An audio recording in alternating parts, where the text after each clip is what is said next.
then everywhere you go, people are patting you on the back, patting you on the butt. You know, good job. You know, you're doing God's work. You're doing this, and you see the views, and you see the comments, and you see the likes, and you see the reaction videos. You know, everybody's just praising you, and it gets to you. I didn't realize it was getting to me, but it's not the criticism that destroys you. It's the flattery, yeah, that destroys you. Because but they don't know what God wants. So you got all these millions of people, you know what I mean, interacting with you, telling you these things everywhere you go, and it gets to you. And you know, I did. You know, we talked last night about I just got back from a Ibogaine 5-MeO experience. Didn't go great. Found hell. Hell. And I don't want to go too far into it because I would melt down on your show. But it's okay. But I'm just not ready, you know, to dive into it. But yeah, I've felt what hell was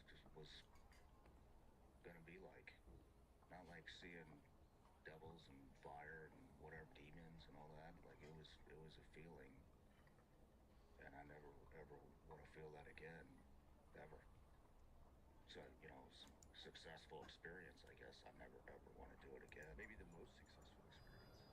Yeah, it definitely sent me down a new path that I'm still trying to figure out. But you know, I went to mass on Sunday, and I'm like full blown going back into the church now. And the here in Maine, I went, and the priest was talking about. I want to butcher this, but he was talking about wheat and weeds. Have you heard this little analogy? And good people are the weeds, and bad are the weeds. And every once in a while, a weed will come out, and he'll start calling out all the weeds, only to become a weed himself. And basically, what he's getting at is, you know, I can sit here and I can call out this evil like all the time, you know, and uncover all the fucked up shit that everybody's doing, that everybody, you know, is put their blind faith in, and but in the end, we're all. My boy told me he stopped spending $1,000 on GLP-1 after he started taking D. GLP is working.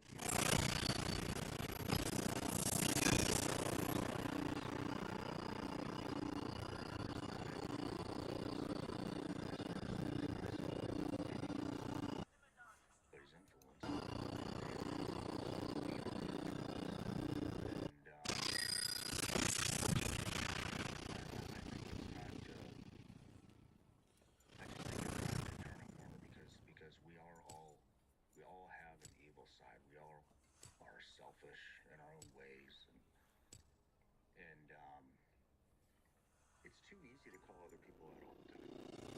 Yeah. And maybe they don't realize they're doing it. I think a lot of them do. I think a lot of them know, but I don't think that's really necessarily what God wants, you know. The way I use it, the medallions do not forgive. I would wait until something came across my desk or something came to my attention that I felt really passionate about, like kids, and then I would do the thing, and it would be so explosive. It would be like the perfect storm, and then all the praise came behind that, and I think I got caught up in that praise, and then I'm searching, you know, for what's the next one, what's the next thing, you know, let's talk about Neuralink, let's talk about Trump, let's talk about Israel, let's talk about everybody. Yeah, exactly. Everybody's doing something, and a lot more than others, and I'm so passionate about those topics, but it never ends. It never ends. And I feel like I was maybe shown hell for a reason. And you know, I gave you the analogy last night that if my son's, playing with the electrical socket, and he's sticking his finger in there, hey, you're gonna shock yourself. Hey, go time out. All right, eventually, I'm just gonna let him stick his finger in there and figure out why I don't want him to stick his finger in there. And I think maybe that's what Christ did to me. He was like, all right, here it is, buddy. You want to feel it? That's what it is. And I never want to touch that shit ever again. The last couple of years have taught us anything. It's that the people in charge of public health focusing on it. Natural. Your own home doesn't probably want, but a cure team will not protect the Worst feeling I've ever felt in my. It's just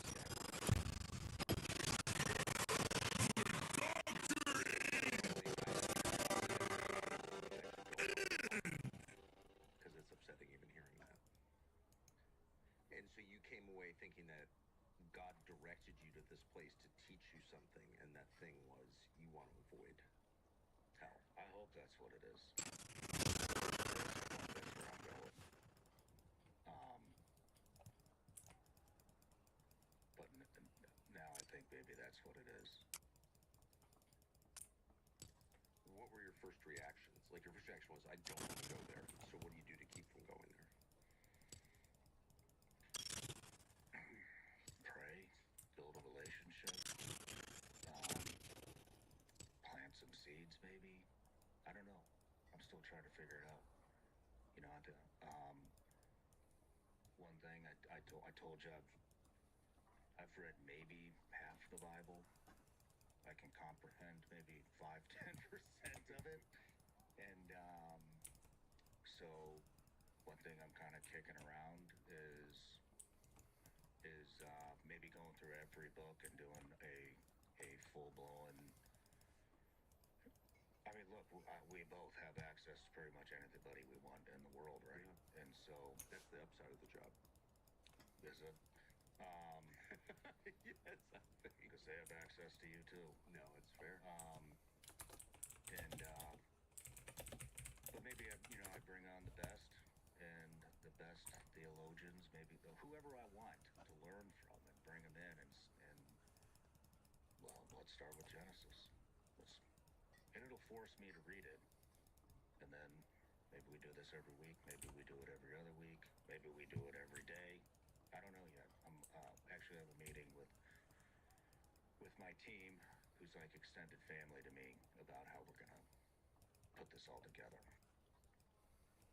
Is everyone on your team on board with this way of thinking, do you think? Yeah. Even Christian? Yeah. Yeah. Absolutely. When you started, what year did you start the podcast? Christmas 2019. 2019. Boy, that's fast. So almost 7 years. What were your views on Christianity then? I mean, I just didn't really think about it. Yeah. I just didn't really think about it. I didn't really think about politics, but then COVID happened, shortly, a couple months after. And so that's kind of when I started paying attention. I was pissed off about things about Benghazi and Hillary Clinton and stuff like that. Yeah. But other than that, it seems like a different world, doesn't it? Yeah, definitely. It was a different world. But yeah, I just learned you just can't really trust anybody in that realm. Very few people you can trust. I interviewed this guy, Pete Blaber. Have you heard of Pete Blaber? No. Pete Blaber was a colonel over at Delta. I want to make this a free gift. Free. Yeah. Free. It was for. And I mean, we both know that tons of lies have come out of the military. It's. I've noticed. Yeah. I mean, some of the biggest. He talked about the Pat Tillman stuff. He talked about Operation Anaconda. Still another lie coming out of development group. Lots of lies coming out of the SEAL teams. Lots of movies made that were bullshit.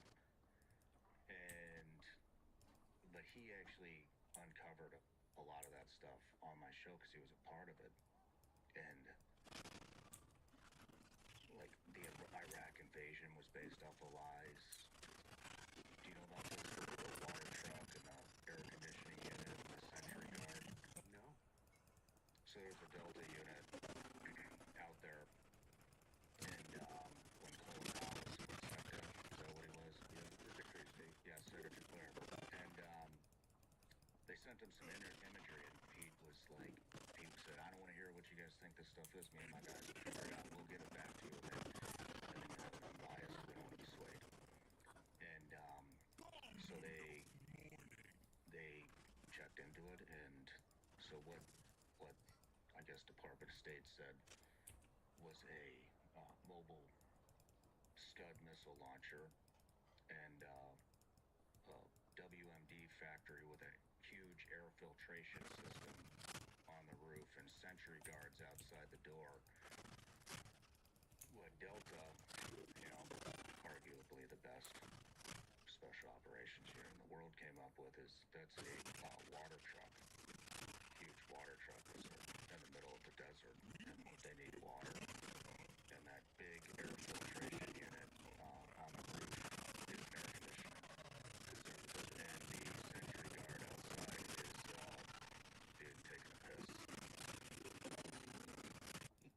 And he sent it in, and they totally discarded everything and watched the invasion. And so, and then there's, about all the thing. I don't want to get into it, but with all the lies coming out of just the SEAL teams alone. And There are a lot of lies coming out of the SEAL teams. oh yeah, it's this was a total fuck up. Let's hand out some awards and turn some people into heroes. That kind of stuff. We finally have heard of the Van Man Company's amazing toothpaste. By the thousands, Americans are ditching traditional toothpaste in favor of Van Man. The switch is like pivoting your diet from candy, packed with red dye number 42 organic strawberries. It is always better to stick with real ingredients. Today's big news is that Van Man makes more than healthy toothpaste. It's launched a body wash made from the finest oils, available in vanilla, grapefruit, and no scent at all. Van Man's body wash can optimize your shower experience without all the skin chemicals that chemicals are doing to you. Other body washes cannot say the same. Their ingredient labels would shock you if you could pronounce them. You can't. Some of this stuff is very bad. One of the garbage that is considered tons of body washes, but it's not the Van Man. Make the switch. Visit vanman.com/Tucker. Use the code Tucker for 15% off your first order. vanman.com/Tucker. Code Tucker, 15% off. No weird ingredients, no exceptions. Great toothpaste, awesome body wash. How did the man who Receive those awards do that? Because they know. I don't know. But they don't look happy. Yeah, they don't look like happy people. But just to me, it just, what it made me realize is, it's like, man, like, I was ashamed to have ever even been a SEAL. And there's lots of the Eddie Gallagher case, that was all fucking lies. I mean, there's lots of them. They're interviewing their own guys as well. You know what I mean? For bullshit. The Blackwater incident, that was all lies. They deleted the drone footage to prove their innocence. But it just made me think, I'm like, damn, like, I was a part of that institution. That's bullshit as it was. And, I do remember it 82. I mean, I don't regret it. I enjoyed my time there, but I mean, it just, I obviously don't align with the ethics and whatever value system they're going off of, which it doesn't seem to be much.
it's weird. Like, meet people and they think they know you, because they do, kind of.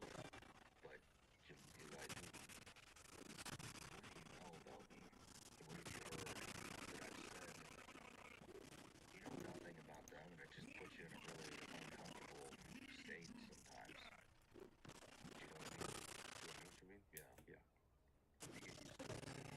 So imagine startup, right? But without the campus, and you get your master's degree simply by launching your own business. That's basically one day. They're the world's only program where you can get your MBA simply by launching your own business. We are strongly pro-dog on this show. We make no secret of that. Dogs are one of the great walkers. This used it before record, but, you know, everyone has a weird life in their own way, and that's the way that we live. Everyone's got their own thing they have to deal with. Yeah, but that is very strange, and it can make you a solitary person if you wind up not wanting to deal with anyone you don't know well and trust. And That's me. I'm fine with it. I haven't done all this since yours. Really? Yeah, I don't like doing things. I feel like everybody has an expectation of me, and I never want to get caught up talking about shit that, you know, that I don't know. See, a lot of people, you know, that they turn into a character, they feel pressure, like they have to know something, and then they just go with it. And next thing you know, it's like, you actually have no idea what the fuck you're talking about, dude. I've been there so many. If you run a cable news show where you're not in control of the topics, you're responding to the day's news. I did this for like 25 years, and you just, you know, you look at the papers or Twitter or whatever, and it's whatever everyone's talking about. That's what you have to talk about. And sometimes it's right in your sweet spot of knowledge, and other times it's so far out. You know, it's about American Indian reservation policy or something. Like you don't know anything, and you all of a sudden you sort of look down on the set and see yourself speaking with kind of a commanding tone with false authority on something you literally know nothing about. And then eventually you get caught. Of course, or you indict yourself and you lose self-respect after a while because you know it's all fake, which is worse. Yeah. And I've definitely participated in that. You know, definitely participated in that. Let me tell you about the Hungarian Civil War. Says the man who doesn't speak Hungarian or whatever. You know what I mean? It's like, yeah, that's bad. And that's the beauty of this medium is you can talk about what you want to talk about, and if you have some restraint and again some self-respect, restrict yourself to topics that you know you have developed views about, some knowledge of, you think matter, like objectively matter. Yeah, you don't have to talk about other people's priorities. That helps. Yeah. I like hanging out with you though, so I want to do this one. I like this one. Yeah, well, I'm not. I'm too old to judge. But I mean, you know, back to the, it just got to the point too where I don't even know.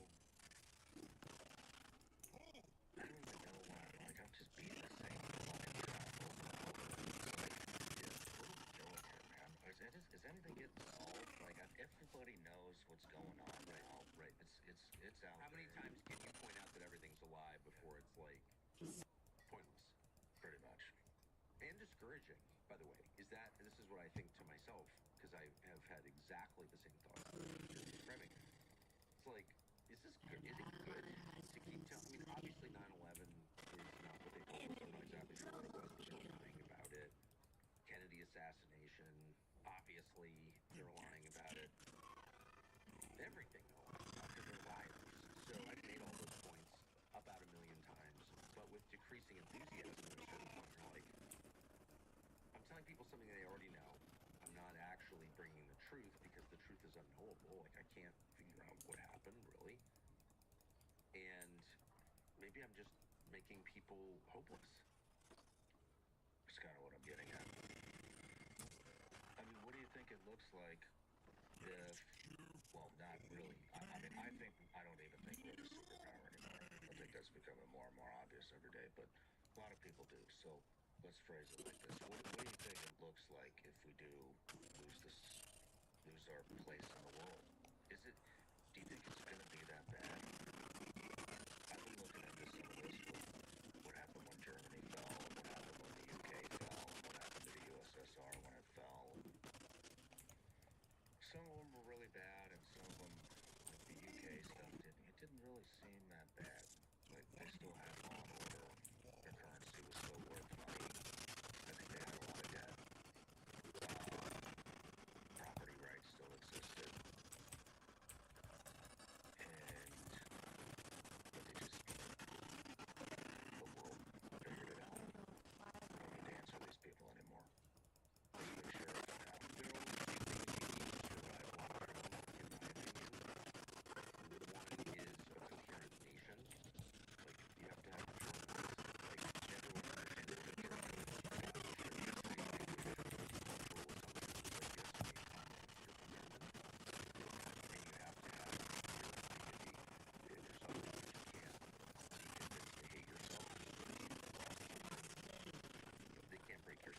God, the country was literally split in half. I mean, those were pretty soft landings on a surface level, but they were profound. And those nations were destroyed for all time.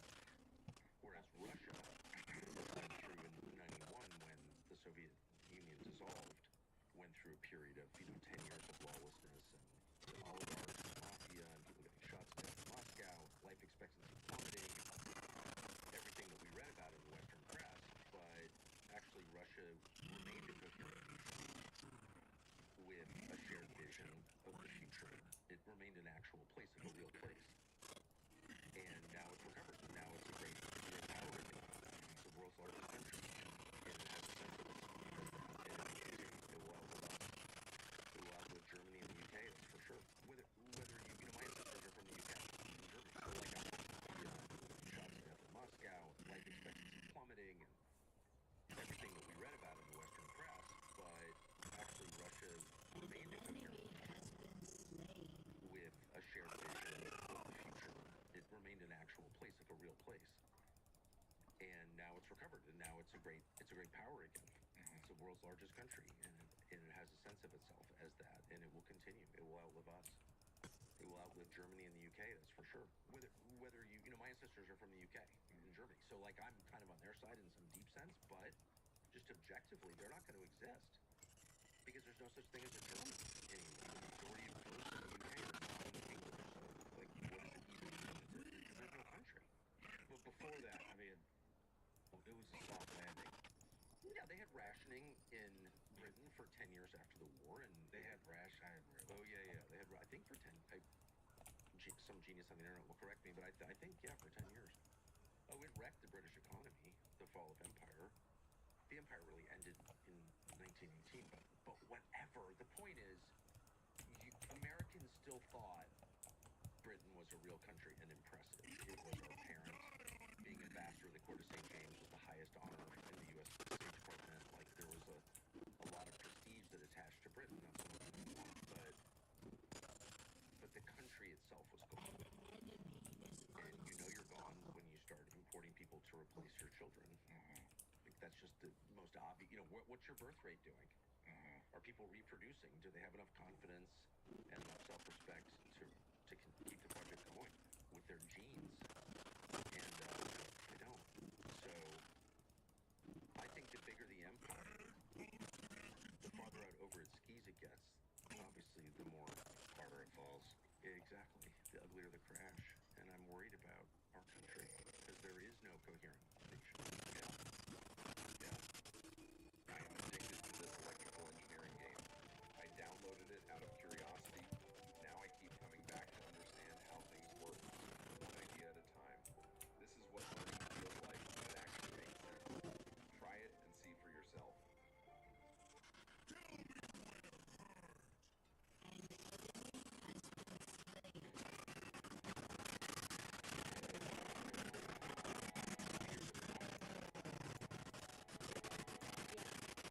Big turnout this year, huh? Yep. Big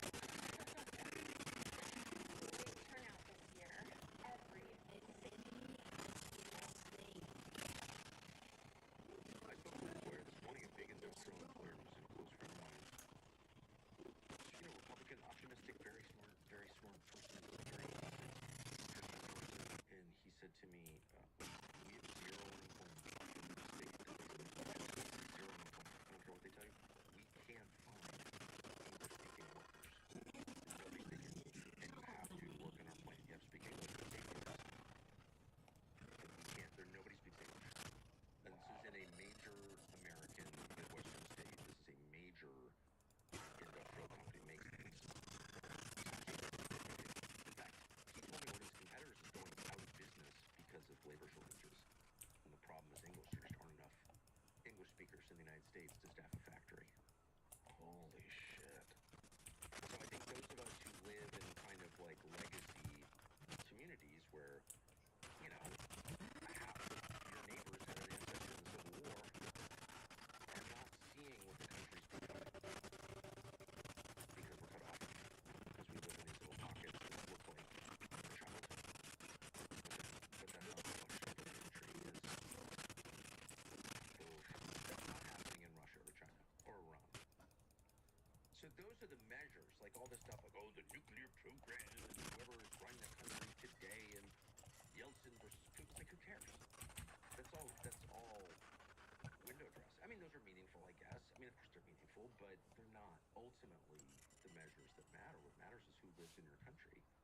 Are there people whose ancestors live there, or are they brand new people with no connection to the country, are likely to treat the current occupants with contempt, and is it a source of income and people to be exploited? Anyway, so yeah, I'm concerned. We all are. Everybody knows what it's like to get stuck at the airport on a road trip and feel desperately hungry, and that can get ugly because there's a lot of crap for sale at airports, we can tell you firsthand. So bring the Everyday Bar. It's a glowing exception. The Everyday Bar is a protein bar. It's made from 3 simple ingredients: beef, sea salt, grass-finished beef tallow. So that means no seed oils, no weird blends, no asterisks at the end. You can read all of the ingredients on the list in 2 seconds. And you didn't like enjoy for check outside of us or what our political system, but what's happening inside of us.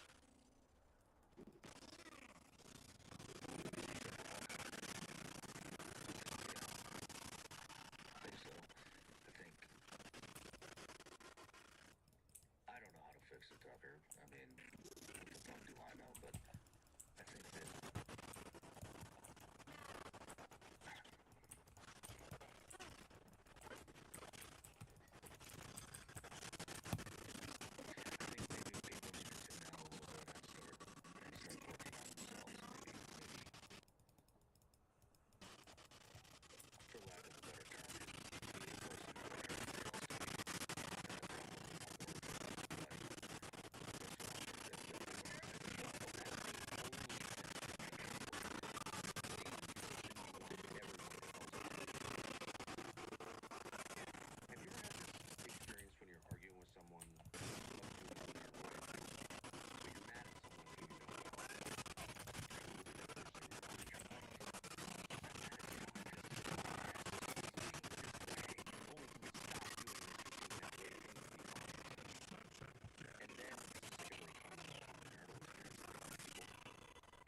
ultimately realize, like, whatever you're accusing the other person of doing is exactly what you're doing.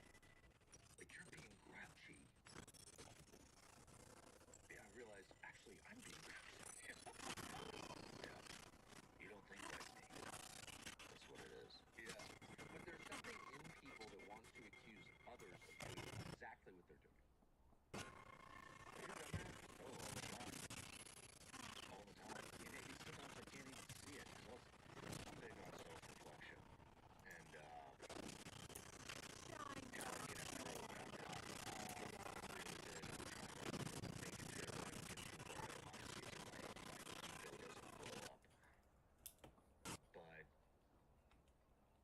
don't see a lot of things. You don't see, you don't see a lot of things in yourself, and, or it's hard to, like I said. And so, like I told you last night, I'm just not really, that's why I'm off everything now. The only thing I'm on is YouTube, but I don't even look at the back end of the metrics or the financials like I used to. Like, I'm not on Instagram, I'm not on X, I'm not on TikTok, I'm not on anything. I don't want to see any comments, I don't want to see any view counts. I don't want to hear, Sean, you're doing God's work. I don't want to hear, Sean, you suck. I don't want to hear, Sean, you're fucking guitar-y, whatever. I don't want to hear anything. Like, I don't want to hear the praise, I don't want to see, I just want to hear God. And I want to be quiet so I can hear that and start leaning a lot more into my intuition, which I've always kind of prided myself on anyways, but it's impossible to do it with all the noise, especially with all the praise, you know, and so I needed to be quiet so I know what to do and I know how to act. What are you doing over there? Are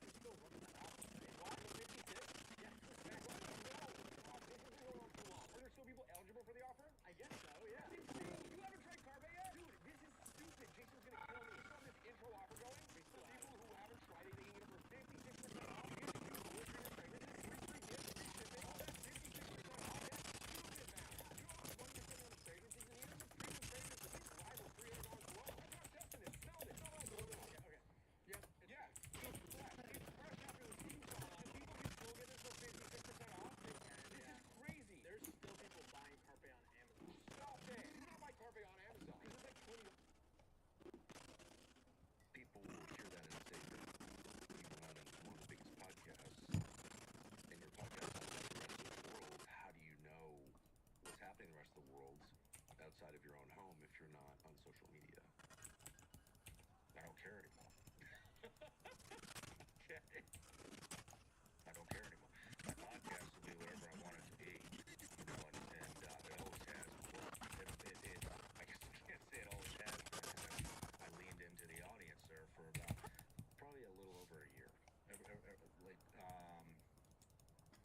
to the last presidential election. You know, I was doing what I wanted to do, but then I saw, you know, that's when all the praise started coming, and I'm done with that. So I'm just waiting for God's direction to tell me what to do with the Bible thing. I think that's what I'm supposed to Read into your audience. I mean, that's a very familiar thing to me who does this for a living. Can you just describe that a little more for people who don't? Well, I mean, it's what I've been saying. It's the praise. It's the And comments. responding It's to the it, likes. programming on the basis of it.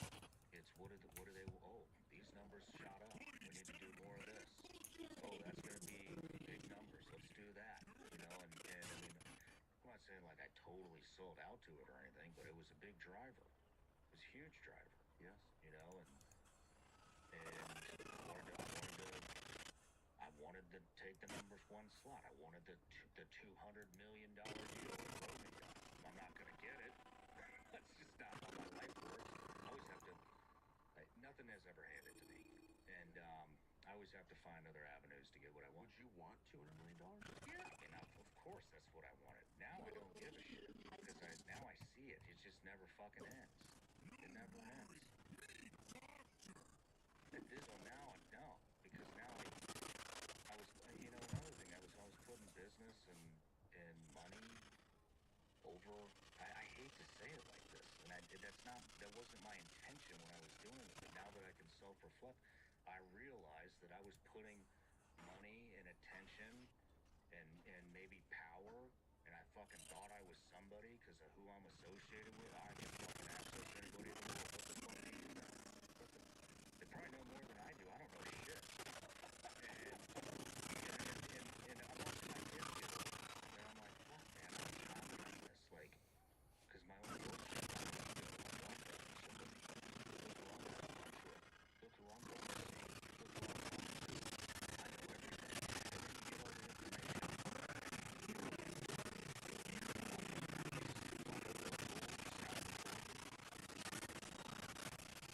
And then you get all the information.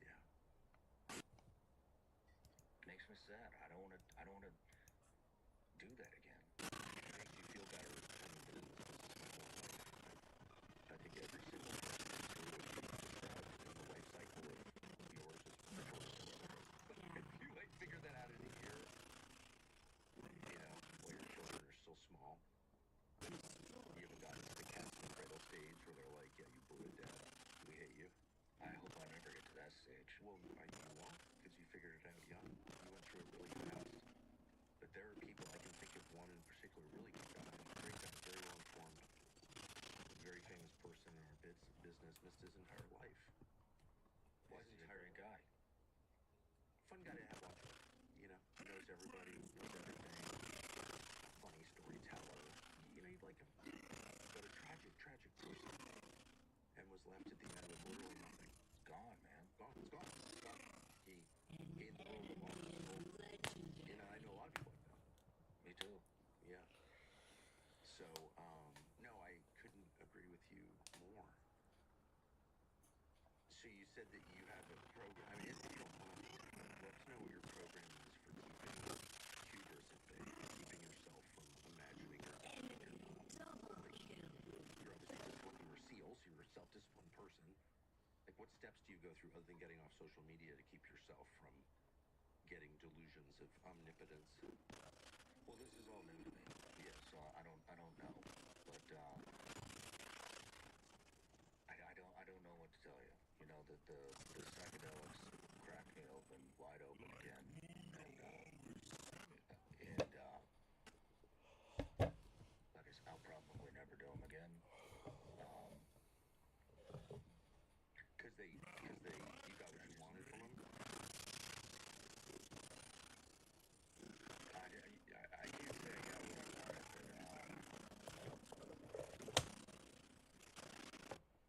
but I didn't get any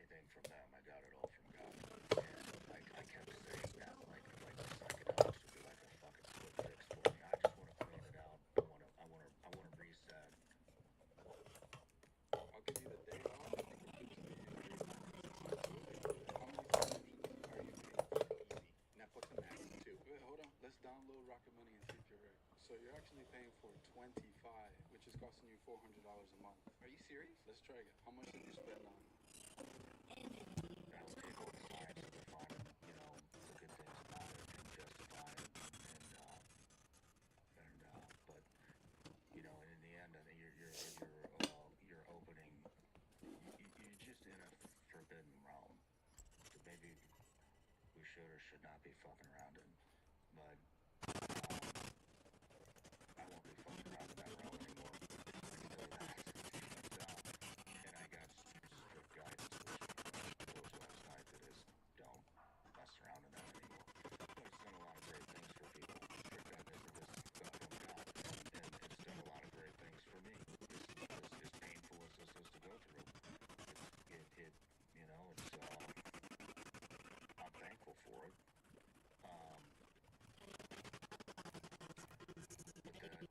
But yeah, I don't know what the steps are, Tucker. I'm just figuring it out. Maybe saying it out loud is the first one. I think the steps are listen to your wife, pay attention to your kids, and some of the people that are really, really close around you, even that, even with my team. Like I told you, my team's like my family. Tim, who's the lawyer, has been with me since the 5th episode. Kimball he's been with me since he's 17. He's like 26 or 27 now. Darren's been with me. Elijah's been with me since I think the 5th episode too. He runs my whole company now. We started off making like $200 an episode doing sound. Like a sound engineer. Now he runs my whole company. I hired all these fucking CEOs and all these big moves to come in and run them. And this kid, he runs circles around him. I trust him with my life. But, and so we're like a family. But even with them, I mean, my show has just gotten so big, it's inflated all of our egos. So we're a bunch of good people with inflated egos that don't realize that we all have inflated egos because of what we built. And I would constantly, I'm like, hey, you're perfect. And it's not that though. It's not that. They tell me when I'm fucking up. It's not that. Their ego is also being inflated because they're just as much a part of this as I am. Yeah. You know, and they build something massive, and that grows an ego. And they see the comments, and they get the praise, and they go through all of that with me. You know, and so we're all blind to it. So it takes somebody close that's not inside of it to set your ass straight. Yes. Does that make sense? Absolutely. It's not the yes men. I don't have any yes men. I don't either. I hate people like that. Fired all the yes men. I've had a couple hyper annoying kids work for me over the years who I truly love, two of them, at different times, and they were the no men, and they would doubt everything and constantly criticize me in a hyper annoying way. But I trusted them because I thought they were being honest. They're both kind of autistic, and they'd be like, I think it's really stupid what we're doing. I don't know what to say. Stop, I employ you. And then I would force myself to listen, and I learned more from them.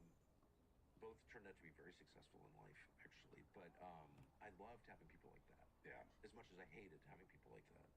I always listen to them. Yeah. Oh, me too. Yeah. So as you embark on whatever is going to happen next in your professional life, does part of you think, well, gee, you know, I'm so successful in conventional terms, maybe I shouldn't mess with the formula? Are you afraid? No. Have you even thought of that? Yeah. Like what happens if the numbers go to zero? Yeah. I don't care. Because it's not worth doing if it's not authentic. So if they go to zero, then they go to zero. And if I am doing what God wants me to do, then they're not going to go to zero, are they? I personally think it'll be bigger, actually. I know that's not why you're doing it, but if I had to guess, I would say that anyone, former Navy SEAL, who's been broadcasting before, anyone who's as honest as he can be succeeds. I think that. Thank you. But because there's so little of it, that I don't think the measure is, are you always right? No one is.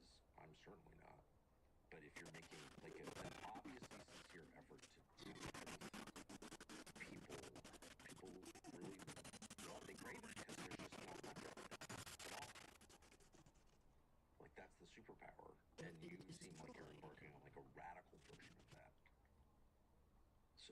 you're going to have radical results. I mean, again, not that you care. And because you don't care, that's why it's going to work. If it happens, it happens. If it doesn't, that's fine too. My boy loves those things.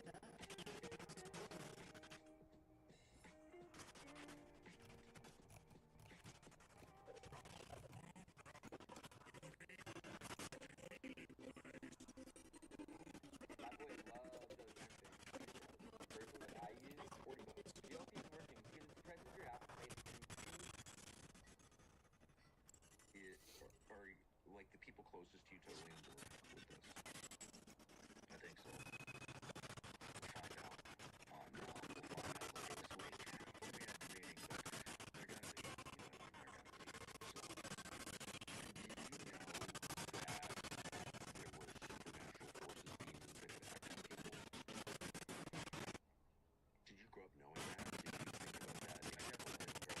knowing that. Love that guy. He's one of my best friends. He's gonna be my son's godfather. And internet's fun. But I just did his episode, which would really hurt me. And Tyler Andrew Vargas, who was the survivor at Abbey Gate, he was like 24 years old, had his arm blown off, had his leg blown off, has a bag, and I'm like watching this kid like hobble up my stairs with the Afghan withdrawal, and in the lies that came out about that, and nobody would talk to him because of that thing. So I thought, my whole team was like, you need to get this kid. And I'm like, he's got like every major news outlet probably wants to talk to him. Tucker Carlson probably wants to talk to him. Joe Rogan. I'm like, he doesn't want to fucking talk to me. There's no way. And I pinged him on Instagram, and he hit me right back. And a lot of the guests come out. We have breakfast, day of, or we have dinner the night before. And I'm having breakfast with him and his fiance, and he's like, man, he started crying. And he's like, man, he goes, all these news networks were trying to get me, and he goes, Good Morning America interviewed me for like 7 hours. And they released like, I can't remember, it was like 5 minutes or 5 seconds. I think it was like 5 seconds of the interview. And he's like, I was there for 7 hours. And he's like, I looked at my fiance, and he goes, I just wish the Sean Ryan guy would just reach out to me. And he pulled up his phone, and sure as shit, there was a message from me. And he broke down right there at the table. That is wild. And so me and my wife went to Sedona. We went on this vacation to Sedona. And so I was like, I just found out how bad it is with what's going on with kids online and the sex exploitation and pedophiles and all that kind of stuff. And then, and like the day after I did that interview was Tyler Andrew Vargas. And then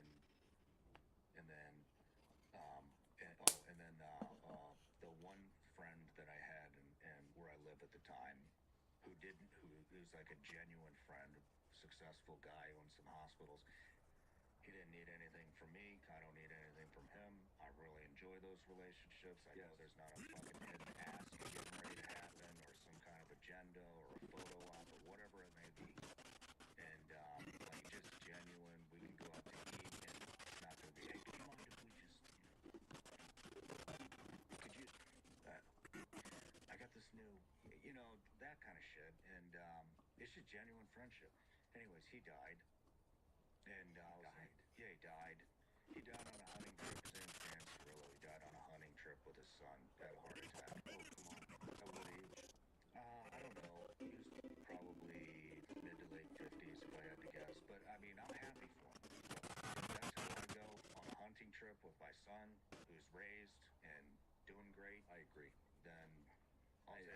there's 57 though. I'm opposed to the timing. There too. But so all these things happen, and then we go to and I have a breakdown on the plan. I don't really break down other than lately.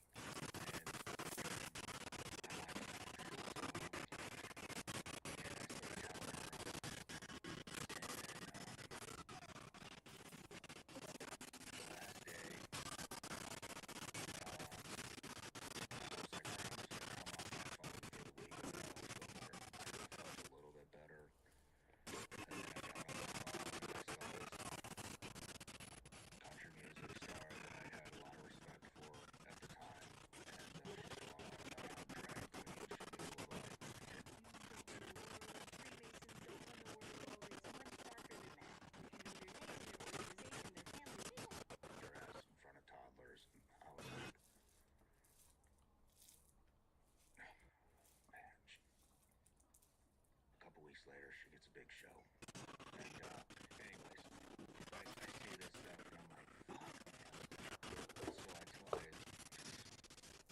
I smoke a joint and tell Katie, we're going on a hike. We're going to go up in this energy vortex. I want to see that beast. And, joint it up. Get up there.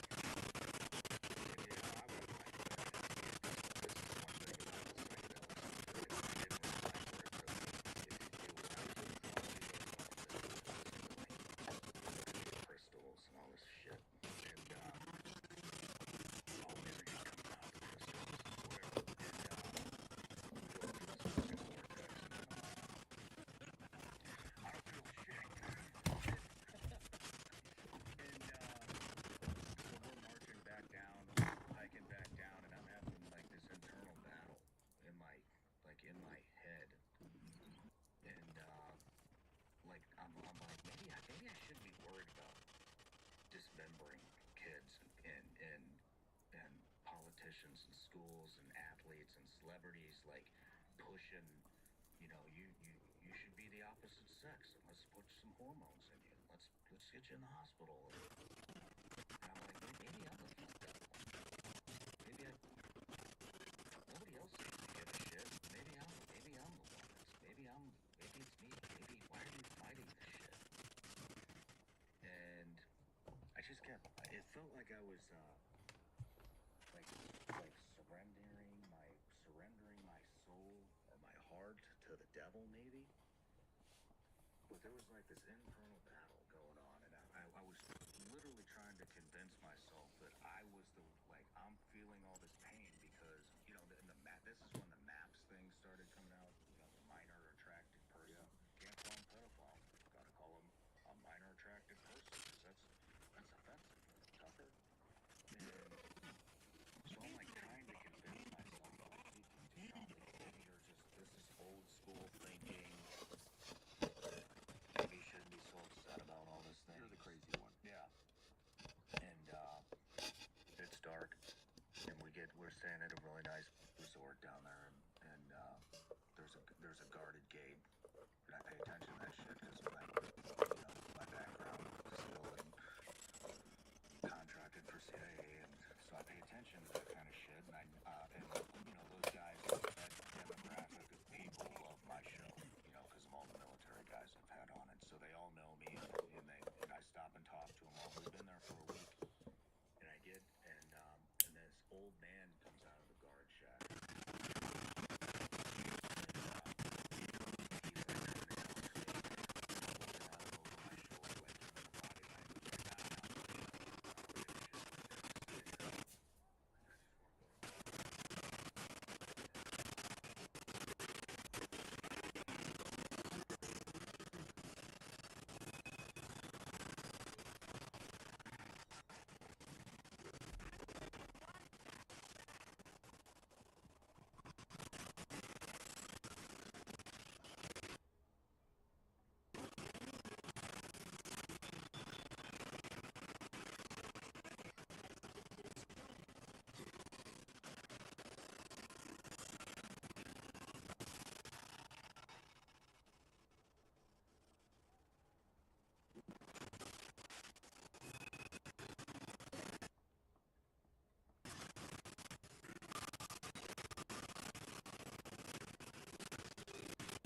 Person showed me, talking about Adam and Eve.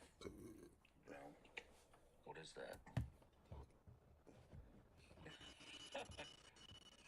It's an apple. Yeah, with one bite out of it. I've never thought of that. Huh. So it's like, this is the tree of the knowledge of good and evil, basically. I've never thought of that. Me neither. You can tell what a deep person I am. How often do you have a realization like that, and you understand that, like, something you've had in your hand, every 5 minutes for the last 10 years, you've never really thought about it. Yeah. How am I missing the most obvious things? I don't know. We're all a slave to it. So you're rolling out an app called Glacier. Yeah.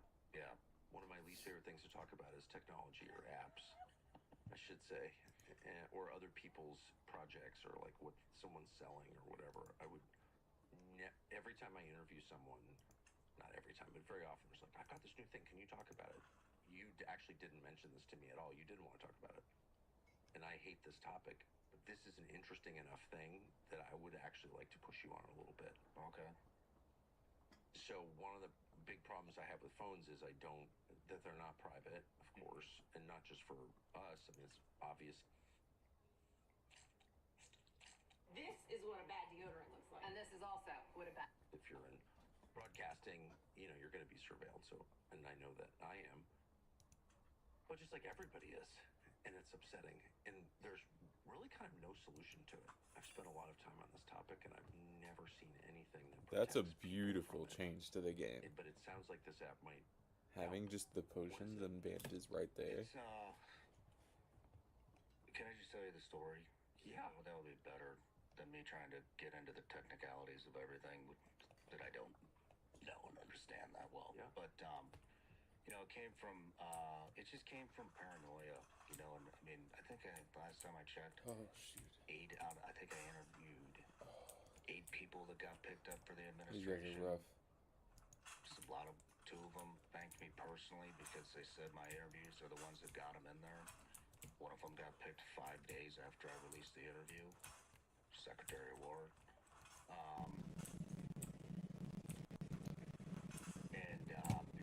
Just like after they all got in there, and there's, you know, They got me on that trying one. to influence me, and senators, and congressmen, Oh, they got me again. other people, and I'm like, and now that they're in there, it's like they want me to do shit, or they did. I pretty much have made my statements. Like I'm very loud about shit. I want them to get the message. Like don't fucking ask me for that stuff, and but I got paranoid. Like, are they monitoring me now because they're worried I'm gonna go against them, or like what's going on? And then the Bao Shikim interview happened, or you know, in Taiwan, and I started getting paranoid about that. So, anyways, I started looking up. I was like, I need like something, if anything, just for peace of mind. Like, are they listening when I'm talking to my wife? Or are they listening and when I go to dinners with people? Like, what is happening? And so Short answer, yes. yeah, so I started asking around for a black phone. I'm like, what is the one that people are using? And like, is there a real one, or is it all these bullshit gimmicky ones that came out? And a friend of mine said, yeah, this is what the like the tier 1 units and the intelligence communities and stuff are using. It's called Glacier. And so I called who's now my COO, Elijah, and I was like, hey, get in touch with this company and let's I want a phone, and I want one for everybody on the team. And so he got in touch, and I was like, see if they're interested in advertising. And he's like, yeah, they love the show. I was like, really? That's cool. And I was like, see if they're interested in That's a community that watches your show, I think it's fair to say. yeah. And I was like, see if they want to do an equity deal. Yeah, they want to do an equity deal. And I was like, all right, well, let's get the product and see if we like it and if it actually works. And then I found out the price of the product, and I was like, holy shit. Like, it's very expensive for a phone and even more expensive for the service. Like, ish, like ballpark. Like, close to 10 grand for the phone. Ooh. And maybe a little bit more than that for the service. And so I was like, man, That's a lot. yeah. I'm like, well, we're getting them because I'm super fucking paranoid. And, you know, they have like kidnapping features for your kids, and they can upload and delete footprints in dangerous. different countries so that it makes them, Definitely they thought can that do would block all it. kinds of like wazoo shit. Like totally delete your digital footprint, you know, from wherever, See that and bandage? upload a fake one.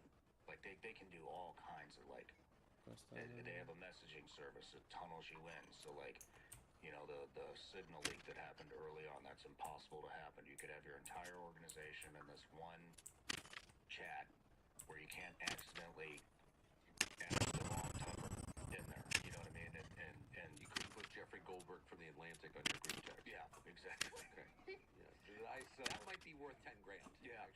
Actually.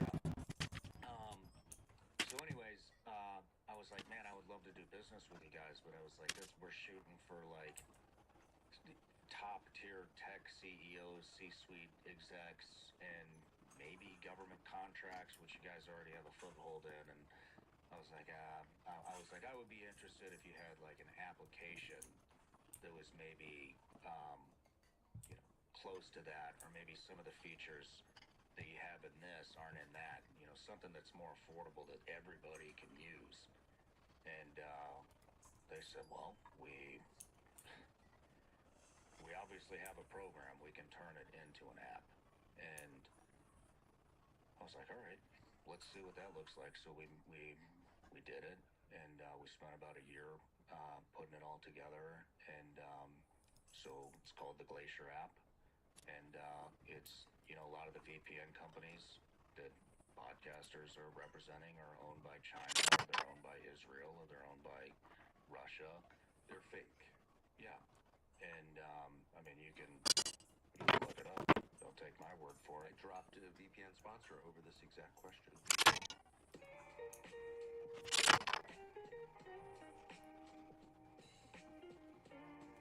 Yeah. Me too. And I didn't know that. I didn't know that the VPN is basically a digital honey trap. yeah. And so, and a lot, like, there's a Chinese company that owns like a whole conglomerate of these things. So anyways, we're all American VPNs. No data is stored at all. Secure DNS. Data blocking. So I think this morning before I came in here, we just launched it. Like, it just happened to come out like 2 days ago. And just by 11 a.m. we had like 830 web trackers blocked on the phone, which is the marketing shit. And I don't even have social media apps on my phone. Told you I deleted them all. And then it has we have a burner number service on there. So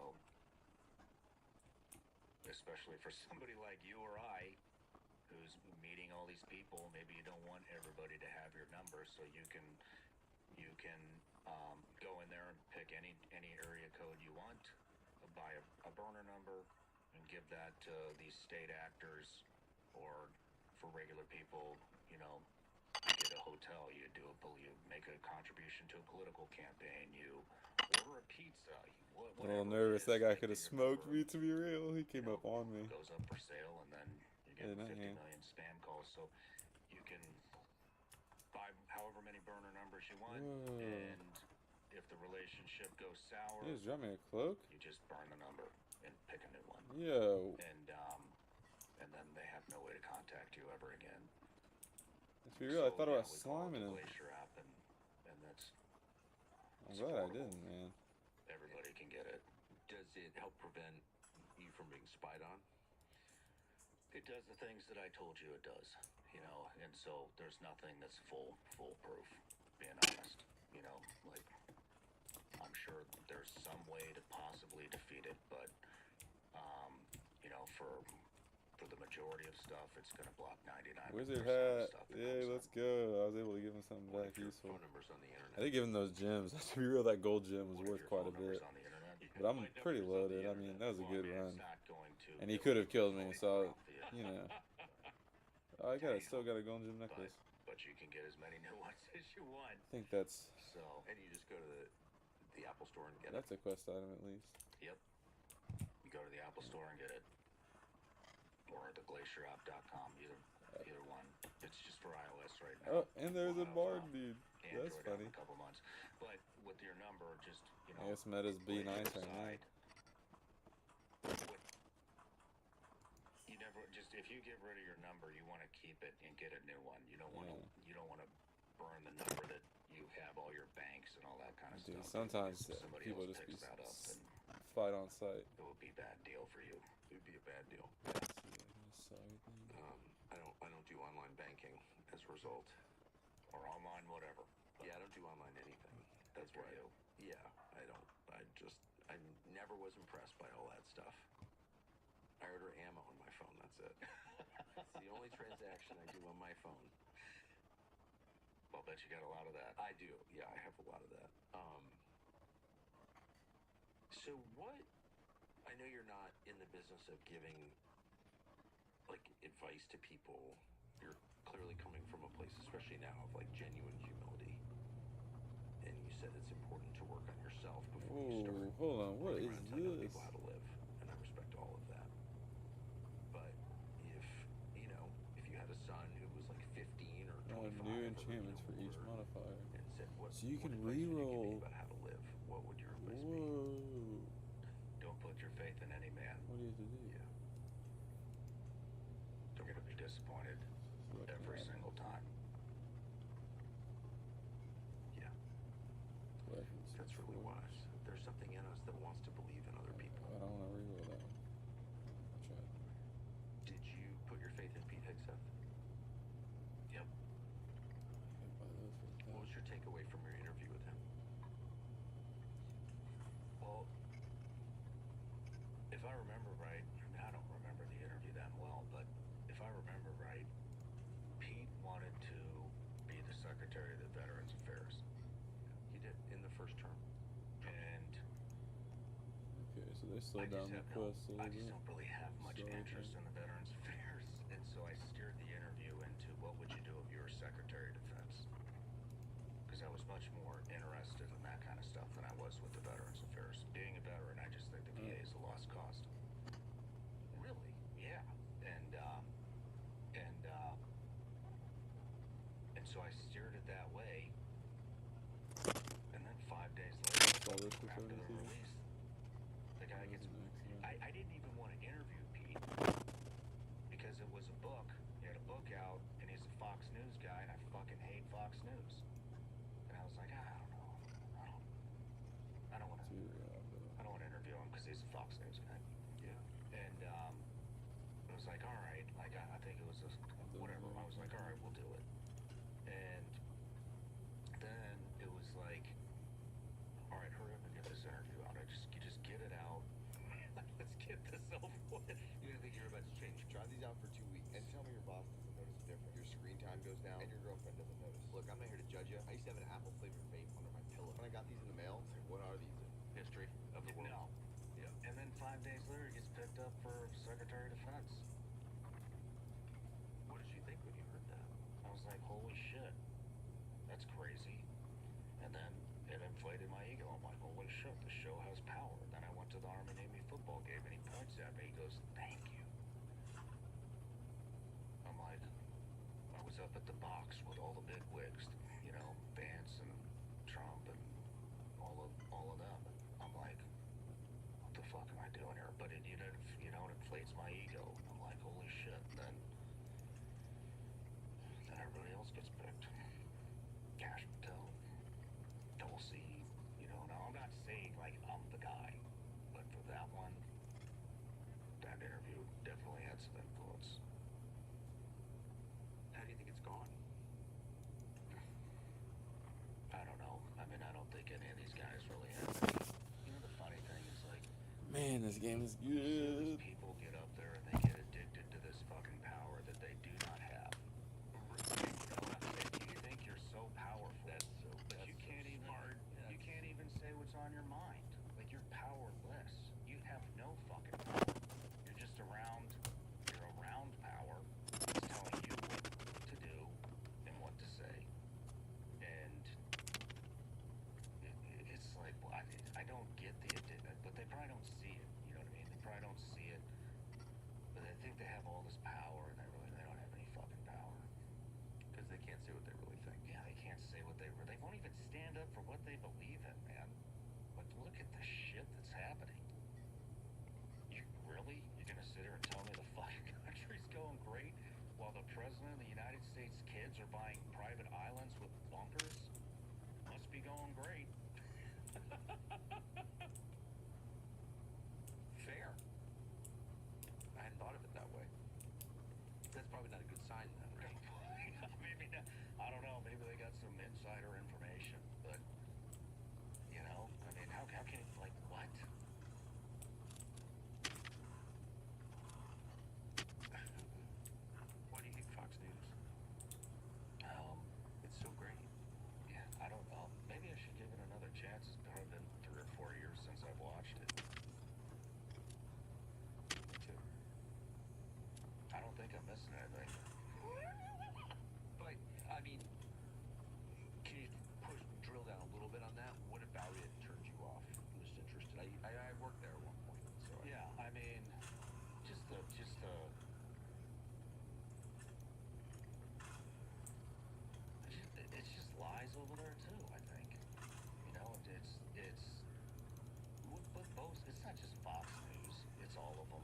all of them. You know, and you see, you know, especially like now, I haven't seen it in a while, but I would see things pop up on X and stuff, and I'm like, and the older generation that watches it, that's how I know what's going on there, you know, and it's like, man, did you know about like this, that, the other, like, are you getting a full picture here, or they don't know anything. It's just crazy to me, like they've listened to only, you know, one source. And it's like, man, like you're not getting a full picture here, and they're hiding shit from you. Maybe they're not lying. They probably are, but they're hiding shit from you. They're hiding the full picture. They're hiding the full picture of the Epstein files. They're hiding the full picture of everything. The Iran war. Like, is anybody over there talking about the petrodollar? Is anybody talking about the schizophrenic leadership that we're dealing with right now? Like this shit with Canada? Like, could you imagine like doing business with the U.S.? Like the Canada pipeline, and I'm gonna butcher this, but like, what the Biden administration denied it. They didn't want the Keystone? Yeah, Keystone pipeline coming in. And then they're like, okay, so then they do some deal with China. And then we throw like a 25%, then Trump comes in, we throw a 25% tariff on them for doing business with China. Then we throw a 35%, then we do 100% tariff. It's like, dude, what the fuck is Canada supposed to do? They tried to pipe it right into the Midwest. We denied it. Now you're gonna put 100% tariff on them for making a deal with somebody else that they offered us at the beginning. Like, if I was a foreign country, there's no way in fucking hell I would do business with the United States. Because there's no continuity. It's just No. Yeah. It's literally like dealing with a crazy person, like a schizophrenic fucking crazy person. Like, shit, I just offered this to you guys like a couple years ago. Now you're like going crazy on me. What are you supposed to do? I think you're supposed to remember That's just one. I think the answer is Putin is bad. He's very, very bad. That's the right. I think one of the main reasons that the United States was just protected from the rest of the world by the world's largest oceans, never been invaded, has all the natural resources we need, and a lot of great and smart people. The whole reason that we've been perpetually at war. Real understand how dams really work. See the system behind the pressure and flow. If you want to understand how things work, especially these days, this game is for you. You're not just playing, you're actually learning how to build simple circuits, understand water pressure, and see how electricity flows. The problem is, we're taught physics, engineering, and math in the most boring way possible. In just a few minutes a day, it explains things like water pressure, and it feels like someone is breaking it down for you like you're 5. I stopped wasting my evenings scrolling and started actually learning something useful. Try it yourself.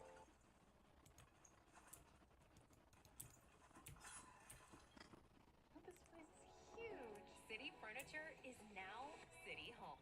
An easier, more exciting, more complete way to shop for home. Now with more solutions for every room, kitchen, bath, closets, gym, backyards, and more, along with the furniture, mattresses, and decor you know, at the unbeatable value you've counted on for over 50 years. City Furniture is now City Home, your first stop for all things home.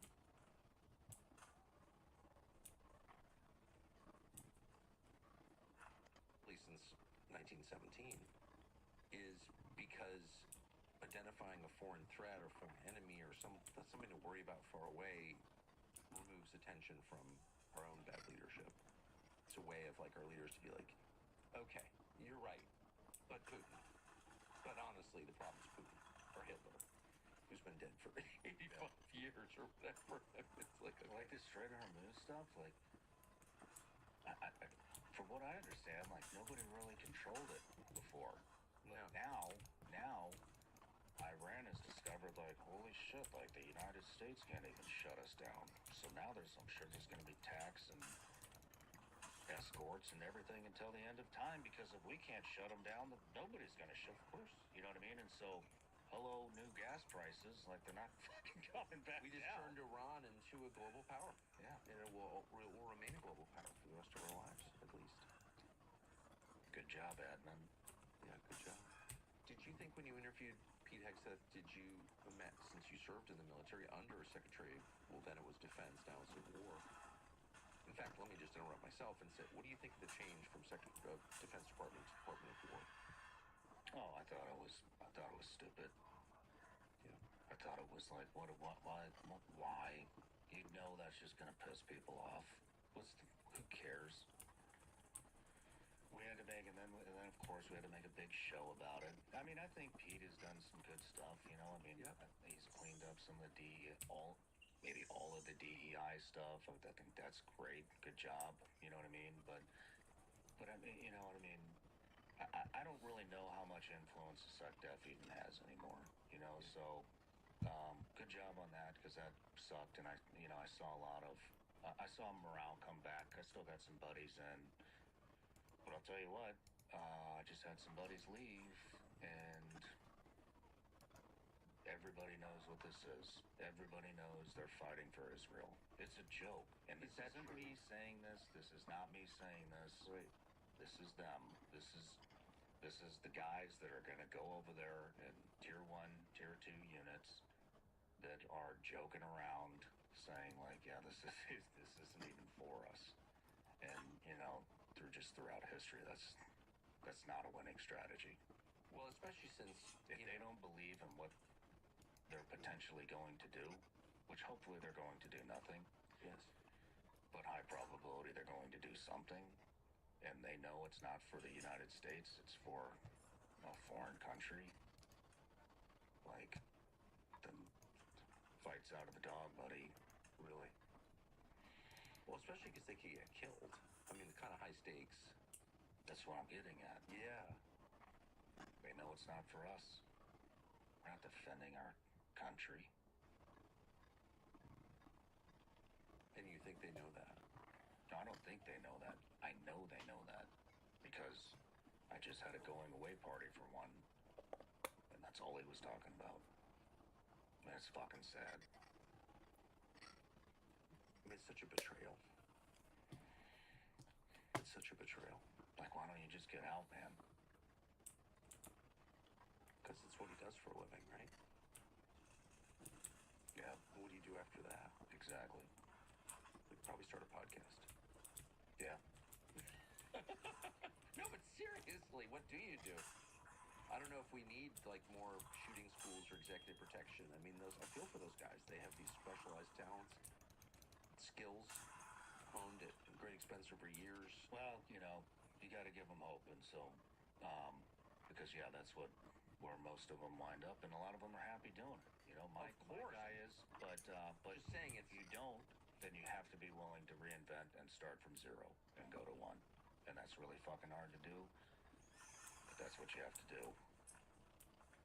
Do you talk to people getting out a lot? Yeah.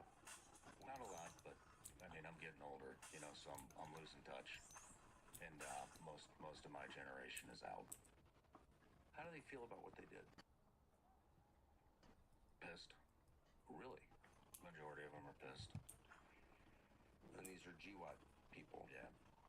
What are they mad about? They don't believe it was for the right reasons. I just told you the Pete Blaber episode. You know, the whole Iraq invasion was based on a fucking lie.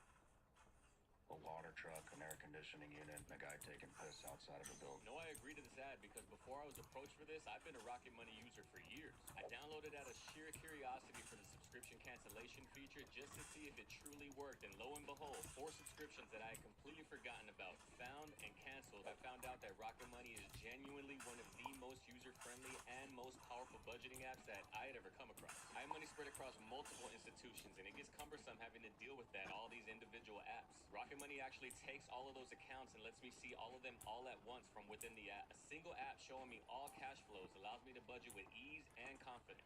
I invite you to click on the link wherever it's at and download Rocket Money me and see what it truly feels like to get full. Like, that sounds like weapons mass destruction to me, Sean. We sure showed them, didn't we? So, at some point, you got recruitment problems if people believe what you just said, right? Yeah, I would imagine. I don't know what the numbers are. When you were over there, did you think a lot about why you were over there? Yeah. But, you know, information didn't flow like it does now. So we all thought we were there for the right reasons. And really, the only gripe was coming home and listening to all the liberal Democrats bitching about the war. Turns out they were right the whole fucking time. I know. But, Yeah. you know, That's a head trip right there. That's hard for me to admit, but it's true.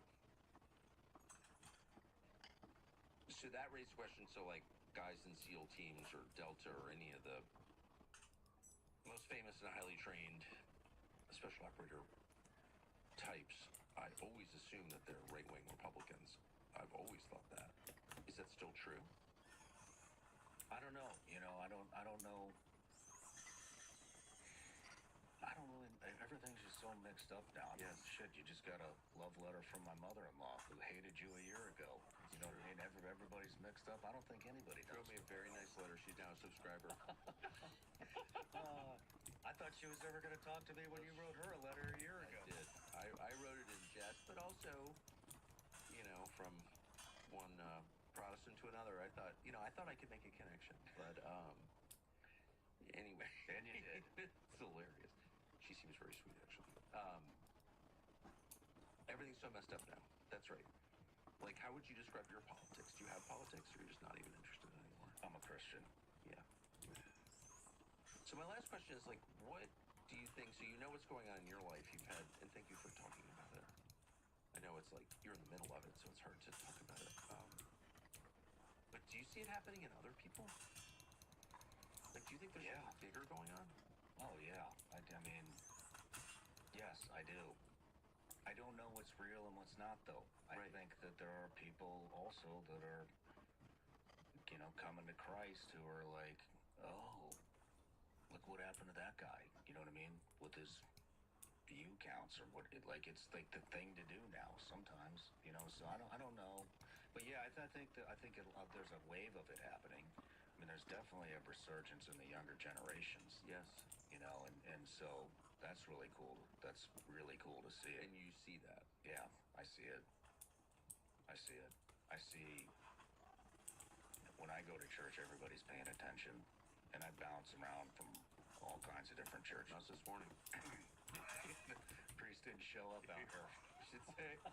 He texted me at Thanks for 7:30 this communion. morning. You want to go to church with me? This is the least Christian state out of 50, so there aren't many churches and active churches. But you decide Monday morning you're going to church. I go 3 to 4 days a week now. Really? Yeah, I like to bring. I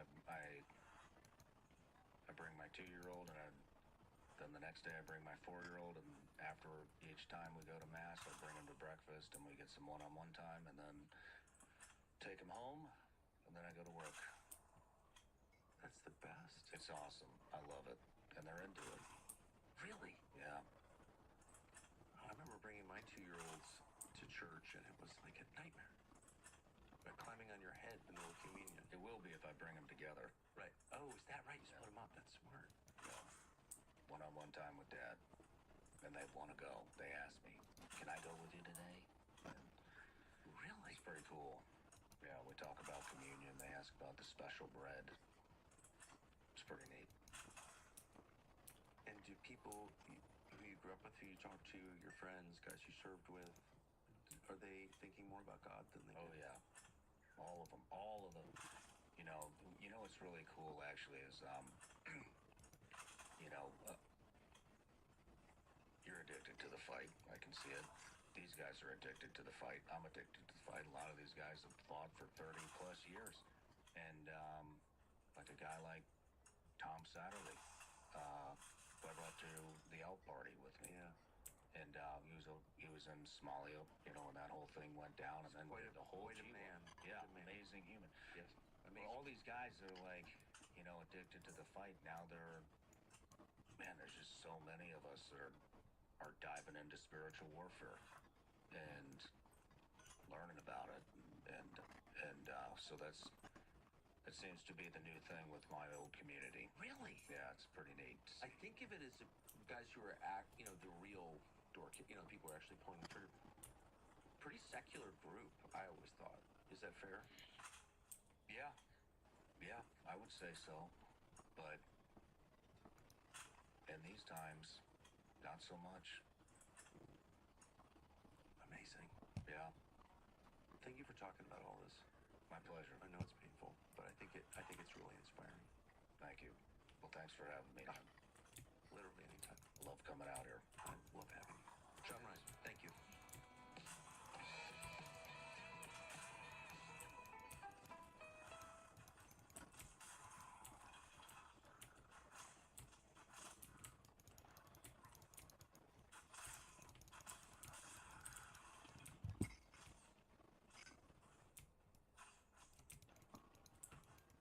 When you have bacteria in your armpit, the bacteria can actually damage the skin barrier. This is an armpit wearing generic deodorant, and this is an armpit wearing Carpe.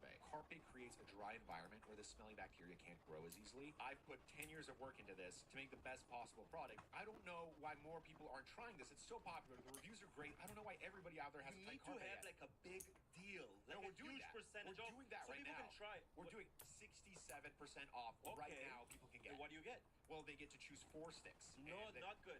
Because if I'm buying a antiperspirant, I Yes. want to know how it smells. So you gotta let people mix and match No, the they scents. get to pick whatever 4 Oh, you can fragrances mix and they want. match? Yeah, I mean, they can be 4 of the same one. They can choose 4 different fragrances, and then they get 3 free gifts. And one of those gifts is those clean You towels. get the towel as a gift? You get 10. You get a 10-pack of those clean towels, and all that with free That's shipping. a deal right It's now. a good deal. That's what we're talking It's a about. good deal. And if you're still not happy, 100% money back guarantee. If you don't like it for any reason, 100% money back guarantee. Yeah.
Sketchy run.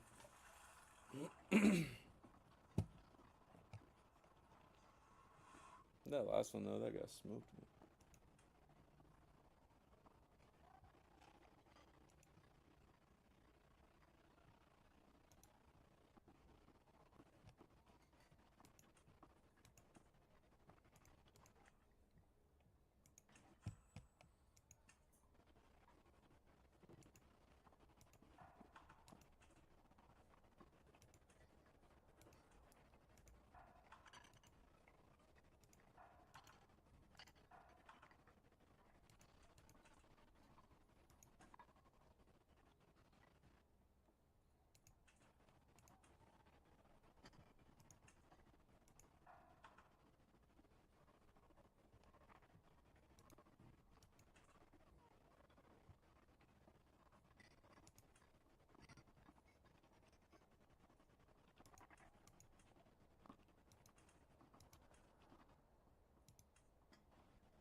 I didn't enjoy my university experience. The professor wasn't interesting. I was like, I'm pretty sure what they just said wasn't true. You really don't have an option about whether or not you're going to develop vision for your life. You can either live out your vision or someone else's. There's no vision option. You need to think through what you're up to when this course teaches you how to think about that. You have to map out your life, past, present, and future. What I walked through was how to motivate yourself so you're more likely to realize your dreams. If your life is absolutely perfect and you couldn't dream of having anything better, then you could stick with what you've got. But if it isn't, then there's always the possibility that a little more transformation on your part might be a good thing. If you really threw yourself into the fray, like wholeheartedly, just exactly what could you accomplish? Well, what could I do? That was pretty fun. Really set my mind to it. Nice to arena. So, you really don't have an option about whether or not you're going to develop a vision for your life. You can either develop a good vision or a bad vision. That's your option. Or you can live out your vision or someone else's. There's no vision option. If you have poor vision, immature and hedonistic, that might be a good way of thinking about it, then the vision that you impose on the world is merely a consequence of your short-term whims. You're going to be governed by something. And you need to know that. And there isn't much difference between being governed by something and being possessed by something. And that's a useful thing to know too, because if you have any sense at all, you'd want to be possessed by the right thing. Because if you're possessed by the wrong thing, you're going to be in so much trouble you can hardly imagine it. And not only are you going to be in trouble, you're going to be in trouble to everyone that you encounter. And that seems like a very bad plan. And it's not necessary. So it would be better to do the better thing. And so I entitled this relatively brief course, Vision and Plan, Theory and Practice. That's a repetitive title. A vision is a broad theory, and a plan is a narrow and focused vision. And so a broad vision focuses to a point that can be implemented. And so what I'm going to do with you over the next hours is describe to you how you might conceptualize a vision in the broadest possible sense so that you understand deeply why doing so is necessary, so that you understand the consequences of doing it properly, and you understand the consequences of doing it improperly. And then we're going to take that general conceptual scheme and we're going to focus it down to the point where it becomes practically implementable, right? Because one of the things you might most want to do if you become psychologically or philosophically informed is to understand how you take that broader conceptualization and make it relevant and implementable within the confines of your own life, right? Then you have the advantages of the broader philosophical view, but also something to do that's extraordinarily practical. And I would say that abstract ideas become meaningful when they're implementable. That's a good thing to know if you're ever talking to people and you want to motivate them. If you have a broad scale vision, maybe you're trying to organize people to engage in some endeavor, that could be your family or your business compatriots, your friends, any sort of occasion. You want to give them the general picture, but then you also want to be able to specify for them exactly what they need to do. And what they need to do is how they need to transform the way they look at the situation and how they need to reconstruct their actions. And so we're going to go from the general to the specific over the course of this discussion. So we'll start very general. I want to present you with a way of conceptualizing the world of experience in the broadest possible sense, because that'll give you the initial introduction into why developing a vision is inevitable and necessary.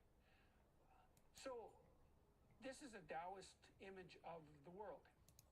And it isn't the image that people in the West are generally familiar with, because we tend to think of the world as material. But the world is not merely material, not least because the world is at least material and information is not, it's not material in a reductive sense. The classic view of the world, even in the West, was more like the Taoist view. And the Taoist view is that the world of your experience, and maybe even the world as such, is made up of two components.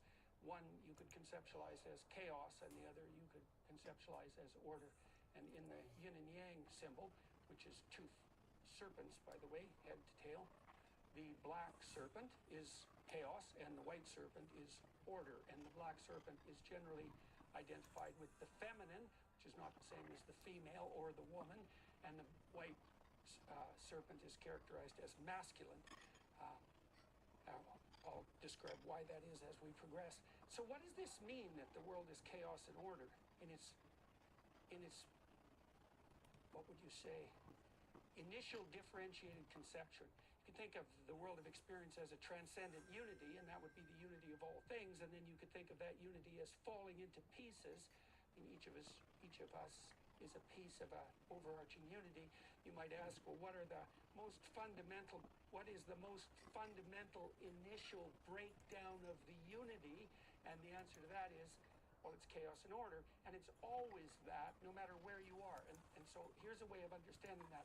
No matter where you are, there are things that are happening that you understand, and there are things that are happening that you don't understand. Okay, and the things that you understand, that's order, that's the domain of order, and the things that you don't understand, that transcend your understanding, that's the domain of chaos. And chaos is also the domain of potential, because in the things you don't understand, is the possibility of new knowledge, right? New ways of conceptualizing the world and new discoveries about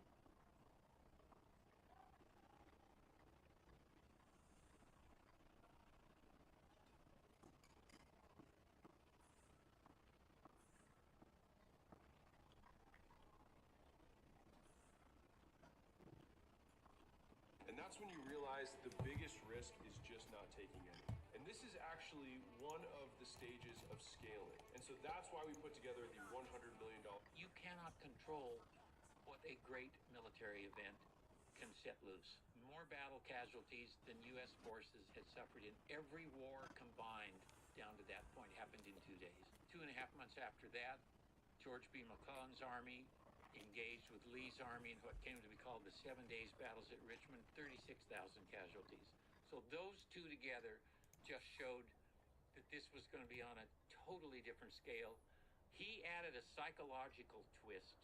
What Grant envisioned his doing, and Sheridan actually did it in the Shenandoah Valley before Sherman did it in Georgia, is go into an agriculturally productive area, burn the mills, kill the livestock, destroy the crops, lay waste to it so that it can't be a logistical support of the Confederacy anymore.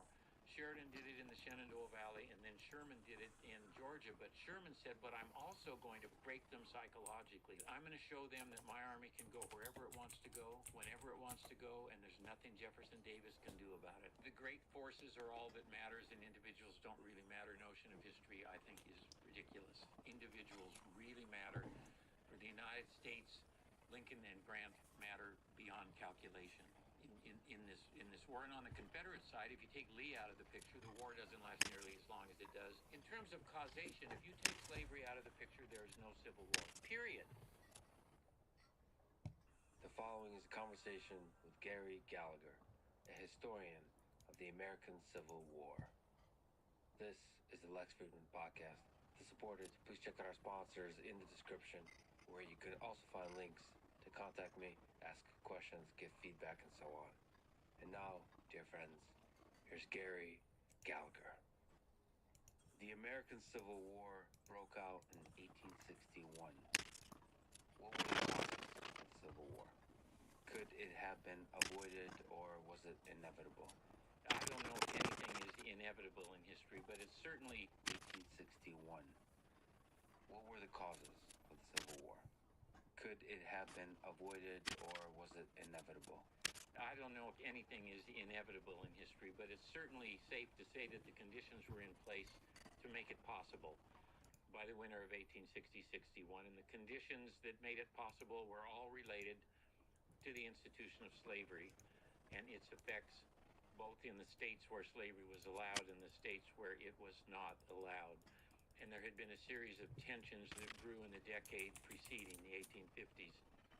It's not that one side wants to get rid of slavery and the other side wants to protect slavery. I'm talking about the white people in the United States now who would be making the political decisions. It's a question of whether slavery was going to be able to expand into federal territories. That is what really created the starkest difference between the two sections in the 1850s, even in the late 1840s. The issues that came to most perilous a point in the view of many people then had to do with whether slavery would be allowed only where it already existed, or would it be allowed to expand. If it could expand, then it seemed that it might be conceivable at some point even that the slaveholding states could end up with a majority. They were in a minority by 1860-61, and feeling beleaguered, feeling threatened, they'd long since lost the population race to the free states. Early in the nation, the most powerful states were slaveholding states. Virginia was by far the most important state. 4 of the first 5 presidents were from Virginia, all slaveholders, all prominent members of the slaveholding class. Those days were long gone by the late 1850s. So that's an important thing to say. It wasn't before the Civil War a discussion about abolishing slavery. It's about whether slavery, the institution of slavery, should be expanded. Allowed to expand into federal territories. There is a portion of the white population that is adamantly in favor of getting rid of slavery immediately. The abolitionists, there was even a political party called the Liberty Party that ran a candidate in 1840, and they got a handful of thousand votes. They reached their high point in 1844. They got about 2.5% of the vote. The abolitionists are a tiny minority among even in the North, tiny minority among the white people of the United States.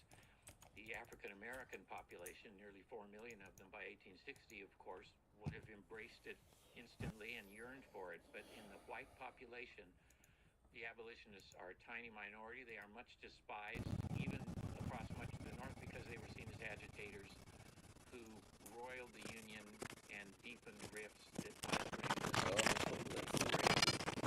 how did this escalate to a civil war? This almost policy discussion. How did it actually escalate? It escalated into a civil war because in the presidential election of 1860, there'd been two-party systems in the United States. The first-party system, the Republicans, the Federalists. After that, there were two parties, the Whig Party against the Democratic Party. The Democratic Party, who had Jefferson, the Republican Party is the same party. The Whig Party foundered to a significant degree on the issue of slavery. National Party has a wing in the southern states and has a wing in the northern free states that can handle the issue of slavery. The Democrats managed to do that. So the Whig Party ran their last candidate in 1856. And the Republican Party emerged in mid-1856. Most of the old Republican ranks, and one of the key Republican platform plank was no expansion of slavery into the territories. Not abolish slavery, no expansion. That was the key in 1856 when they ran their first candidate. In 1860, that is again the key plank in the Republican platform. The Republican platform in 1860 says where slavery exists, it will continue, but it cannot expand into the territories. When white Southerners saw that, that meant that they were going to become an increasingly minority section in the nation, and you would have a federal government increasingly dominated by the free states that could then do the one thing that the white South could not countenance, and that is tamper with the institution of slavery in the South. The presidential election of 1860 brought the destruction of the last national party, which were the Democrats. They couldn't even settle on a candidate, so you ended up with a northern Democratic candidate running, Stephen A. Douglas, and a southern candidate running. The convention fractured, and John C. Breckinridge ran on the Southern Democrat platform. You had a unionist candidate running who just didn't want to talk about slavery. Let's talk about the union. You had Lincoln running as a Republican. When Lincoln won, the white South looked at Lincoln winning. Here's a guy that said that he doesn't think slavery would expand, but he said more than that. He scared the white South more because in 1858, both Lincoln and William Henry Seward, prominent Republicans, had said basically in separate speeches, the House divided speech on Lincoln's part, the irrepressible conflict speech on Seward's part, that the nation would continue long-term half slave and half free. And they told the South which way they wanted it to be. They would want it to be no slavery. And so Lincoln's election scared the white South enough so that 7 of the 16 seceded in response to Lincoln's election. They seceded between December 20th, when South Carolina went out, and the end of February. You had the Deep South went out. What was the general view of the populace towards slavery? Let's kind of lay it out. Let's, for the audience looking back, let's put ourselves in the mind space of how we saw the world, how we saw slavery, how we saw African Americans. The baseline among white Americans, there were about 31 million Americans in 1860. About 4 million of them were 3.5 million of those enslaved. Among the white population, the average attitude toward black people is what we would call profoundly prejudiced. Doesn't matter whether a lot of people think this is a southern white thing. They're the only ones who are prejudiced. By our standards, the overwhelming majority of people in the free states are also deeply prejudiced. It's important to keep in mind that attitudes toward slavery and attitudes toward race do not necessarily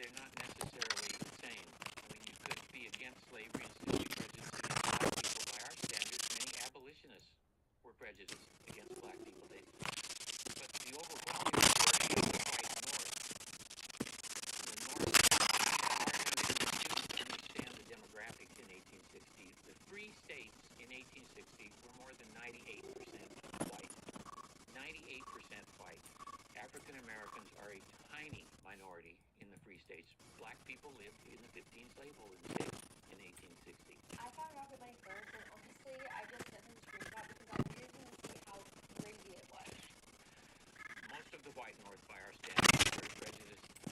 They were against the expansion of slavery into the territories because they thought that would circumscribe white opportunities to make an economic life in these federal territories. And they didn't want that to happen. About 45% of the people who lived in the United States were Democrats. Democrats had no problem with slavery. I mean, absolutely no problem with the institution of slavery. There would be more problems among Republicans, especially with extension of slavery, although many Democrats, white Democrats in the North were against that as well.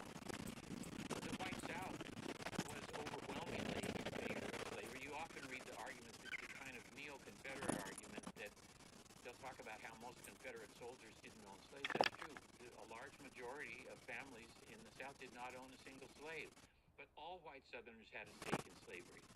They had a stake in it as a form of labor control. But more important than that, they had a stake in it as a means of social control. They knew, no matter what they said later in the Jim Crow era, of how happy black people were in the institution of slavery, they knew that black people, of course, did not want to be enslaved, and they were afraid of what would happen if they were enslaved anymore. They had in the backs of their minds Haiti. Is that what's going to, if you live in one of the coastal districts of South Carolina where 90% of the residents are enslaved, and you're a white person, you probably don't sleep all that soundly at night if you think there's any chance that the black people are not going to remain under the control of the white people. So all white people in the South had a stake in slavery, not just some. All of them did. And there were all kinds of ways that it would go back and forth. If you were a modest farmer and you grew a little bit of cotton, you didn't have your own cotton gin, but your more wealthy neighbor had a gin, you could gin your cotton there, and then you would take your turn on the slave patrol. So there's a reciprocity in that regard. This is perhaps a bit outside the scope of what we'll talk about today, but just to lay out the context on slavery in general in human history, we should say that slavery was ubiquitous. It existed in virtually every major civilization in the history of humans. Mesopotamia, Egypt, Greece, Rome, China, the Islamic world, Africa, the Americas, North and South America. We should also say something that, as I was looking into this, another big topic, which is the Atlantic slave trade. And it was surprising to me, the stat I wasn't aware of, which I should say most Americans probably don't know, that only 4% of African slaves were brought to North America, to the United States. Brazil is the main destination. Brazil, the Caribbean was over 90%, 4.9 million in Brazil, 4 million in the Caribbean, and it was also the last of the Americas to abolish the slave trade. So only 4% of the Atlantic slave trade went to the United States. So there's the story of human slavery is one that reaches deep into our history and geographically is much larger than we often study in the context of the United States. One thing the Civil War, which I'll just call the war for the rest of our discussion, I mean, one thing it did was end slavery in 4 years in the United States, whereas in the absence of that war, it might have gone on for decades. I think that the United States would have had the ignominious distinction of being the last place to get rid of slavery. Would have been after Brazil, would have been after Spanish Cuba, because it was thriving in the United States in 1860. It was making the transition from cash crop agriculture to industrial applications and other applications, growing not growing just cotton and rice and sugar. There was a time in the literature when people argued that the war was needless, Civil War was needless because slavery was on its way out. That's absolutely wrong. It was not on its way out. It was thriving. Lincoln said at one point he thought it might have lasted another 50 years, and I don't know how many years it would have lasted, but I think it would have lasted longer than it did in either Cuba or Brazil if the war hadn't taken place. So slavery was flourishing in the United States. Flourishing. From an economic perspective, yes. Especially. The wealthiest part, the 1860 census is our friend, and it tells us that the people who controlled the most wealth in the United States were slaveholders, and their property in slaves alone, not their other holdings, not their land holdings, just property in slaves, valued at about $3 billion. The value of all industries, all railroads, all of that put together, fewer than $2.5 billion. So the people who controlled the most wealth, by far, were the slaveholding class. So it was the most valuable industry in the United States, and perhaps it is the reason, again, a bit out of scope, but maybe it helps lay out the land. Let's look at the 19th century. So most slave-owning societies of the era were able to abolish slavery without people dying at a mass scale that we'll discuss. So Britain freed 800,000 slaves in 1833 by buying their freedom. Russia freed 23 million serfs in 1861 with a decree, so legally. Brazil, which imported more than 10 times as many enslaved Africans as the United States, abolished slavery in 1888 through basic ordinary legislation. No violence. Reddit. Why did the U.S. have a civil war with an estimated 750,000 people dead in order to abolish slavery? Yes, let's talk just for a second about the 750,000 dead soldiers you were talking about. The number for years was 618,000, and that's been revised lately. I think we're probably certainly more than 700,000. By far the bloodiest war in our history as a percentage of the population. I think there's a big difference between Great Britain doing this and the United States doing it. Great Britain did it in other places. There weren't millions of enslaved people in Great Britain at the time. I think for them it might have been a little bit easier to free enslaved people who don't live among you than in the United States. The ante is up with the Confederacy because they enslaved people in Germany. A lot of them were afraid of them. What would happen if they weren't enslaved anymore? The war goes from, it doesn't begin as a war to end slavery. There's a major shift in the war. It begins in the summer of 1862, where you add for the war aimed for the United States initially is to suppress the rebellion. This is what they called this. They didn't call it the Civil War for the most part. It was the War of the Rebellion. That's the goal initially. As the war goes on and becomes costlier and more all-encompassing, they decide that they're not going to be able to suppress the rebellion unless they also strike at slavery, because slavery underpins the Confederate war-making capacity. You have enslaved labor that keeps the economy going and allows the Confederacy to mobilize between 85 and 90% of all their white military-age males. It's an astonishing mobilization. It's only possible because enslaved labor keeps the economy going. If you take that enslaved labor away, it deals a significant blow to the Confederate economy and by extension to its ability to wage a 19th century war. So the Emancipation Proclamation was in part a military strategy. Abraham Lincoln based it entirely on his war-making power as commander-in-chief in a time of open rebellion. His inclination, he's often been criticized for not including the soaring language he was capable of in the Emancipation Proclamation. One historian likened it to a bill of lading. It had all the soaring language of a bill of lading. He did that on purpose. He did it because he doesn't have the power to strike at slavery in the absence of a war. The president doesn't. And he did it because he knows that he can't win the war with only Republicans in the army. He needs to keep Democrats on board with the war as well. They're not in favor of emancipation. The one way that they might accept it is as a tool to help achieve union. And to do that, they've got to strike at the rebels this way. Strike at slavery. That will hurt their war effort. And it will also punish the people who brought on the war. And that makes so Lincoln based in it strictly on his war power. It might be more widely accepted all parts of the loyal states, and not as controversial. It wasn't still intensely controversial. It alienated many Democrats who said, you're changing what this war is about. We're willing to shed our blood and maybe risk our lives to restore the union of the founders. I'm not going to risk my life to free a black person. That's among Democrats. So what did the Emancipation Proclamation actually do? It emphasized the freeing of slaves in the South. It's even more complicated than that. The only place that Lincoln said he had the power as the war leader to strike at slavery is where the rebels were actually still in rebellion and in control.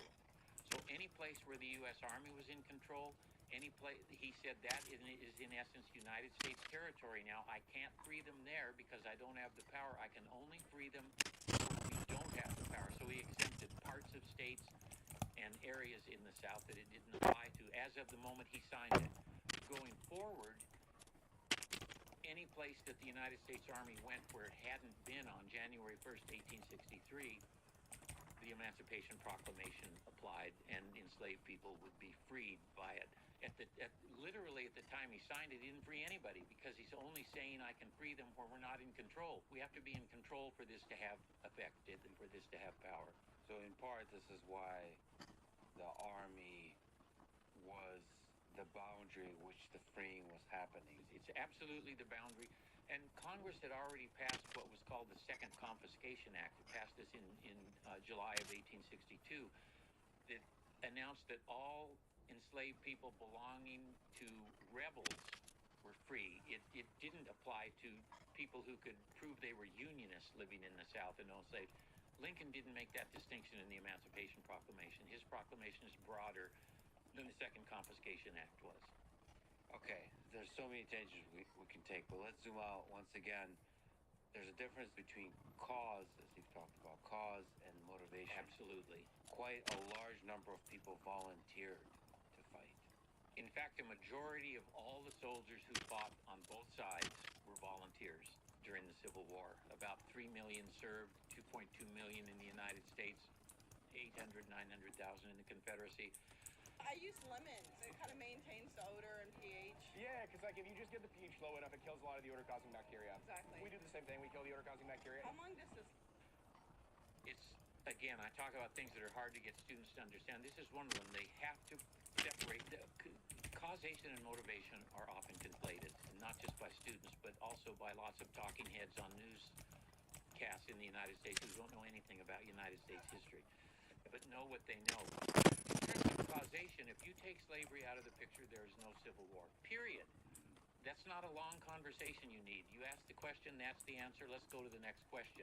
The next question is, okay, so were most white people motivated to put on blue uniforms because they wanted to kill slavery? The answer to that is no, they were not. They were motivated to put on blue uniforms to salvage the Union, which they saw as a unique gift that the founding generation, based on the bloodshed in the American Revolution, had bequeathed to successive generations. And the two key parts of what the Union meant for them was, number one, you had a voice in your own government, and someone will always say now to me, well, but women couldn't vote for right. The people who could vote by our standards were limited in the 19th century, but within the context of the Western world in 1860, the United States had by far the broadest franchise, by far. And so they argued that's one thing the Union gives us, and it also gives us the chance to rise economically. It doesn't guarantee that you can succeed, but it means you're not doomed to be what your father was. And those are worth fighting for. And so I will put on a uniform so the slave-holding aristocrats and oligarchs, which is what they called them, of the South, they said they don't really believe in democracy. It's an oligarchy in the South. It's a slavery-based oligarchy. And we know which way Europe's going, they said. The revolutions of the 1840s failed in Europe. Europe's going the wrong way. They're going toward more aristocracy, more oligarchy, more... And we are the last hope. When Lincoln spoke of the last best hope of earth, which he did in one of his most memorable phrases, he's meaning that the United States is a beacon of small d democracy in a Western world that seems to be turning the other way. And those soldiers, it was that important to them. They are citizens in a republic that people shed blood to establish, and we can't let it go. Part of the compact is I'm a citizen, I derive these benefits from this republic, from the Union.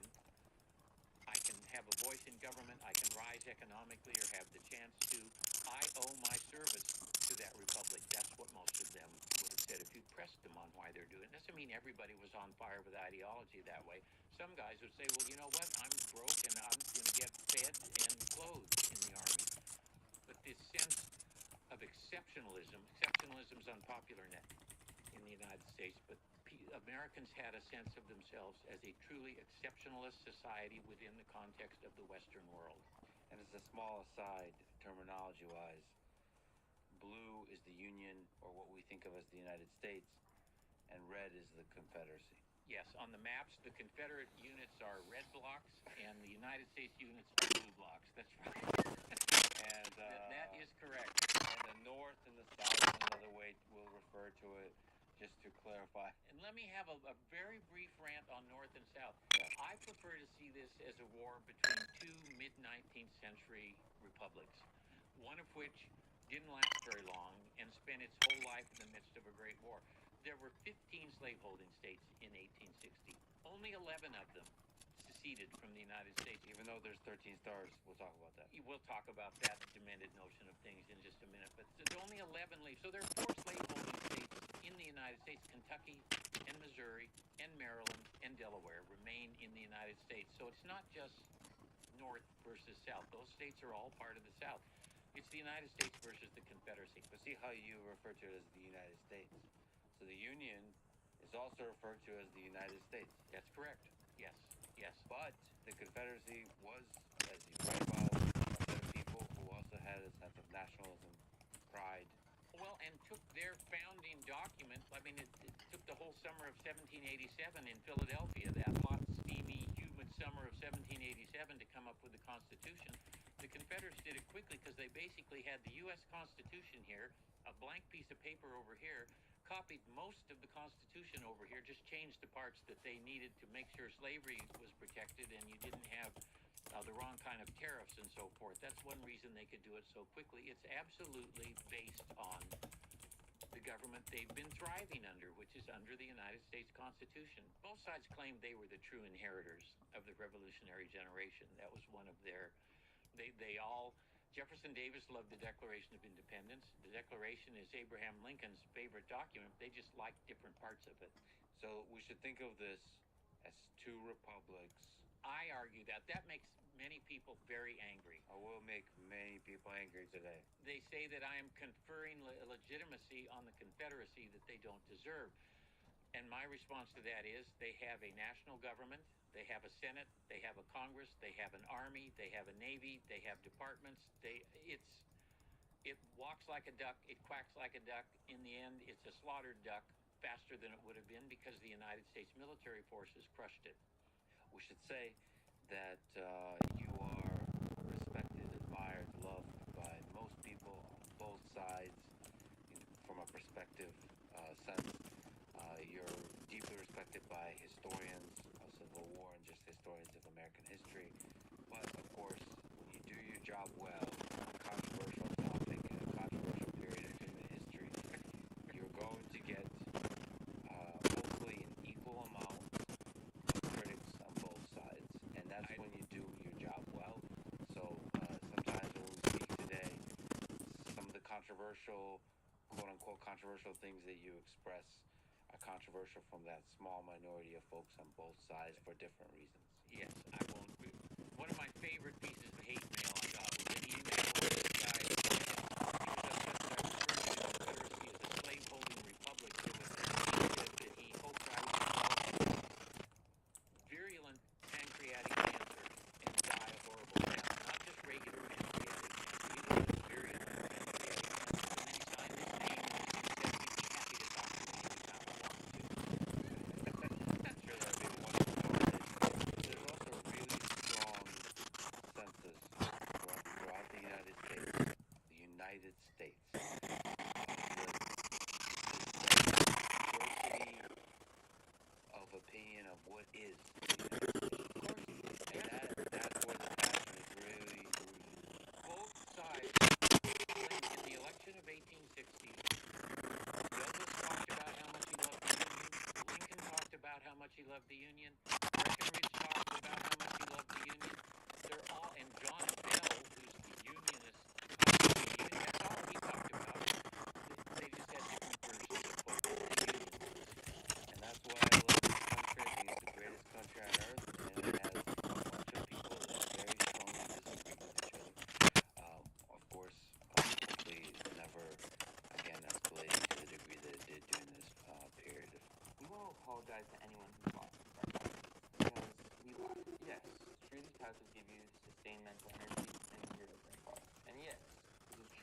me you heard that. Little 1v3. You do get focus without the jitters. It's also true that it contains alpha GPCs and LTVs.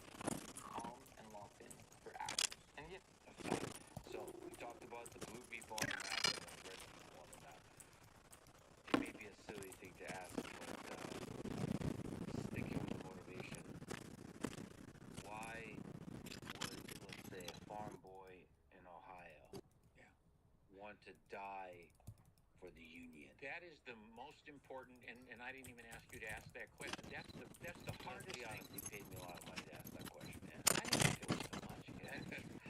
Okay, I'm sorry. No, I tell my students at the beginning of my Civil War class that if they couldn't explain, I didn't use Ohio, I said, you can't explain why a farmer from Vermont would put on a blue uniform and pick up a musket to make South Carolina come back in. Why didn't he just say, great, South Carolina's gone, I never liked them anyway, this is a better union? If you can't explain that, then you can't understand the Civil War. And the key to that, I'll come back to it, is union, because he would have said, if we allow South Carolina to go, that means that other places could go and you could dismantle. And the only reason they're going is because they didn't like who was elected president. They didn't say that Lincoln was corrupt. They didn't say Republicans bought the election. They just didn't like who won the election. And so the republic is so fragile that it can't have an election without having people who didn't like who won leave. Then the founders had wasted their time. The revolution was for nothing. All that bloodshed meant nothing. You had to step up and save this precious republic that had put in place by the revolutionary generation and gave its citizens the benefits that I've already talked about. That's why they would put on a uniform and risk their life. Because they believe that these are citizen soldiers. We don't know what that means so much now because we have a professional military establishment now. Oh, that's the best part about the nice spot meta. That's gone now. So you don't understand what the concept of citizen soldier was, that you owe something back to the republic that has conveyed these things to you, and that's why the guy from Vermont or New Hampshire or Ohio would put on a uniform and go into military service. Is it possible for us to understand that level of love of nation and believe in nation? Is this very distant from what America is today? I actually think many people probably still feel that way, but they're not the ones who are on television most of the time. Republicans in the midst of the war commented about the fact that even with this gigantic conflict going on, immigration continued at a high level. People coming into a nation that was in the middle of a great war. And they said this is a testament to the promise of the United States. And I think that promise continues. I mean, we've argued about it. As with so many things, Americans have no sense of history. They believe we've never argued about immigration before. We've always argued about immigration. But some people always say, shut the door, they're ruining us. The Italians are ruining us. The Irish are Catholics, they're ruining us. God, the Southern Europeans are even worse than the Irish were. People change, the arguments stayed very much the same. And I think it's really telling that in the midst of the war, people would say, look at our republic. It offers so much to people that even in the midst of this great war, they're still coming to the United States. Like you said, both sides, both of these republics claim, for example, George Washington. Yes, they both claim, I'll leave it at that. They both claim George Washington. They wanted to be with the man, which is what George Washington was. He's the indispensable man, no question. Both sides wanted him. They both quoted Thomas Jefferson. Although their personal theory of Jefferson that he's complicated for them sometimes. But no, they claimed to be right with the founders. The Confederates would say, the Constitution allowed slavery. What are you talking about? We're out of step with the Constitution. We're in step with the You're the ones who are out of step with the Constitution. What about the topic of states' rights? At the very least, I love state rights. State rights, I mean, I love the way people use it with the Civil War. They associate it solely with southern states, of course. State rights is always available in United States history for somebody who's not happy with what the federal government is doing. During the War of 1812, it was New England that most often talked about restoring state rights. They had a convention where they sort of wandered over towards secession territory in the Hartford Convention.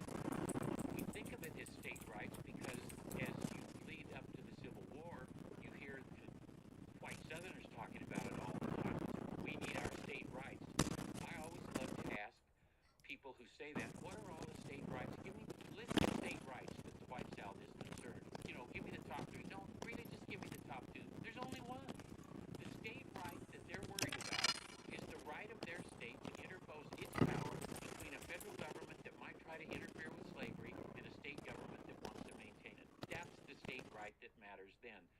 During the ramp up to the Civil War, with what were called personal liberty laws, they their state power in between a federal government who could use its powers to enslave people back into slavery.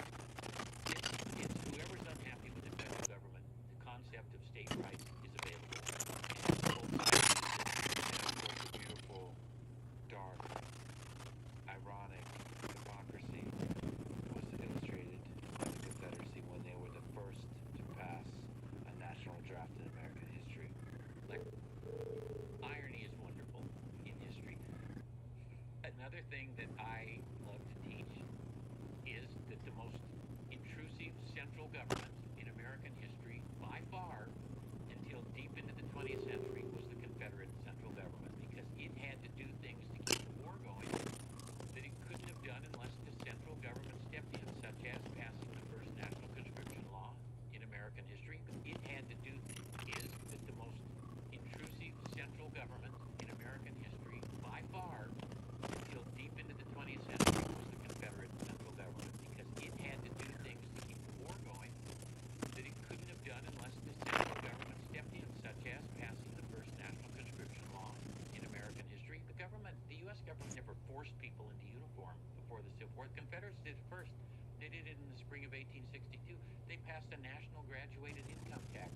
And when taxing didn't work, when their money became so devalued, they then passed what they called the tax in kind. They would take a percentage of your crop. They allowed the government to impress horses, mules, and enslaved labor to work on all of these intrusions from the central government that drove true state rights people crazy in the Confederacy. The Confederacy didn't have political parties. But what they did have was a sort of nationalist, we're going to let the central government do everything. Jefferson Davis's wing, and Robert E. Lee was there too. And the vice president Alexander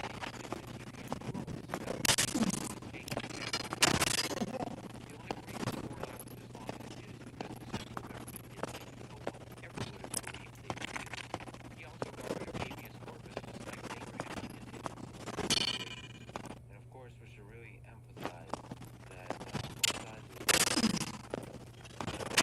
Confederacy, a very large number of people across everybody. And then I believe the longest period was 1 year.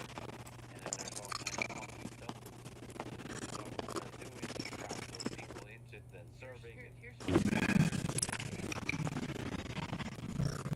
nobody thinks the war's going to last long. For a year, there's probably plenty of time to finish this war. Well, the year goes on, a significant percentage of the Confederate men under arms are due to get out. So what the Confederate promised was mass conscription. We're going to make everybody liable to 3 years service.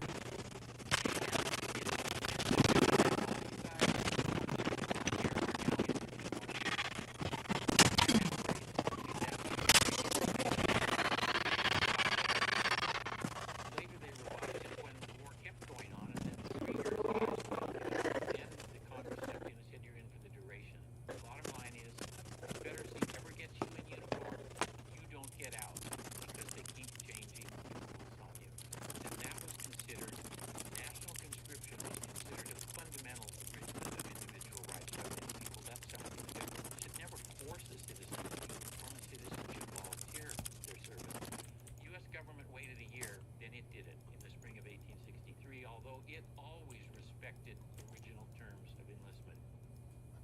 Never made it to war for the duration the way the Confederacy did. Let's pause for a bathroom break if it's okay. Quick 10-second shout out to our sponsors. Check them out in the description. It really is the best way to support this podcast. Go to lexfriedman.com/sponsors. And now, dear friends, back to my conversation with Gary Gallagher. Can you guess what it is? It's the Book of Mormon. Tap the link for a free copy, and missionaries from the Church of Jesus Christ of Latter-day Saints will hand deliver it to you, just like they did for me. I hope it can. All right, we're back. There's so many different directions we can go, but I am somebody who believes that individuals can steer the direction of history. So one angle to look at here is some of the legendary figures from this time.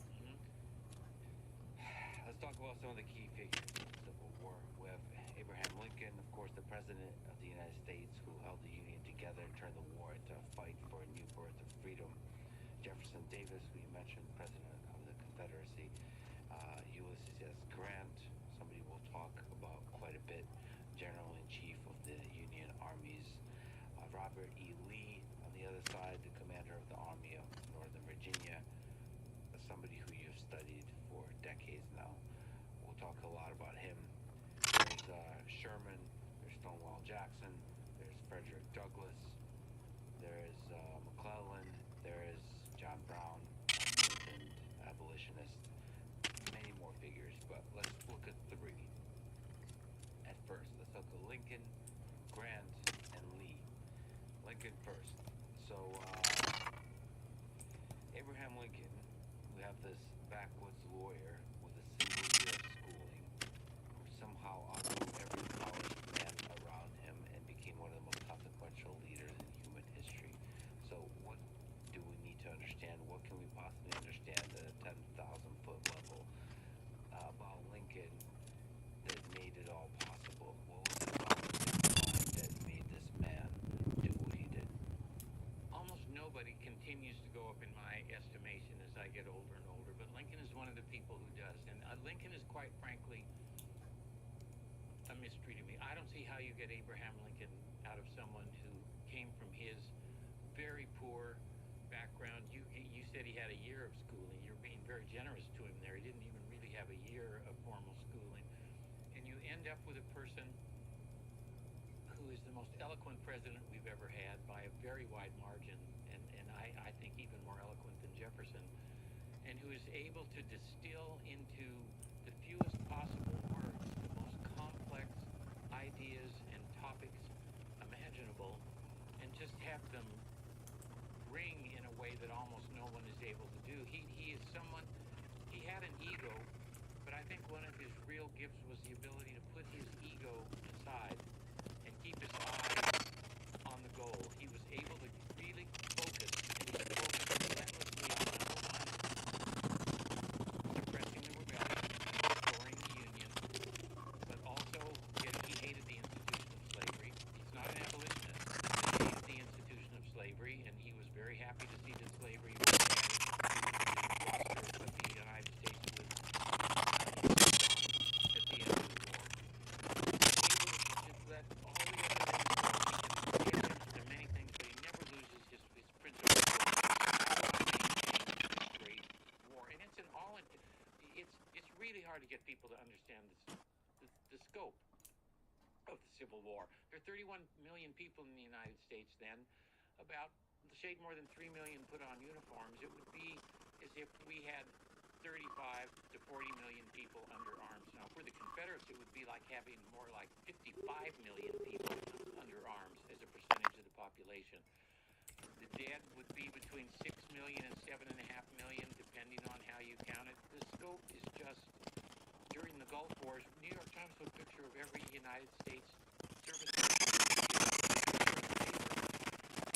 over the scope of those wars, and that is about as many people as were shot in a few hours at Antietam. It's just difficult to get people to understand the different scale, and that's what I'm dealing with. How do I keep focus on a war that is becoming far more costly than anyone imagined, and eating up our young manpower at a rate that no one. There's never been anything in our history to prepare the United States for this. Winfield Scott captured Mexico City with an army of fewer than 15,000 during the war with Mexico. U.S. Grant has 120,000. I mean, the whole scale is just so different. It's hard to come to terms with, and that's what Lincoln was dealing with. I think the fact that he was willing to surround himself with really able counselors is important. Who does he put in his cabinet? He puts his main rivals in the cabinet. He put William Henry Seward in his cabinet, who's the most famous Republican in the country. He put Salmon P. Chase, who's a very smart, effective, person from Ohio in his cabinet. He surrounds himself with people who are capable and energetic and have their own ambitions. All of them have far better education than he had. He didn't have a rural backwoods accent. It's also a measure of how confident he was. He was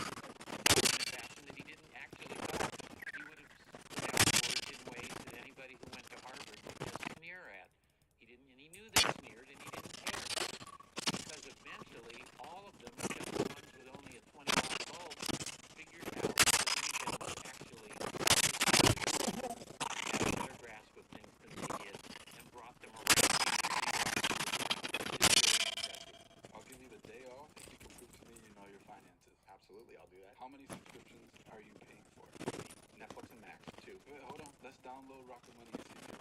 So you're actually paying for 25, which is costing you $400 a month. Are you serious? Let's try again. How much did you spend on food delivery last week?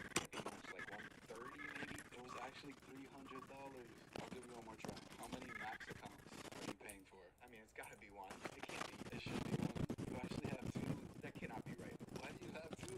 I don't know. Is this in the app? Yeah. Rocket Money shows you all your expenses here in one place. It even helps you create a budget based on your past spend. Also, don't worry about those 25 subscriptions. You can cancel the ones you don't want right in the app.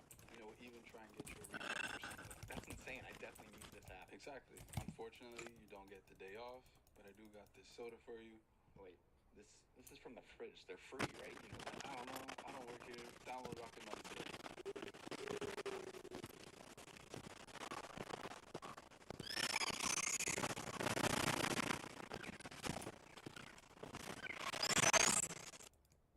What's a day in the life of a flight instructor really like? Let's find out as we go behind the scenes at ATP.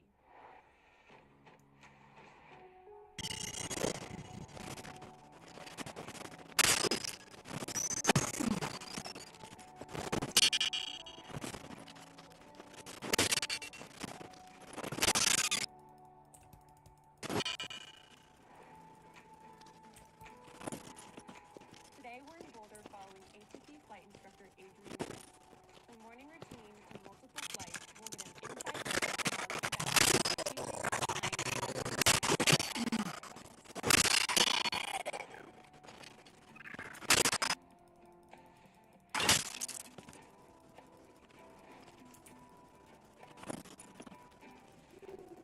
Today we're at ATP Flight School at Rocky Mountain Metro Airport, north of the Denver area, and we are doing a couple of sims, a flight, and a group round. I'm super excited to work with Jessica. She's been working towards her commercial multi-engine add-on rating. Our lesson objective for Jessica today is to perform all the required tasks for the commercial check ride to the commercial standards. She's going for her commercial multi-engine add-on. We prepare everything as though it's going to be the check ride. putting in a lot of work in the plane and also on the ground, just going over pre-flight information, weight and balance, as well as the maneuvers, the standards that I have to hold them to. Pre-flight procedures, we're going over weather and performance calculations.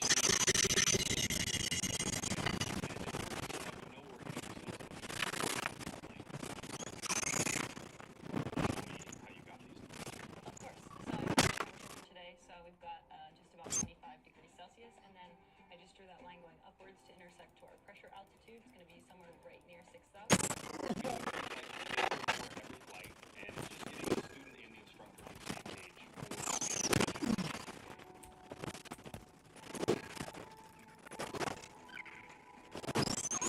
With the briefing complete, it's time to head out and put training into practice.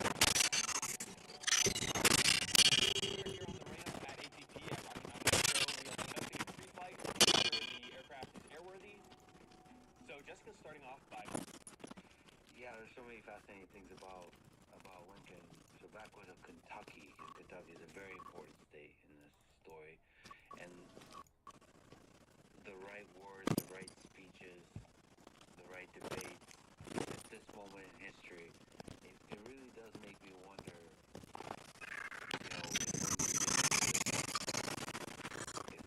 if certain humans in history didn't exist, that everything could have turned out. The great forces matter, individuals don't really matter. Individuals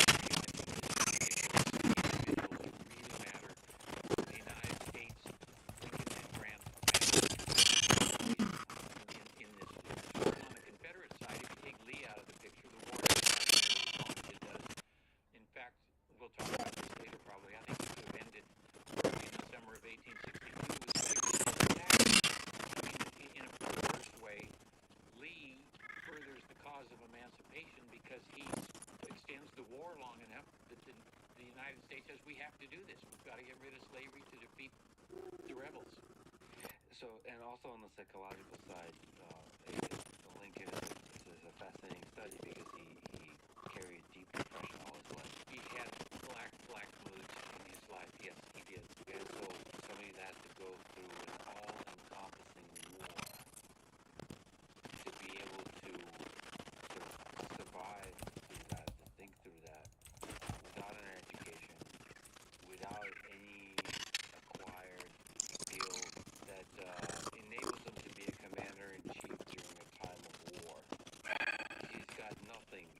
toolbox, and yet he steps up.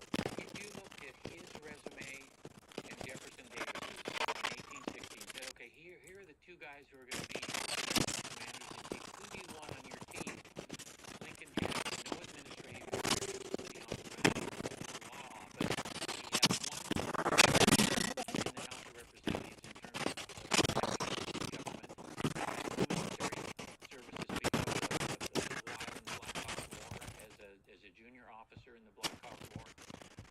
Didn't check any of the education boxes. As you said, Jefferson Davis was a graduate of West Point. He commanded more men in the war with Mexico than most of the men who commanded armies during the Civil War. He chaired the Senate Committee on Military Affairs. He'd been Secretary of War, a lot of administrative experience. He checked every box. Lincoln checked none of the boxes. And yet you got Lincoln as a commander-in-chief. It's really quite remarkable. He could listen to people that he thought knew more about something than he did. That's a quality that all of our presidents, to put it mildly, have not had. Lincoln did have that. He could listen, he could admit when he was wrong and change his mind about things. And he could obnoxious behavior on the part of people that he thought might deliver the goods. And a perfect example of this is George we'll talk about later, is Young, who was General-in-Chief for Rock Command of the Army of the Potomac. In 1861, his Secretary of State, William Henry Seward, went to McClellan's house to talk to McClellan. Went to McClellan's house. Commander-in-Chief goes to McClellan's house. McClellan wasn't there. The butler or somebody put them in a side room. McClellan came home. He was there. He went upstairs and then told the person who worked for him to go tell the president that he'd be happy to talk to him. And so Lincoln just left. He never went back to see McClellan again. Didn't pitch a fit. Filed that away. Okay, McClellan's an ass. I mean, he had that ability to do that, to put aside that kind of behavior he thought they would deliver. He just has a number of qualities, I think, that are very unusual to find in someone. And as you say, he did have depressive moments, and we talk about what bad days presidents have now. Lincoln would have said, I'll take that president's worst day every day rather than the days that I get for the most part. It's hard to imagine that and at the right time, with just a handful of words, the military could possibly do. Explain what the war was about, why it was worth fighting, what it meant, his second inaugural address. I mean, when people went to hear the president give his second inaugural address on that cold day in 1865, what they wanted to hear, they finally beat the rebel scum from their point of view. What do you do? People who brought this great war pay for this. And what does Lincoln tell them? He tells them slavery caused it. Everybody knows that somehow that's the truth, and we're all implicated in it. I mean, he didn't tell them anything that they wanted to hear that day. And it took great courage, I think, to do that at that moment, to tell an audience what they didn't want to hear. And he did it in the most eloquent language that any president. That's the greatest speech in American history, the second inaugural, in my view. With malice toward none, with charity for all, with firmness in the right that God gives us to see the right. Let us strive on to finish the work we are in, to bind up the nation's wounds, to care for him who shall have borne the battle, and for his widow and his orphan, to do all which may achieve and cherish a just and lasting peace among ourselves and with all nations.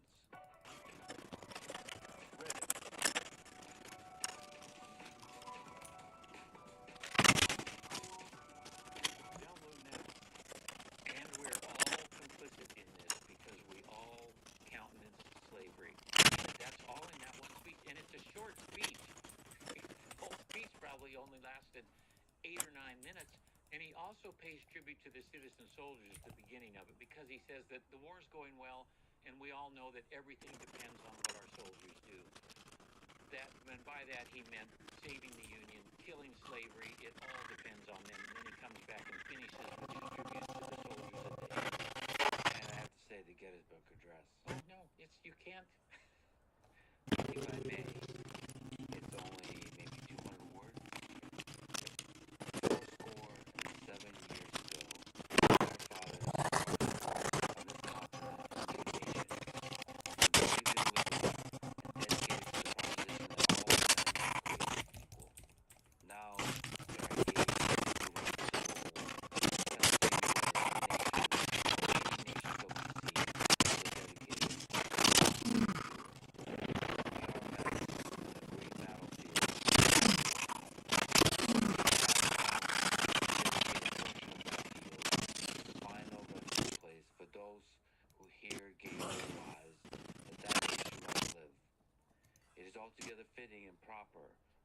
should do this. But in a larger sense, dedication cannot hide the brave men of our poor power to add or detract. The world will little know, nor long remember what we say here, but it can never forget what they did here. It is for us the living, rather, to be dedicated here to the unfinished work which they, who fought here, have thus far so nobly advanced. It is rather for us to be here dedicated to the great task remaining before us, that from these honored dead who take increased devotion to that cause for which they here give the last full measure of devotion, that we here highly resolve that these dead shall not have died in vain, that this nation, under God, shall have a new birth of freedom, and that governments of the people, by the people, for the people, shall not perish from the earth. That's a big statement about what this country is about. It's about freedom. And he comes back to, when most people read that, the very last part of it, they emphasize the prepositions of the people, by the people, for the people. Lincoln, it's not about the prepositions, it's about the people. He earlier used the word it's the people that are the people who make up the republic, the people who will derive the freedoms and liberties that the, I mean, it's an amazing, and it probably took you 2 minutes to read that. He was finished before most people knew he started.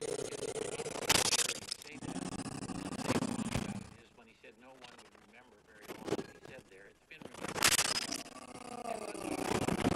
Figures which will return to time and time again. Ulysses S. Grant and Robert E. Lee. So who was Grant? So this is a man who failed at farming, failed at business, failed at his role in the peacetime army. Then, when the war came, the war revealed his genius. He'd known a lot of failure. He'd known a lot of setbacks. And his wartime record shows that he learned to deal with those things. He had a great, tremendous relationship with his wife, a very strong family life, a family he loved. I think that was the rock for him.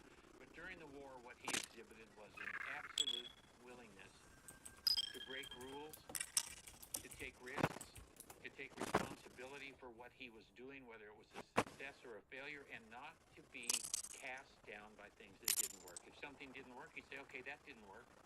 Now let's do this.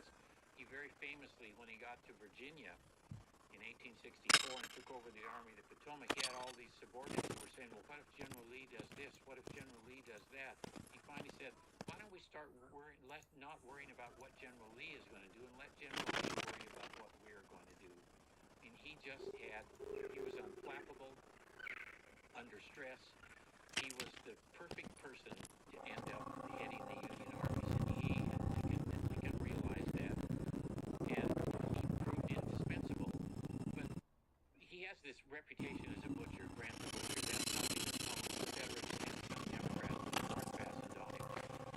His preferred way of fighting wasn't just kind of slug it out. It's really interesting to compare his record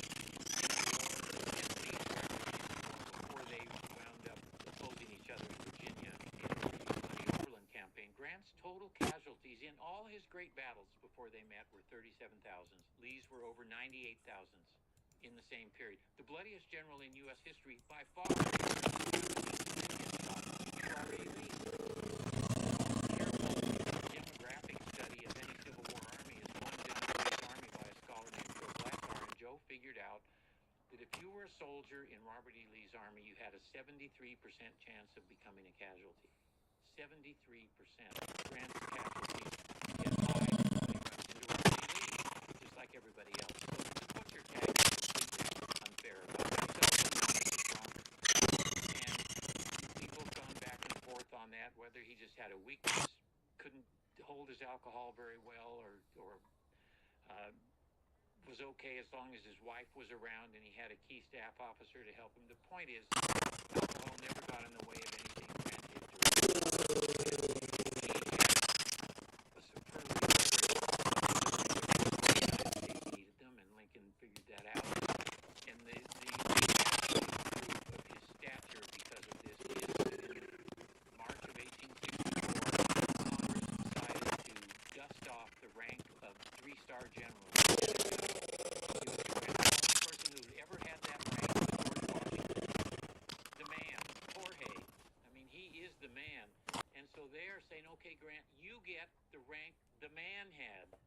shows there's never been anyone else who got it. You're the first.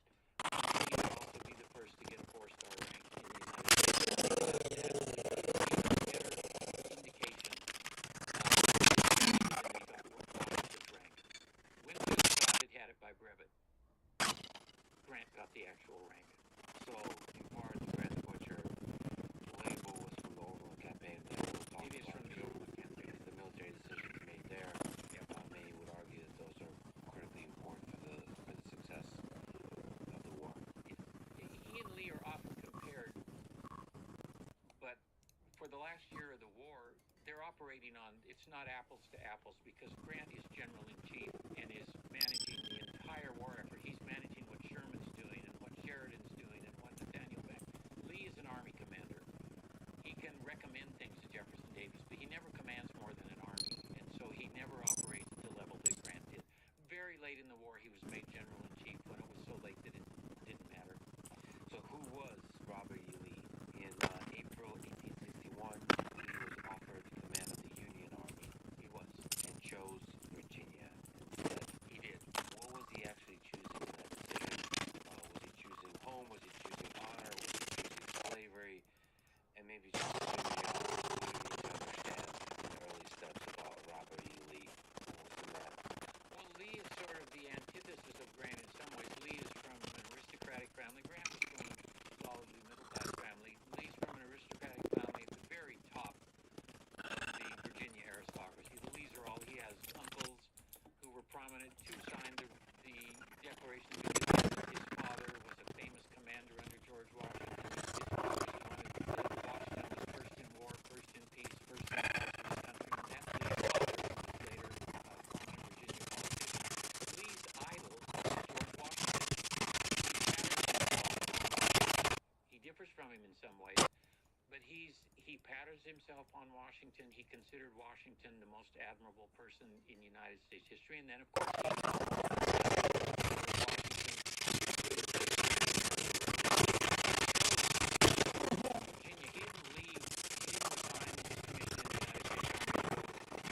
He didn't resign his commission in the United States Army.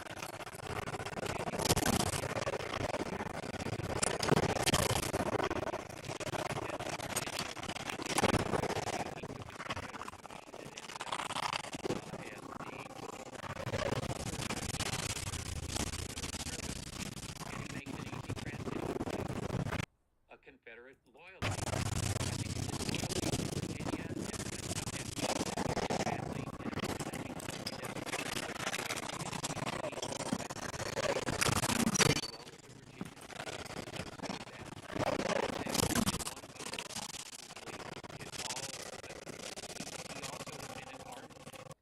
U.S. nationalist later in his career, and a very successful military officer. Winfield Scott thought he was the greatest soldier in the Army, and Scott, he probably really thought, except for me, Scott was the greatest soldier in the Civil War. He became kind of job as a figure by the time of the Civil War in Normandy. But he was a very smart guy, and he thought very highly of Lee. Lee was a superb soldier, as he would show during the war. He's on the wrong side. Maybe just before we do more characters, I do think the book on both sides of the more radical persuasion is quite interesting. Somebody spoke about, I'm not sure where, I think it might have been the lecture series on Thaddeus Stevens. Radical. He's a congressman from Pennsylvania. People say harsh things now. Thaddeus Stevens eviscerated people, and he was way out. He was an ardent abolitionist and for equal rights for women in many ways, and he picked up a number of forces and champions. Maybe you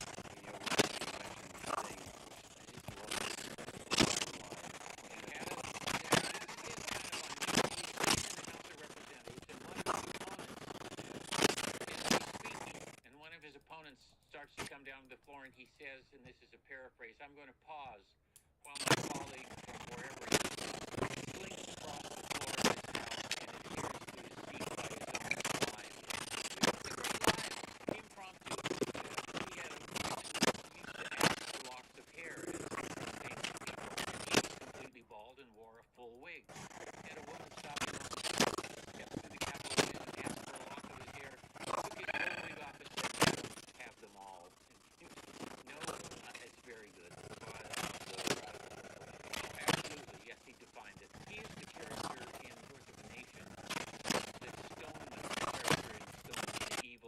typical Republican in pattern on that.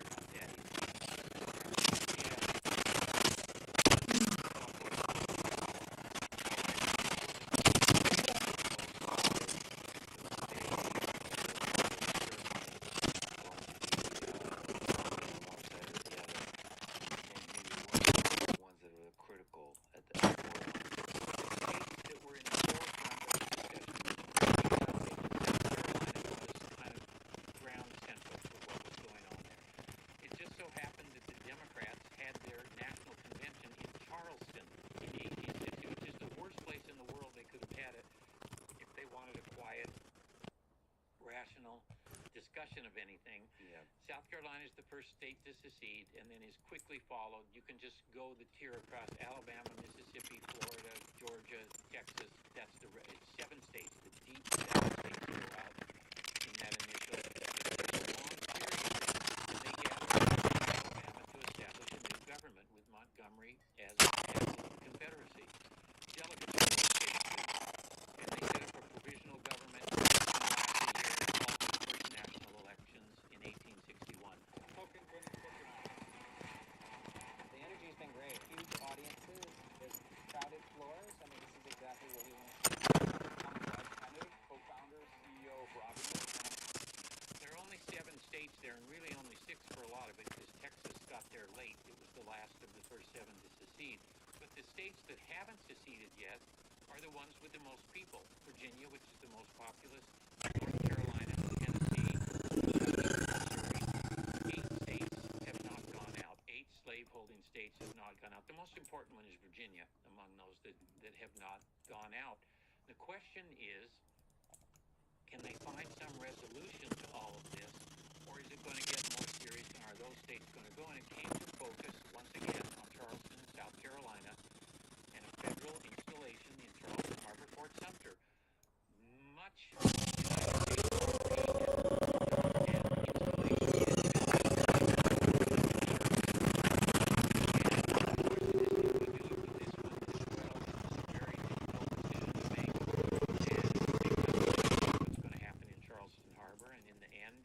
Jefferson Davis believed that he couldn't allow it to remain a federal installation because it's actually in the Confederacy from their point of view. And Lincoln, who's not conceding the right of states to secede, they're temporarily out of our power, but we have to maintain. He decided in the end to maintain power there, not to reinforce it, but to resupply it, needed supplies. And that's what triggers it. Then the ball's in Jefferson Davis's court. Okay, they're going to resupply it. What do we do? And they decided we need to insist that it surrender. We need to fire on it. And the Confederates fired the first shots. They would have said we were forced to fire the first shots by what they did. Nobody wanted to be the ones who fired the first shots. In the end, the Confederates fired the first shots. And once that is fired, the key thing is not the firing on Sumter in the end, but that sets up the key thing, which is Lincoln's call for volunteers to suppress the rebellion. And he is going to ask each state to supply people. And the upper South states, most of them said, we're not going to secede, but you can't. But the states that are gone had the right to secede, and you can't do anything to make them come back. Lincoln is seeming to make them do things to come back, and so 4 more states went out. Virginia went out, Arkansas went out, Tennessee went out, then North Carolina went out, and now you have an 11-state confederacy rather than 7. But more than that, you have Virginia. The city of Richmond has 40% of all the industrial capacity in the entire Confederacy, what became the Confederacy. Virginia is the most populous state, has the largest slave population, the largest white population. It supplies the most important military leaders, and the capital ends up in Richmond. They moved from Montgomery to Richmond in acknowledgement of how important Richmond is. That this is the key state. The key states that didn't go out were Maryland, Kentucky, and Missouri. Delaware didn't either, but who cares? The other 3 didn't go out, and that really mattered because they were more populous. But 11 are gone, 4 remain in the Union. And to lay out some more context, going to perplexity here, by total enslaved population on the eve of the Civil War, we have, looking at the top 5 states, Virginia, as you said, with the most number of slaves, 490,000. Then Georgia, Mississippi, Alabama, South Carolina, all with over 400,000 slaves. And Mississippi and South Carolina have the highest proportion of enslaved people of any of the states. And this is an interesting little fact from the 1860 census. When you're talking about white people in the United States, those are the two wealthiest states per capita in the United States, are South Carolina and Mississippi in 1860. Boy, the complicated history of this great nation of ours. It's hard to overstate the resources. The states that sent the most men into the Confederate Army are Virginia, Tennessee, North Carolina, and Georgia. 3 of those come in this second wave of secessions. 3 of them, 3 of the 4. Only Georgia among the original ones was in those top 4 states. So you would have had a much, much smaller pool of manpower for that earlier version of the Confederacy. It's inconceivable to me that you would have had the war we had with just that version. So it does feel, just to linger on it, like there was a lot of balance here. Like there was a lot of different decisions that could have been made, even on the political side, that could have turned the tides. For example, there's a secession convention in Virginia. It votes twice against secession. Twice. It's only after Sumter that they come back for another vote. I mean, it's a unionist vote in that convention in Virginia. And it's only after Fort Sumter, and then it's still so divided that a big chunk of Virginia decide that's how you get West Virginia. West Virginia essentially secedes from Virginia in the course of the Civil War. And given the industrial capacity of Virginia, that was a critical state, so it could have been, Virginia could have changed, we could have avoided the Civil War with Virginia alone. It would have really changed. I mean, Virginia is the key. Virginia is the key because of the manpower, the industrial capacity, the food production, and Virginia gives you Lee, Jackson, Jeb Stuart. I mean, and the most soldiers of any state in the Confederacy. It's a real game changer to get Virginia. Plus, it also gives you these unbelievable ties to the Revolutionary generation. Hey, it's Georgia's home state. It is now in the Confederacy with his big statue on the Capitol grounds of George Washington. Because you get Washington, the ties to Jefferson, the ties to Madison. All of this comes in with Virginia. So I think a lot of historians have said that the Civil War was inevitable. You're really painting a picture here where it perhaps was not inevitable. I don't think it's inevitable. Things happen in a sequence. I was at a academic conference once when they were trying to decide what important dates were, and they concluded that no dates are an artificial construction. No date is more important than any other. Yeah. That is so obviously preposterous. I mean, things happen in a sequence. They don't just sort of happen. Lincoln's elected, then South Carolina secedes, then other states secede, then, I mean, things happen as a consequence of what happened before, and you have these various things that have to happen before the next thing does, and then we end up with a war that seems to be inevitable, but it's not. It's just the way things played out. All of these factors are in motion, and you end up with the sequence that gets you to where people start shooting each other. Yeah, when you read history and look back, it seems inevitable, but if we were to place ourselves in that moment of time, do you think there's decisions that could have been made? The decision to not let Fort Sumter, I mean, that's a big decision to make. If Lincoln had just said, go ahead and take Fort Sumter, okay, then what would it have taken to trigger the departure of those upper South states? That would have changed that whole equation. But Lincoln decided you just can't keep giving them everything that they want if you don't concede that they have the right to do what they did. Yeah, there would be a continued heated political debates, intense political debates about the expansion of slavery, but it would not cause rebellion to then escalate into a full-on hot war. I think that's conceivable. I don't think the war was inevitable. But I think the conditions were present for it to happen. Obviously, I mean, that's stating because it did happen. But I think it's very tricky to just say that it was inevitable. That's kind of starting at the end of the story and just saying, let's look at the factors that got us here. We know it was going to happen, and these are the things that pointed this direction. Can we just actually linger on this, on the nature of war? Over 700,000 people dead. How do we make sense of our capacity as, in that context, Americans, to kill sometimes literally our brothers. Yes, sometimes literally our brothers. How is that even possible? Well, one thing, it tells me things are pretty important to people on both sides. If you're going to continue for a war that long. I mean, there was a period in the literature, in the scholarly literature, in the 1980s and into the 1990s where they argued that the Confederacy wasn't a nation, and the proof was that they didn't try very hard, that if they really thought of themselves as a nation, they would have tried harder and fought longer. Well, they lost between 4.5% and 5.5% of their entire population, which is more than Great Britain, France, Germany, or Russia during World War I. They had a higher percentage loss than any of the powers in World War I. The U.S. lost about 1.8% of its population from the war. U.S. in World War II, 0.3% of its population. That seems to, they lost more than 30% of their entire white military age males in the war. It'd be the equivalent of about 18 million Americans being killed now in a war. That seems to me that they're pretty serious about something there. It means that that's one of the largest percentages of loss. If that's a measure of dedication. If that's your measure of dedication, yes. And it seems to me that it should be one of the metrics that you bring to play. They just keep at it. They didn't give up easily. What can we say about the motivation? On the psychological side, did the members of the Confederacy hate the members of the Union?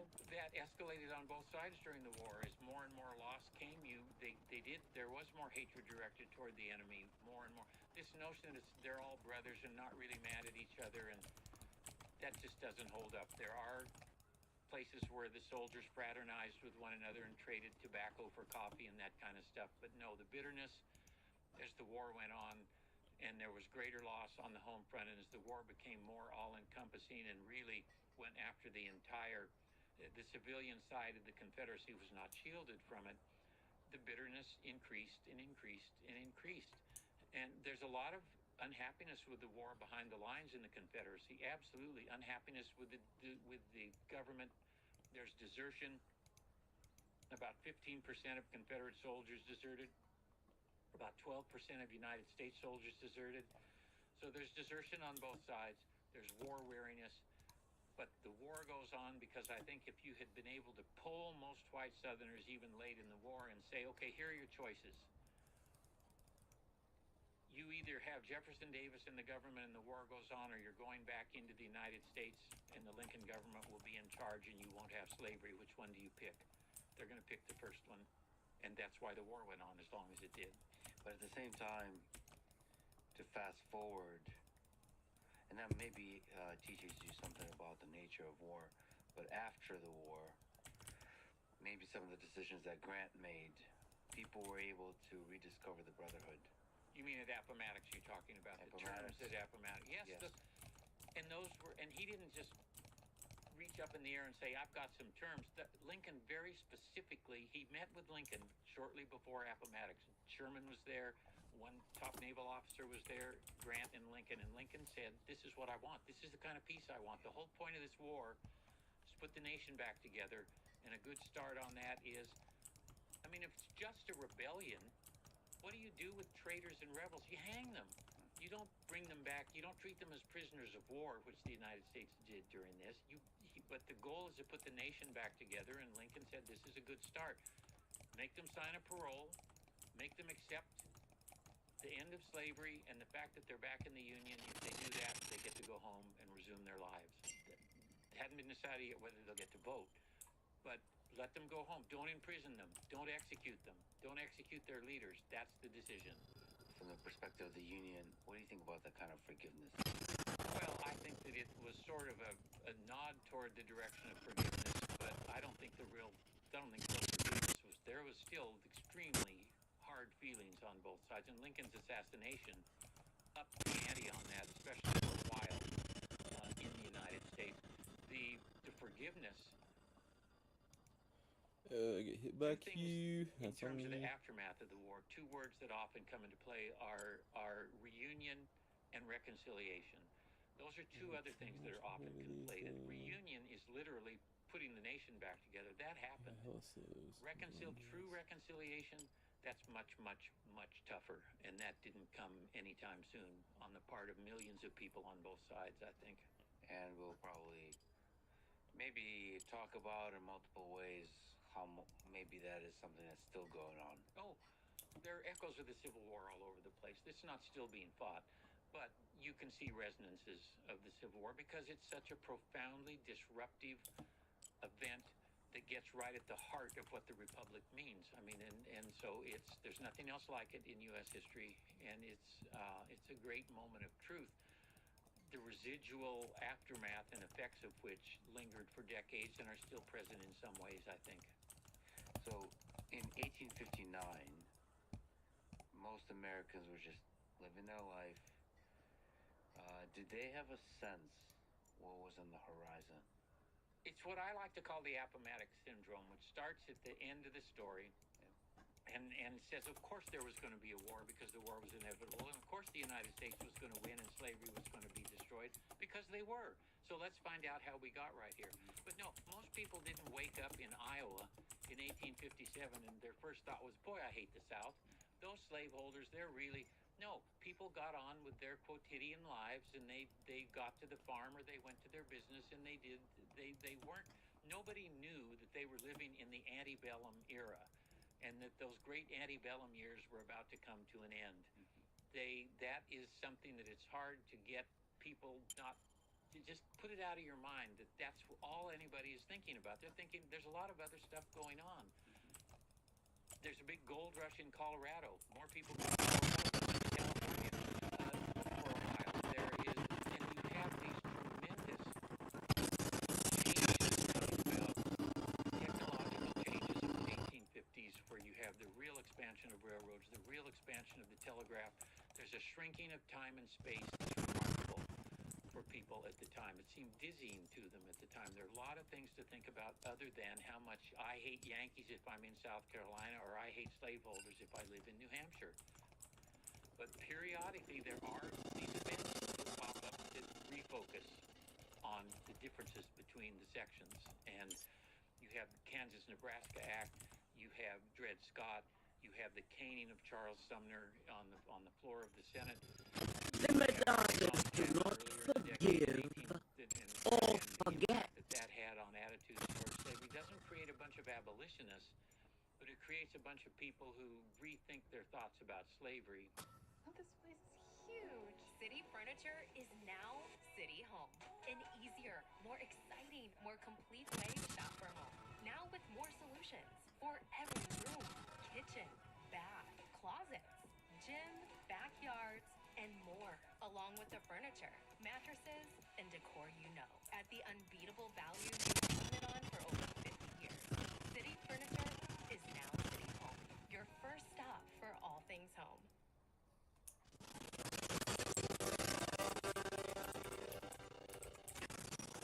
There's never been anything like this. Here's what's up at Paramount Plus. Let's go! Stream exclusive live sports like UFC and UEFA Champions League. The new series Marshals. Let me try to find a new beginning. And Starfleet Academy. Boldly go where no one has gone before. Plus, all new seasons of your favorites. That's going to be fun. Paramount Plus. Like, what do I die from? Stream now. Should have read both.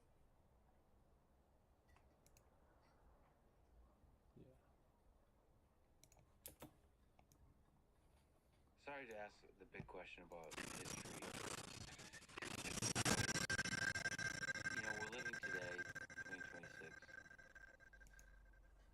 and there's the sense that every day you wake up, the possibilities before us are endless.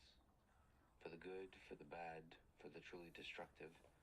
There's an eerie sense that the possibility of a world war in different kinds of ways, whether it's sparked in the Middle East, or sparked in China and Taiwan, or sparked in Ukraine, Russia, or elsewhere totally surprising in the world, may be related to nuclear weapons or not. There's a sense that everything is possible. And of course, when history is written about the 21st century, it will all be obvious. It's always obvious in Heart and sword, always. Learn about, from the Civil War, about how history unfolds itself, I suppose, for the modern day. Well, I think that the potential threats now from the potential threats in the mid-19th century. The nuclear dimension is some kind of really brutal use that happen now that couldn't happen then, at least not because humans were making them happen. But I mean, to me, one of the things to take away from the Civil War is really the resiliency of this republic, which I still think it's a resilient republic. We're living in a sort of wacky time, but I believe that I have a great faith in the resiliency of the nation. I really do, of the United States. I think it's been through much tougher times than we're in now, and I think that we will weather this, although everybody will have some scar tissue. There might even come a time when our leadership class actually leads, and which would be interesting. And I'm saying I'm talking about both sides of the fence here.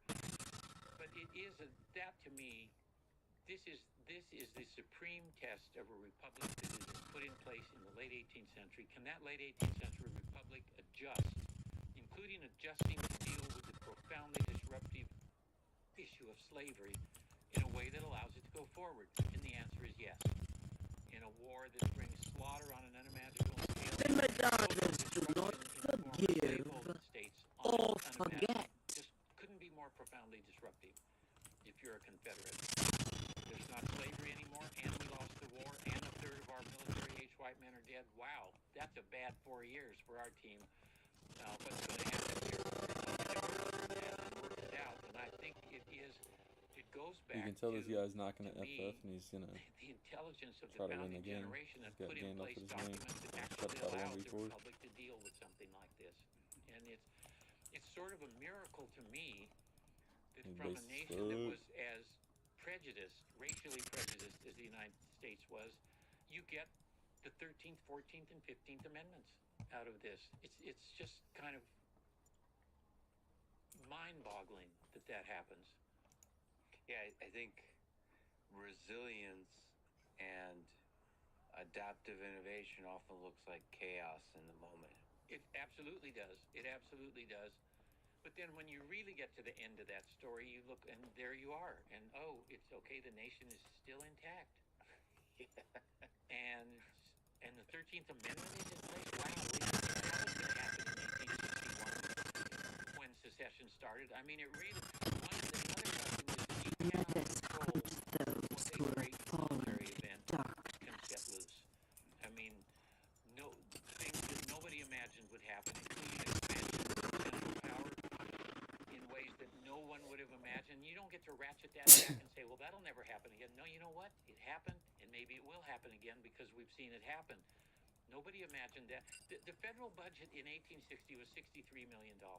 That was the entire federal budget. The federal budget in 1865 was $1.2 billion, and if you throw in the Confederate side of that, it gets you over $2 billion, which means federal expenditures in 1860 would have lasted about 11 days in 1865. Nobody foresaw that. No, absolutely nobody foresaw that. And education legislation that would create the great land-grant colleges and universities in it's the war brought a lot. And I think most of the things that has happened through the hard periods of our country's history, nobody could have really foreseen. So I don't want to be on the burn gives me a lot instead of of like, this kind of like extreme division, the arguments, people basically speaking in the harshest of ways against each other. That is like the engine of brainstorming and figuring problems out that in the long arc of history create progress. But in the short term, it feels like a dumpster fire. It does. And to me, the arc of U.S. history has been, and Lincoln talked about this too, it's an expansion of freedoms and liberties. That's the long arc, with very problematical places along the way. But again, the documents allow for that, and the process allows for that. And I think that's one of the remarkable things about Philadelphia in the summer of 1787. I mean, those guys a lot of whom own slaves, put together something that's proved to be resilient and adaptable and changeable, and it has evolved in a way that is in the right direction, although there are always problems. I love this country. I will never stop saying how much I love this country. It's an incredible experiment. We're this year celebrating 250th birthday. I can't wait for the next 250 years. This is such a fascinating study of human civilization. And it is complicated. What we want now is a sort of cartoon version of what we, Americans, as you watch popular culture, we want a 30-second view of whatever. Well, who should I like? Who are the good guys? Who are the bad guys? I want a 30-second version of the Civil War. History is not that way. I've spent my whole life studying history, and maybe the main thing I've learned is however complicated I thought something was, when I really started to explore it, it's more complicated than I thought it was. People aren't simple, they're complicated. And you have to at least appreciate, you don't have to embrace the complexity. I guess you can't make people do that, but you have to at least concede that things are real. There's not a 20-second version of anything in the past. The past is complicated because humanoids are involved in it. They're complicated. Yeah, when you look at the system as a whole. But as individual humans, we like to do the black and white thing where of course we just see the good, everything is good and evil, and then it's we easier. Bicker, and then we get together at Thanksgiving dinner and we yell at each other, and then people lose their shit and they stop talking to each other for a year, and then they make up and all this, because this is how humans interact with each other. But as a system, especially with the increasing levels of freedom, with the freedoms of speech, and be able to speak out about your feelings, even when they're intense feelings, that somehow works as a system. And it's very messy. Yeah. The more freedom, the messier it is. Really, the messier it is. And your job as a historian is a difficult job. And as you said, because the more you learn, the more you come to understand, the more complicated the picture appears. Yep, and the more you learn, that you don't know as much as you thought you did. So some humility will take you a long way. Yes, you want more of Grant than McClellan on that humility score. Grant would score high on humility. McClellan, every day, the first thought was, what about me? Who is going to not appreciate how wonderful I am today, thought George B. McClellan. That's the thought that nagged at him. Somebody might not know how great I am. That's an aside. It reminds me of somebody. But anyway, quick 10-second shout out to our sponsors. Check. So 20 years until retirement. At this rate, it's probably going to be more like 40. See how much you download an app called Rocket. I've got 3 DoorDash. And this thing starts brewing and escalating towards a full-on war. What are the different advantages of each side from a military perspective? Here is one of the great misconceptions about the Civil War. Among the people who know anything about it, which in the U.S. is a very small percentage, but if they know anything, they know the United States victory was inevitable because the United States had 22 million people. The Confederacy had 5.5 million white people and 3.5 million enslaved people. The United States economy was infinitely more powerful than the Confederate economy. The United States had the United States Army. The United States had the United States Navy. Really? Who's going to win this war? The U.S. It's inevitable. Next question. It's not true at all. The U.S. did have those advantages, but the Confederacy had compensating advantages. And one of those advantages was it had a much lower bar to cross for success. Oh, it man, didn't that have didn't to go on. invade the United States. I was like, It didn't I have think to I'll win capture this. Washington. Like, I don't know. It didn't have to project its military power into New England. All it had to do was convince a majority of the civilian population of these loyal states that it wasn't worth the cost to make these rebel states come back into the Union. These are two democratic republics at war, and in the end, the civilian sector decides. Somebody my age can. We have the perfect example, Vietnam. The United States was not defeated militarily in Vietnam, and it didn't matter. Because when the people said we're not going to support this war anymore, the war is going to come to an end. The smart people in the Confederacy understood this. They understood it at the time. Lee understood it. Jefferson Davis understood it. You had key people at the time saying there's no way that a nation as large as ours and a population as large as ours has ever been subjected in a war like this. A tie is as good as a win for the Confederacy. And they came very close to that in the summer of 1864. The other thing is the sheer size of the Confederacy is a huge advantage to them. It's huge, with a very poor transportation and communication infrastructure in many ways. And to move a large army deep into the Confederacy is a huge logistical problem. The same thing had happened to the British both during the American Revolution and the War of 1812. They confront the Confederacy is as big as all of Western Europe. That's a problem. It's also a problem that the Confederates are fighting, literally fighting to defend their homes. That's almost always a stronger factor than trying to impose your will on somebody else. All of these factors help the Confederacy. The U.S. did have an army. The army had 15,000 men in it in 1860, 15,000. The Navy had fewer than 50 vessels, most of them on overseas stations. There were exactly 3 vessels available to blockade the Confederacy at the beginning of the war. The Confederate coastline is 3,600 miles long. Probably not going to be able to shut down a lot there. So the point is that there are factors that help both sides. To me, the conditions for victory are the most important factor that favors the Confederacy. We just have to make it painful enough to the United States that they're going to say, let them go. We never liked South Carolina anyway. Just let them go. It's not worth it. It's killing too many of our boys. It's costing too much money. And we don't have to worry about slavery in the territories if they're gone, because they'll be gone.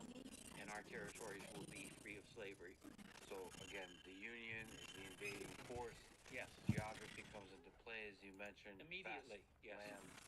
And so, in some sense, it's a miracle that the war lasted as long as it did, and then there was as much motivation. Yes, that they stuck to it. Because, again, victory for the Confederacy was to stop the war. Stop the war. Neither side has an advantage in terms of its leadership. The generals all come. You often used to read frequently Confederates had better generals, but this is the first war where West Pointers are in charge. They were subalterns in Mexico. The West Point is the United States Military Academy, where the professional officer corps gets its training. It was established under Jefferson. It's the premier engineering school in the United States. And, I mean, West Point trained engineers are very, very prominent when they get out of the Army and even when they're in the Army. But by the time of the Civil War, it is West Pointers, or lieutenants and captains in the war with Mexico, are now going to be the people in charge. Almost every Army commander, almost every Corps commander, which is the next level, are West Point graduates. They took the same classes from the same professors, read the same textbooks, served under either Winfield Scott or Zachary Taylor in Mexico. They bring the same background and body of doctrine and training to the table. It would have been weird if one side or the other had an inherent advantage in leadership. The one place where the U.S. ends up with an advantage is that over the course of the war, it found, in my view, 4 men who could command armies effectively: Grant, Sherman, Philip Henry Sheridan, and George H. Thomas. The Confederacy only ever found one, and that's Lee. And they had more than one army, so that's a problem. If you have more than one army but only one really good army commander, that puts you at a disadvantage. In what ways would the two sides balance militarily? Equal militarily. So the passion, like we mentioned, of the fighting force, the soldiers, the dedication to the fighting. Both brought the same notions of how to fight a war to the table, because the officer corps had been, on both sides, had been trained in the same way. Neither side has a real advantage in terms of technology. Both sides use the railroad. Both sides use the telegraph. The United States could have used repeating weapons, but decided not to. The Confederacy didn't have the industrial capacity to produce them. So the war is fought by infantrymen, for the most part, carrying muzzle-loading, single-shot muskets, rifle muskets. That's the weapon that inflicts 85 to 90% of the casualties in the Civil War, and they both have exactly the same thing. And they have the same kinds of artillery pieces. The United States Navy is much bigger, but and the Navy is important, but armies really decide the war, and the armies they're organized exactly exactly the same way. They get officers the same way. They're very similar. So what was the actual fighting like you mentioned? Most of it was with muskets. What was the experience of it like? It's linear formations, shoulder-to-shoulder kinds of formations that would allow you to maintain unit integrity on a battlefield, which is one reason casualties were high. They line up and fight each other. As the war went on, they resorted more and more. One of the developments was the field entrenchments became very common by 1864, and both armies, if they would stop for the night, they would entrench. They'd throw up field works, which gave the defenders a much greater power vis-a-vis the attacking force. They came to decide that you needed about a 3-to-1 advantage in numbers to have a successful attack once field entrenchments were in place. But it's an infantryman's war overwhelmingly, and the infantryman's experience on both sides. The United States side was a little better supplied. Union soldiers ate a little better for the most part. They got regular issues of clothing a little more regularly than the Confederates did. The uniforms all kind of looked the same. The Confederates would have had a more motley look. But the Confederates didn't lose any battles because they didn't have enough shoes, and they didn't lose any battles because they didn't have enough powder. They never had a problem with that. So it's a war where each side looks like the other side in terms of what the armies actually. We had wandered through the armies or watched them in battle. They would look the same to us. But it wasn't just about bullets. There's also dysentery and disease. 2 out of every 3 soldiers who died of disease. Reading.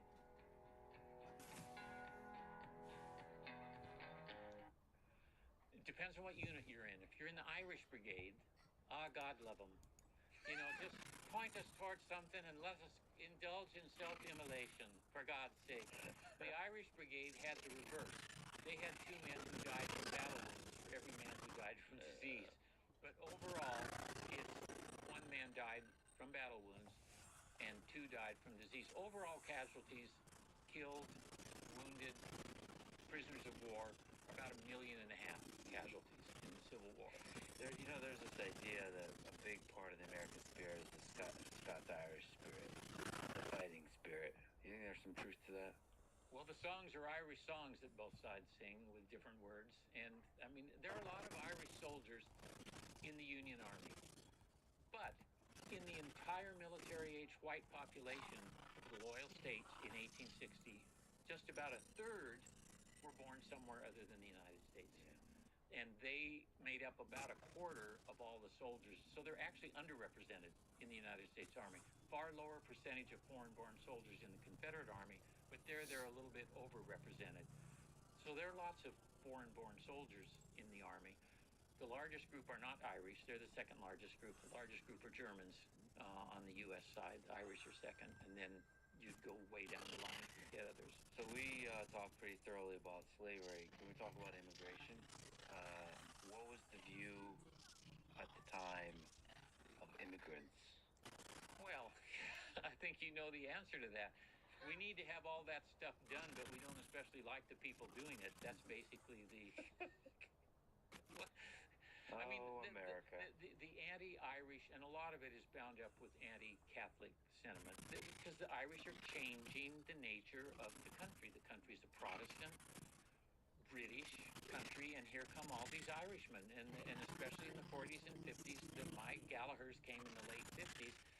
They are changing the nature, and they take over. Look at them; they don't know their place. Pretty soon they're taking over cities, and they all cheat when they vote. We know that. You can buy an Irish vote for 1 drink. It all sounds familiar, right? The cartoons were brutal on depicting African American characters, but they also depicted the Irish as sort of simian characters, often with a jug of whiskey in one hand. I mean, there's profound prejudice. And prejudice against the Germans, whom they called the Dutch. That was what the soldiers would call the German regiments, Dutch regiments. And yeah, there's a lot of ethnic prejudice. So to mention that you mentioned Protestants, so both sides were primarily Protestant Christians. Overwhelmingly. At that time, it was a very religious country. So the religious sentiment was pretty strong. Units had chaplains, and there were Catholic priests with Catholic units. Yes, very big presence. Was Christianity used to justify? Of course it was. Both sides used it. I I don't mean to jump on your question, but yes, they did. I mean, how was it used to justify fighting for the nation? Yeah, there's a lot of fighting in the Bible. A lot of people killing other people in the Bible. As long as you're doing it for the right reasons, you can, and you could use it different ways. I mean, you can deal with setbacks by saying, well, God tests us. We're being tested. What do you do when God tests you? You don't give up when God tests you. You try harder when God tests you. The very top leaders, this is interesting, the top leaders on the Confederate side, the most famous ones, Lee, Stonewall Jackson, Jeb Stuart, they were much more overtly religious than people like Grant, Sherman, Philip Sheridan. I mean, much, much more. Lee was an Episcopalian. Jackson was a Presbyterian. But they talked, I mean, their official reports, their correspondence, it's filled with allusions to religion, much more than Grant's or Sherman's. What about African Americans in the Army?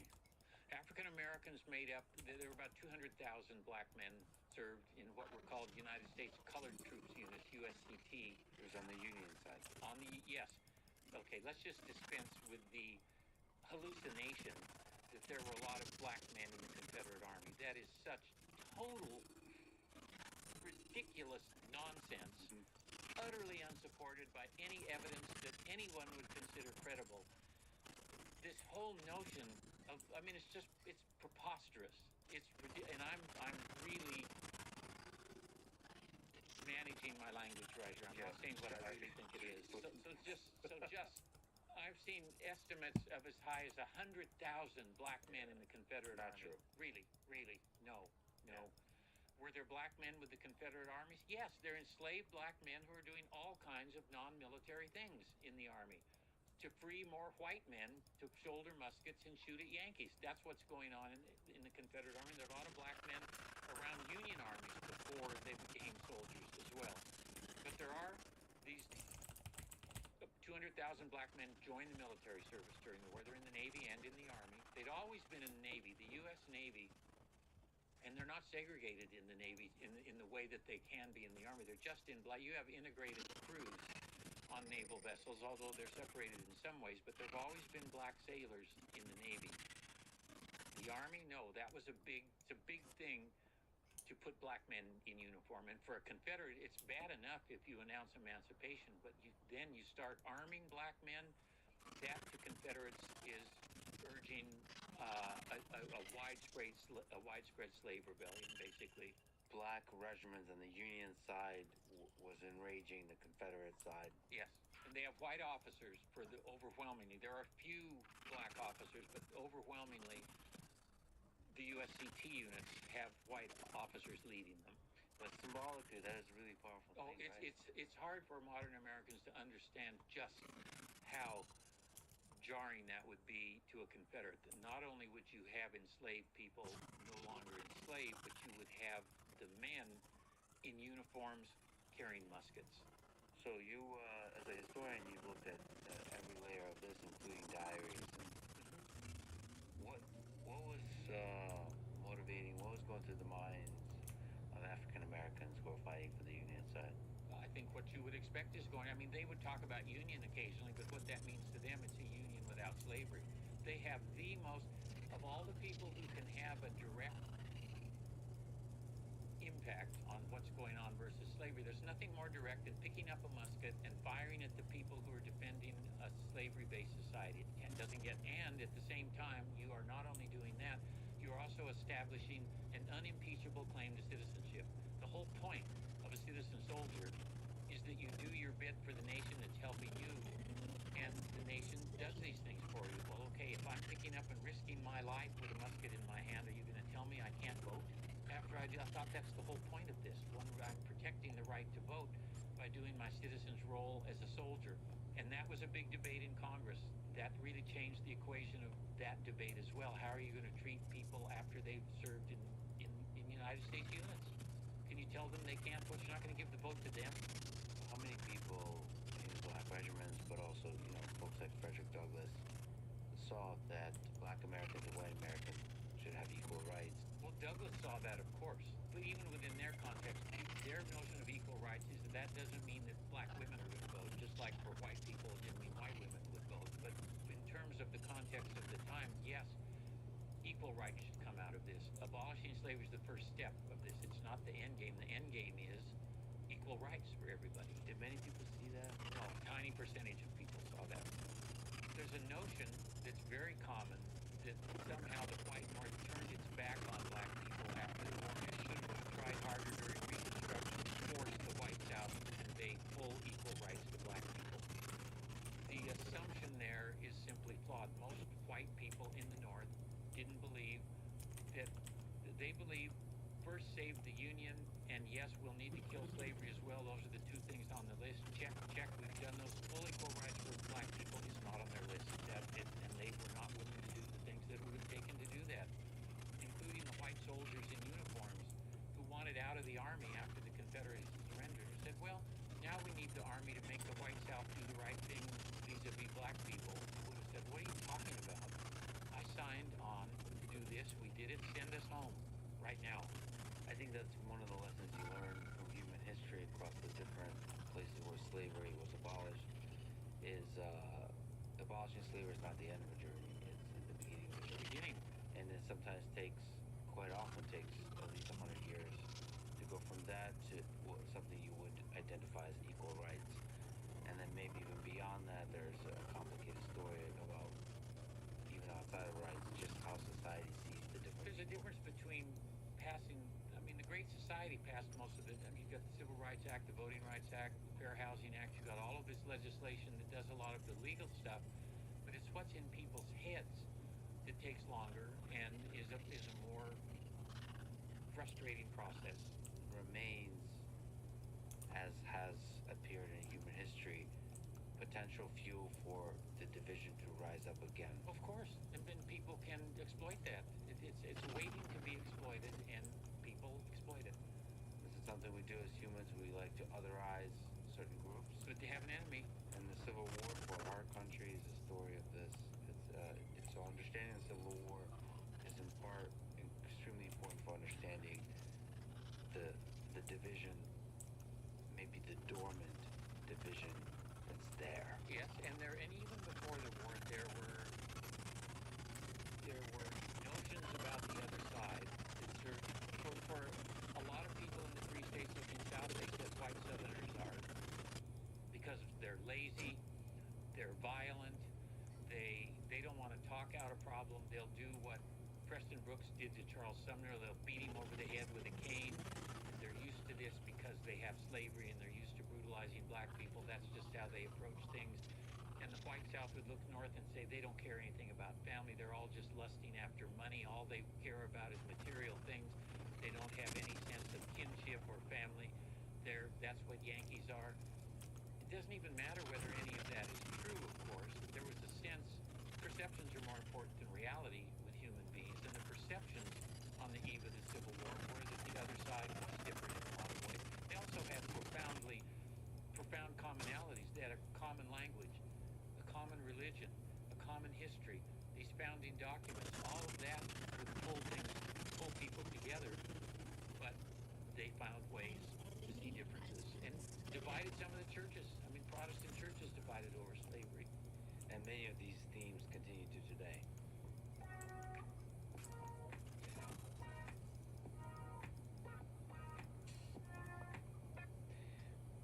Let's talk about the different theaters of the war. The Eastern Theater and the Western Theater. You mentioned the navies, geography. How does geography come into play? What are the different parts here?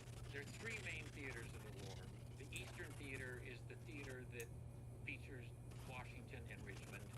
Plays out in Virginia, a little bit of Maryland, and a little bit of Pennsylvania. That's where the Army of Northern Virginia and the Army of the Potomac fight for the most part. That's the Eastern Theater.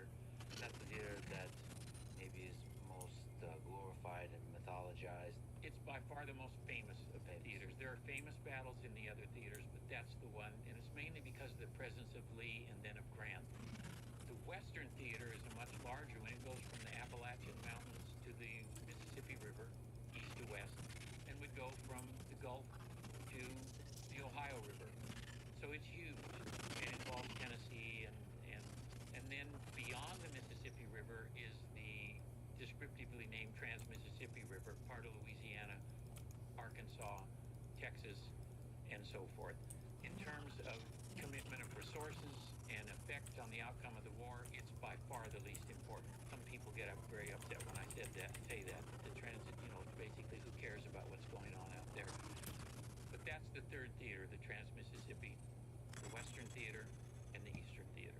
But I think you've argued that the Western Theater is really important for the war. Very important, and it's where we get the soldiers who won the war for the United States all come out of the Western Theater. Grant, Sherman, Philip Sheridan, George Thomas, those are all in the Western Theater. So at the very beginning, the first real battle, at the first Manassas in July 1861, I think one interesting aspect of that, as you talked about, is that people gathered for a picnic. They came out to watch from Washington. They brought the carriages out, set up on a little ridge that let them look down over the battle. So that kind of gives you a sense that people of the time, first of all, didn't think this is going to scale to the size that it did or last as long as it did, but also not understand the seriousness of the situation. They're clueless about what's actually going on. To even think that you should go observe a battle like that is ridiculous. They did.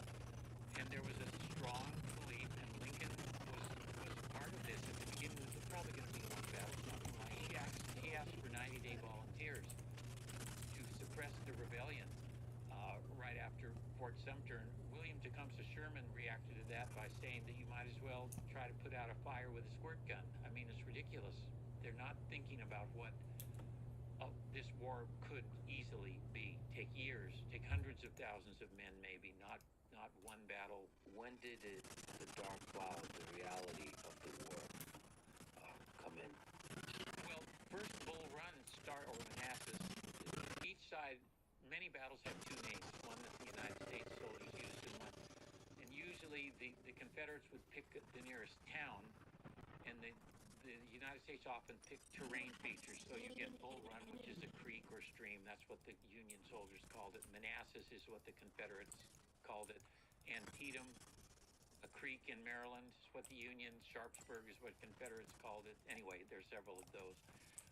That brought a little sense of reality to people in the United States, especially. They'd expected it to be over, and it didn't go the way they thought it would go. And so it's going to take more men. The summer of 61 was spent. Hundreds of thousands of men went into uniform in the summer of 61. The whole supply situation became more evidently imperative. But not much happened for the rest of the war. There's a pretty big battle called the Battle of Wilson's Creek that takes place in Missouri, but the rest of 1861 doesn't have the real fighting begins in the spring of 62. And what really brought home, in a way that no one had imagined, what could be in store was one battle in the east and one battle in the west. The one in the west is Shiloh, which happened in early April. U.S. Grant on the United States side, and a General Albert Sidney Johnston on the Confederate side.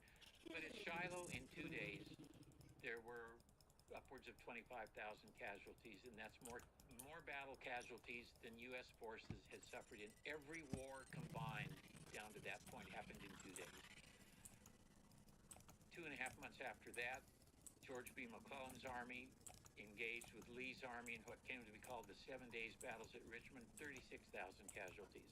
So those two together just showed that this was going to be on a totally different scale, and it was going to involve sacrifices and allocation of resources that no one had imagined before. Since you mentioned Missouri, you talked about how that was the most brutal guerrilla warfare of the conflict. It was. Maybe can you speak to what do you mean by guerrilla warfare? What kind of war was that? And then contrast with the structure, the dynamics of battles elsewhere in the war. Guerrilla war is more of what I think most Americans can sort of imagine what guerrilla war is. It involves much smaller numbers of actors, obviously, on both sides. Guerrilla bands might have a few dozen members. They might have a few hundred at different times. There are no real battles between guerrillas. There is a lot of bushwhacking, which is what they called it, ambushing people, terrorizing civilians, killing livestock, killing some civilians, killing prisoners after you captured them, hanging some people. There are a few semi-large scale ones, there's a Confederate guerrilla named Quantrill led a raid against Lawrence, Kansas, where they burned parts of the town, executed more than 150 men in the town, and terrorized the place. That is going on in there's a relationship in many places between elevation and guerrilla activity. The more mountainous or hilly, the more likely there'll be guerrillas operating. They operate in the mountains, East Tennessee, Western North Carolina, Southwestern Virginia, Central. There's even some activity in parts of Texas, but Missouri and Kentucky have the worst guerrilla warfare. It's present through the whole war. Probably involves maybe 50,000 men out of the 3 million who were in action during the war, and was very nasty. No rules. One reason that rules of war were codified was because Henry Halleck, who was a Union general in Missouri, was dealing with this guerrilla activity. He said, we need to get some rules about who's a civilian, who's not a civilian. How do you deal with this kind of situation and that kind of situation? What should we take away from the fact that most of the fighting has the rules of war behind it? So it's more structured. I think what we take away from that supports my argument that this is a war between two mid-19th century nation states that have a sense of how you fight a war. You fight a war with national armies who are led by professional soldiers and who understand that there are limits to what you do in a war. And the war's limits expand as it goes on, but it doesn't reach the point where you have indiscriminate killing of civilians and so forth. You just don't. There's an argument whether it's a total war or not. It all depends on how you define total war. As you mentioned, in terms of how encompassing it was, as total war as it gets, because the entirety of the society was involved. When there's wide-scale targeting of the economic infrastructure of your opponent, it can be used to support the war effort, which is what you get increasingly as the war goes on, and officially when Grant is in charge as General-in-Chief, then certainly that's a total. If you're the farmer who experiences an army coming by and they take or kill all your livestock and destroy your crops, and that's pretty much like a total war, even if they don't kill you. So the war escalates. Yes, the war does escalate. 62, it takes a quantum leap. In the spring and early summer of 1862, the signals are clear. This is something that we had not counted on before. And the armies they're going to be much bigger. The Army of the Potomac's more than 100,000 men. There's never been an army like that in U.S. history, nothing like that. What do we understand from the diaries of soldiers coming for the first time face to face with this scale of war? We're talking about a year. They've been volunteering for a year, like you mentioned. There's so many themes in soldier letters, and it's an incredible gift to people such as myself who study this, that a very large majority of the men on both sides were literate. And so we have this mass of testimony. And they sent millions of letters from the armies home and back to the armies, on both sides. So we have this trove of firsthand evidence, and diaries too, many diaries. But so you can see in real time how attitudes are changing, hardening. You can see the hardening process in soldiers who they don't have any idea what being a soldier is. Then they do, and they don't like lots of things about it. They talk a lot about food, talk a lot about clothing, talk a lot about officers they don't like.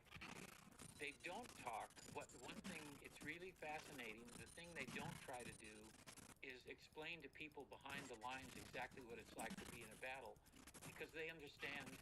The people back home won't understand what they're talking about, and so they'll say things like it was awful, and words just can't convey what it was, and then maybe tell more about their individual experience. But there's a real sense that what a veteran knows about being in the military and what the people back home will understand are two different things, and you just can't explain it to them. And so that takes us into the fall of the Battle of Antietam. Can you walk me through what happened?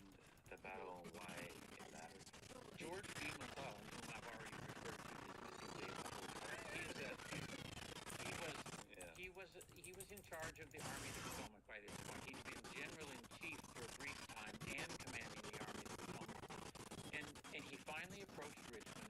He got literally within 5 miles of Richmond. He was opposing an officer named Joseph E. who just, his first thought every day was, what a great day to retreat. Where could I go? I could go that way or I could go that way. He and McClellan were a match made in heaven. McClellan didn't want to go anywhere, and Johnson only wanted to retreat. Anyway, they finally ended up at Richmond. Here's 5 reasons why you should log into your old Clash account. Number 1, while you've been away, your base auto-upgraded itself for however long you were inactive for, meaning your base could be ready to move on up to the next town hall. Number 2, troop training times have been completely removed, so you can class forever and fill those resources quickly. Number 3, upgrade times at the lower town halls have been drastically reduced to accompany returning players getting the upgrades done faster. Number 4, the game is very free-to-play friendly with free events, chests, and tons of magic. Johnston got wounded, got hit by a shell fragment outside Richmond in the Battle of Seven Pines, and he's replaced by Robert E. Lee. And McClellan, in his usual perceptive way, observed that this was great because he knew that Lee was too timid to ever be an effective presence on the battlefield. So he read him just exactly the way that McClellan would. He ends up fighting Lee, and in the 7 days battle, McClellan is pushed away from Richmond. He shouldn't have been, but he was. That was considered a great victory. Lee's reputation goes up after that. Then Lee follows that up with the campaign of Second Bull Run, which reorients the war from Richmond to Manassas, the old First Manassas battlefield in northern Virginia. Stonewall Jackson plays a key role in it. He wins the Battle of Second Bull Run in late August 1862, and then invades the Loyal States for the first time. He crosses into Maryland in early September with an army that is broken down in terms of supply. He has tremendous straggling problems and desertion problems. Lee did. He moved across the army with about 50,000 men. When they finally came to battle at Antietam, which is in western Maryland, he only had about 35,000 soldiers on the field. McClellan had about 80,000 on the other side. And McClellan had captured a copy of Lee's entire orders for the whole campaign, Special Orders number 191. They had gone to an old Confederate camp and found a copy of Lee's orders. And still McClellan didn't move quickly. I won't bash McClellan. They fight. The bloodiest single day in U.S. history is Antietam, the battle of 23,000 casualties in one day there. Very close thing. Lee hangs on by just the narrowest margin. Sits on the battlefield for another whole day, which he shouldn't have done. He was being way too bold there, and then retreated, got back across the Potomac River. Confederates looked at this whole thing as a drama in 3 acts. Save Richmond, reorient the war to Northern Virginia, cross into the United States. And they saw it as a success. Richmond was no longer threatened. Lee's reputation had gone way up. McClellan has frustrated Lincoln immeasurably, and as a result, Lincoln removes McClellan from command. He waits till the day after the elections in November because McClellan's popular among Democrats and Lincoln is an adept politician. He fires him the day after the elections and replaces him with a guy named Ambrose Burnside. So what can you say about what makes a great general and what makes a poor general in all of this? Well, McClellan is a very smart guy, and he was on Winfield Scott's staff in Mexico, as was Lee, which is a sign that you're a pretty bright officer. He built the Army of the Potomac. He did a brilliant job building the Army of the Potomac. The troops loved him. There was never a bond with any other commander the way they had with McClellan. But what he couldn't do when the moment came, he couldn't risk things. He was risk averse. He had a chance to capture Richmond against Lee. He should have, and he didn't. He withdrew. He had a chance. You almost never had a chance to destroy another army in the Civil War. He had a chance to destroy Lee's army at Antietam, and he didn't. He pulled back. He didn't even use 20,000 of his men. They never fired their muskets at Antietam. If you're in Lee's army, you're going to fire your musket. If you're in McClellan's army, maybe, maybe not. He didn't at Antietam. He let Lee get away. It frustrated Lincoln immensely, and Lincoln finally fired him because of that. It was a flaw. He lacked what they would have called in the mid-19th century the moral courage to risk everything. Grant had it. Lee had it. McClellan didn't have it. One of the components of a great general is the willingness to risk it all. Obviously with good advice, with intelligence, but which he had. Risk failure. The whole war changed in its arc between the 7 days in Antietam, and it changed in this way. McClellan's defeat of the 7 days, this is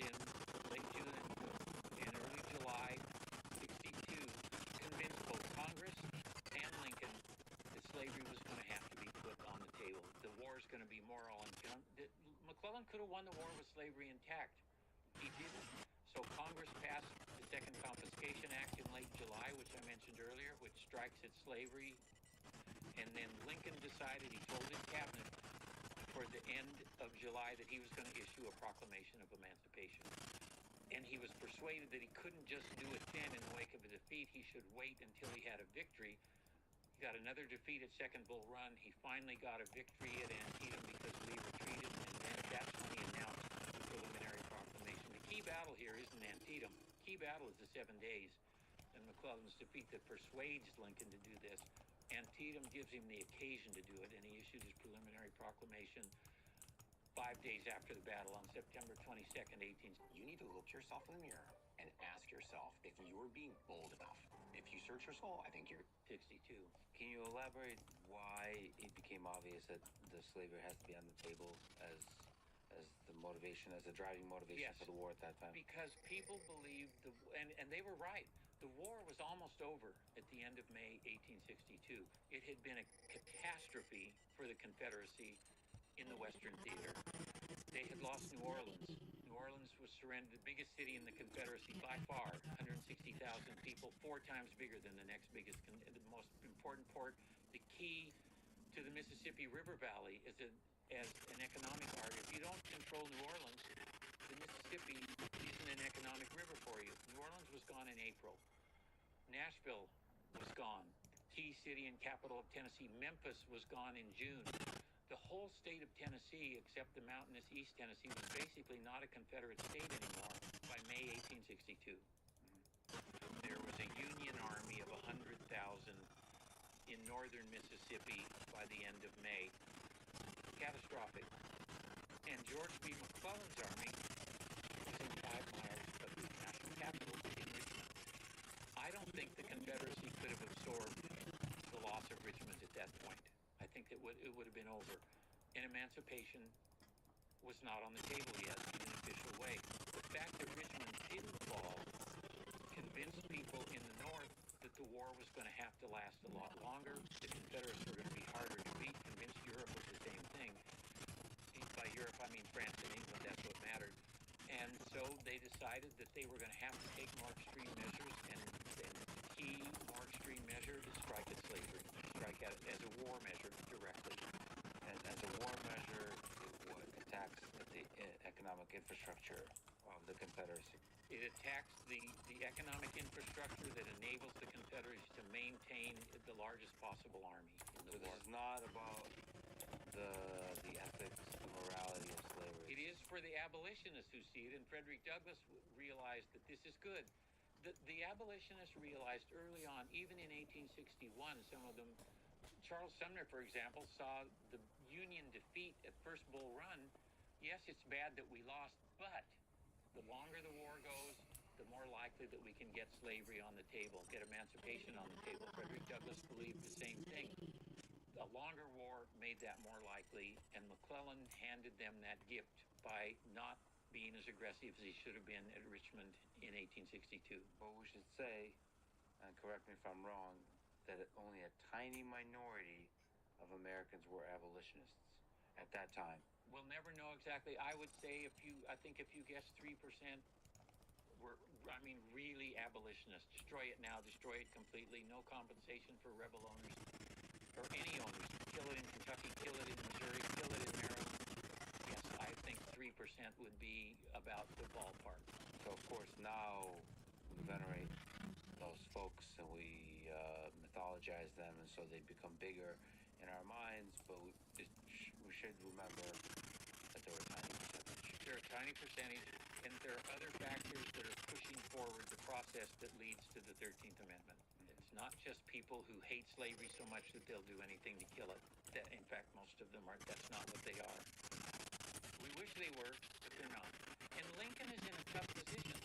Lincoln hates slavery personally, but he's president trying to win a war, and he can't win the war with just Republicans. He has to try to keep Democrats on board, so he has to, and the Constitution protects slavery in Kentucky and Missouri and Maryland and Delaware. They're still in the nation. The Constitution still applies. Congress, by the end of June, had already gotten rid of slavery in the only 2 places where it could, and that is in the federal territories and the District of Columbia. No compensation in the territories, but there were hardly any enslaved people there, and there was some compensation in the District of Columbia. You said that Lincoln hates slavery. Can we just take that tangent and, from a perspective of some, there's a hypocrisy there in pushing for policy of colonization. Colonization. Yes, colonization. In the summer of 1862, Lincoln met with a group of black leaders and tried to convince them to support colonization. But colonization meant if you freed enslaved people, then they would go somewhere else. They'd go out of the United States. Why Liberia exists. And Lincoln, that is probably the least attractive element of his total thinking on. He genuinely didn't believe that white people would ever accept black people as equals. He told the leaders that when he met with them. He said, "You wouldn't want it that way. I wouldn't either. It's the way it is. It's the reality." Do we know he believed that, or is this a pragmatic politician, understanding the lay of the land? I think for someone who was born in Kentucky and reared in southern Indiana and southern Illinois, he was never around anything but a level of intensity on race that he probably didn't ever see, was never around white people who he could see accepting black people as fully equal. That's, Yeah. I do believe that. And still, it is a country that where the words "all men are created equal" is on the page. They're right there on the page, waiting for that to be made good on. Yes, that's correct. Well, it's true. Yeah. And Lincoln changed. I mean, Lincoln also was capable of growth. Well, he's capable of evolve quite a lot in the years of the war. He did. No, he did. He did. And it's very, very possible, were he not assassinated, he would have arrived at a very different worldview. We'll never know, but we do know that he was a lot smarter and a lot more adaptable and a lot more politically adept than Andrew Johnson, and so it certainly would have looked different. Well, it's true. No, I vaguely remember you saying somewhere that Andrew Johnson is the second worst president in America's history. Yeah, he's right. He had the glory of being above James Buchanan. I said that a few years ago. I think you said something about Buchanan. There's like a basement. There's like a basement below. Sub-basement. I think he's in the sub-basement. He's in the sub-basement. And I put that in the category of the slime poetic commentary. He's in a little corner of the sub-basement, all by himself with one candle. Can we take that tiny tangent of why they were terrible? Tangent on a tangent.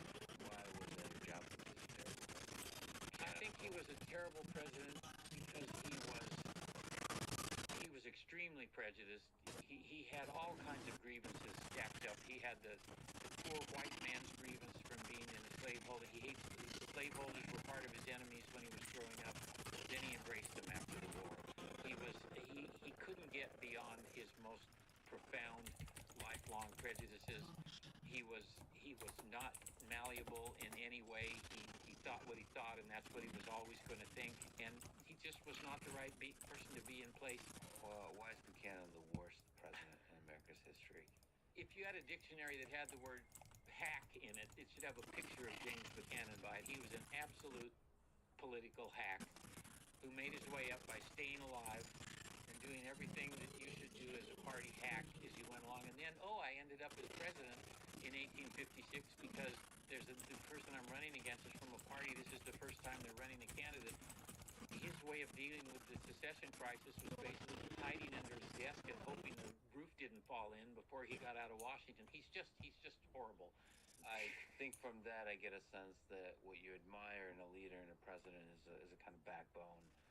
Yes. To be able to, again, take risks and to stand behind political savvy, yes, but also a backbone behind that.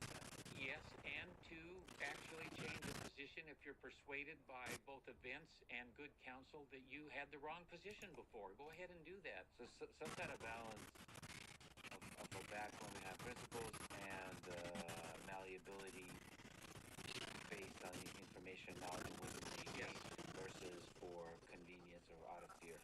There's an apocryphal story about Lincoln that I think gets at his willingness to row against the tide if he needed to. They're discussing something in a cabinet meeting, and he says, "Well, let's vote. Let me get your sense." And they went around the table, and every cabinet member voted no, and Lincoln said, well, that's 6 no's and 1 yes. Mine, the ayes have it. I mean, he listened to them, and in that case, he's willing to do something that's unpopular and knows that he's going to get, but he'll do it because, and that's a quality not everybody has either. Who is the greatest president in the history? In my view, it's neck and neck with Washington and Lincoln. Without Washington, there's no United States, so it's sort of hard to go against him. He set all kinds of precedents that were really important. Just giving away power. Twice. He did it twice. The Europeans couldn't wrap their minds around that. He gave it away after the revolution. In other words, his message is, I'm not Caesar, I'm not Cromwell, I'm not Napoleon. There hadn't been Napoleon yet, but anyway, it wasn't one. I had power and I gave it back. And then he stepped down. He would have been president for life if he wanted to be. He did 2 terms. That's enough. Let somebody else do it. Today I'm using Upwork to hire WordPress developers. We're trying using Upwork AI. It's great that you can just write a couple sentences and they create the rest of the job description. We went from no job post to ready to post in about 5 minutes, maybe less. I'm so excited to get this project kicked off.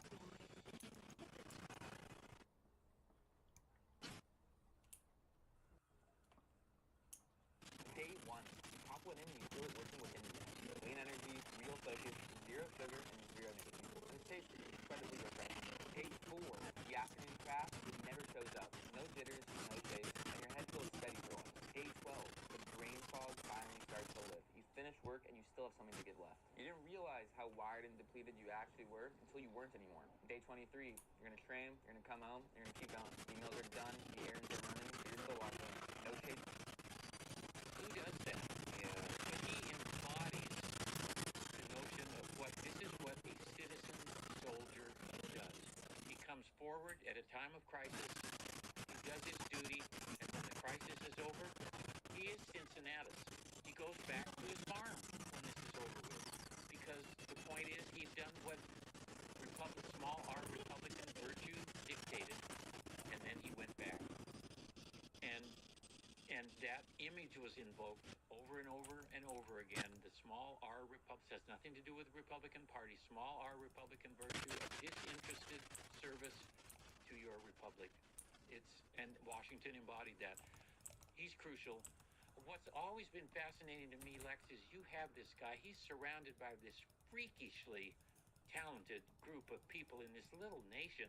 You have Madison and Hamilton and Jefferson and Franklin. All these people who are probably twice the Washington. They've certainly read more Greek and Latin than Washington.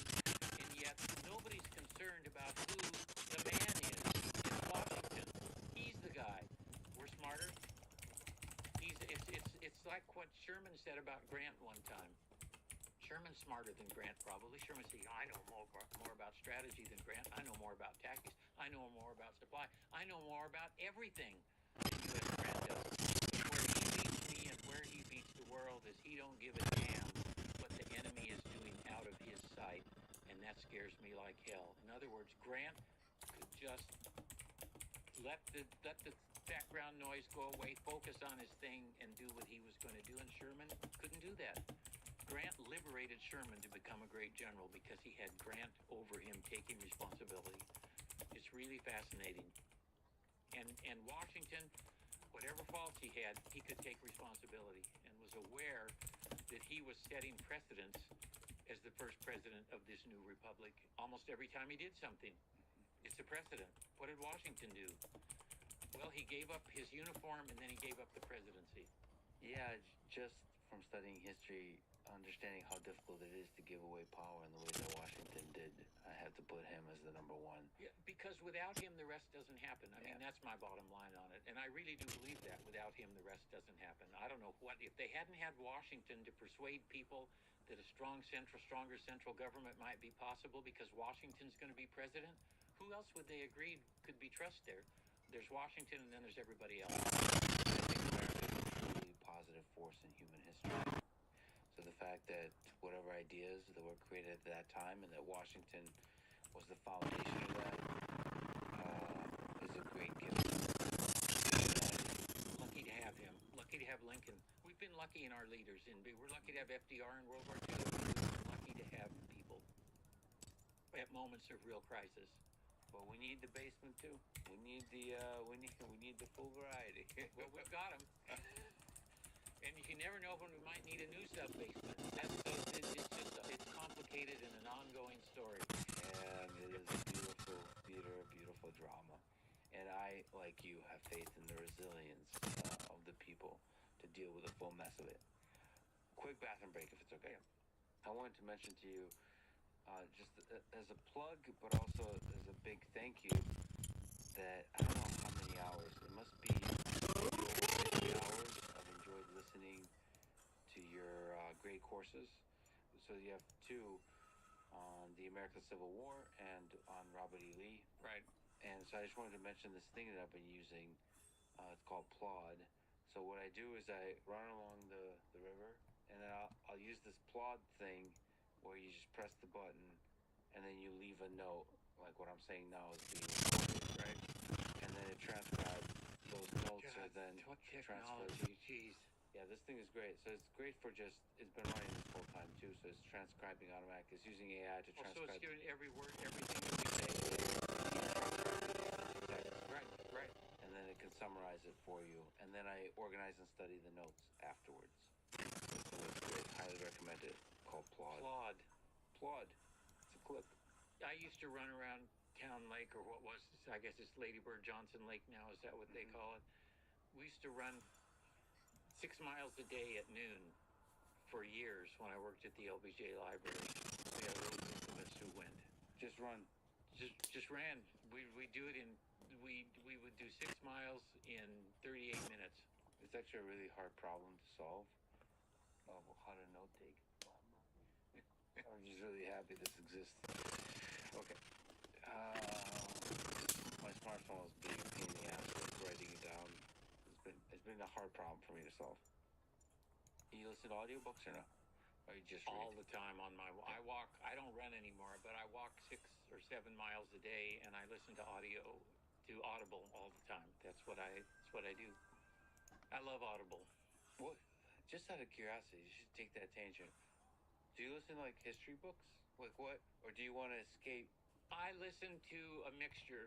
I listen to some history books, but I also listen to some mysteries and some. So fiction is. Fiction. Oh yeah, and some books that I think I should listen to and haven't ever gotten around to reading. I did Moby Dick that way.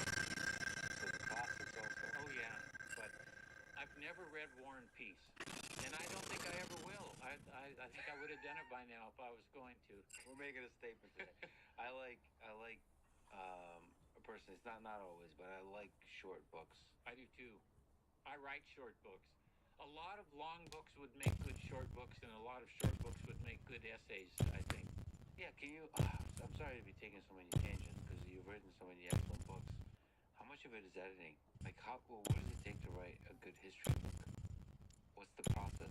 Well, for me, it's having either a question that you want to answer or having some training in the literature. Fear the assassin with no master. For me, the Union War was trying to rescue something that I thought people just don't understand anymore, is what Union meant to that generation. It makes more sense. A war fought to end slavery makes sense to us now. That's, of course, it's a monstrous institution, fight a war, but that's not what it was about for most of the people. And to get at what it was about is a harder pull, and explaining what Union then meant to an era where it doesn't mean anything. I mean, Union is, say, vocabulary. It has to do with labor relations now, but to say, what does the concept of union mean? Get crickets. Is it basically a strong sense of nation? So, like, what, can we just kind of pull that apart? So there's different states, and Americans have always had a sense of, like, I'm from this state, pride. Absolutely. You have different loyalties. You have a state pride and maybe even a regional pride. I think I wrote a little book where I talked about Robert E. Lee in that regard as part of it, where he has a sense of loyalty to the nation, to the state, to the slaveholding South, and so forth.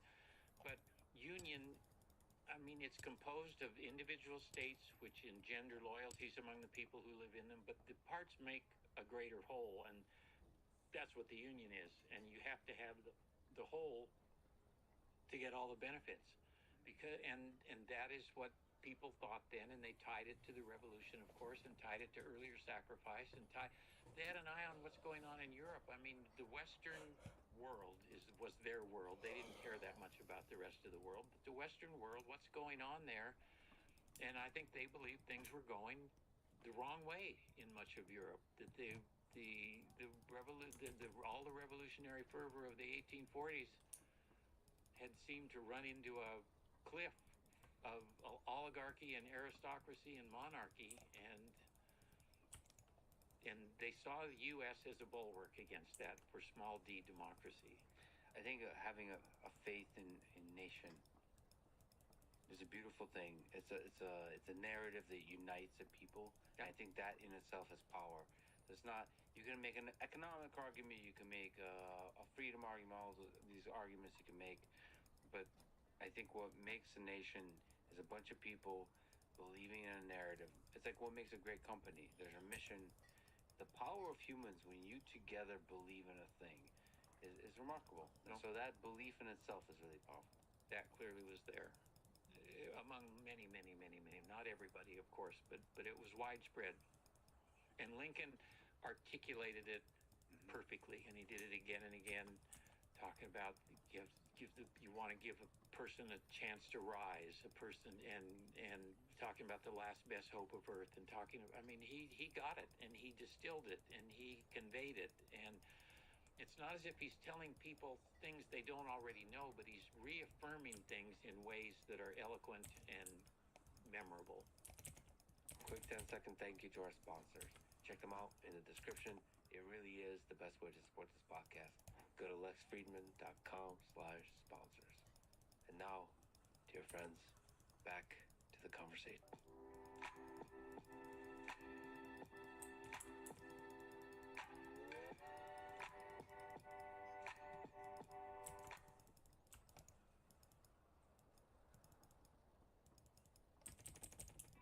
Right now at City Home's anniversary sale.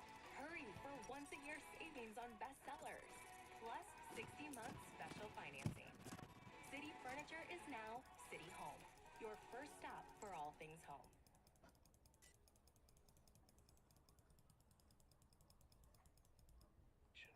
We're gonna do All right, so we were talking about Antietam. Okay. And how that was the moment when the Union Preliminary proclamation. Proclamation where it's like, okay, slavery has to be a thing as a central part of the Civil War. And so where does that take us? Also, very bloody battle. The generals, McClellan, the end of the McClellan chapter. And that takes us to Fredericksburg. So what happened in Fredericksburg? Fredericksburg was it's another victory for Lee. It's an easy victory for Lee. He has a very strong position on high ground across the Rappahannock River from the Union forces who are opposite Fredericksburg. His opponent is a guy named Ambrose Everett Burnside, who's a very affable guy, kind of a nice guy, who gave us the word sideburns. He wore his whiskers. They came down and came up and made it wasn't a beard, and they were called Burnsides at the time. The Burnside cut, which was transposed into sideburns.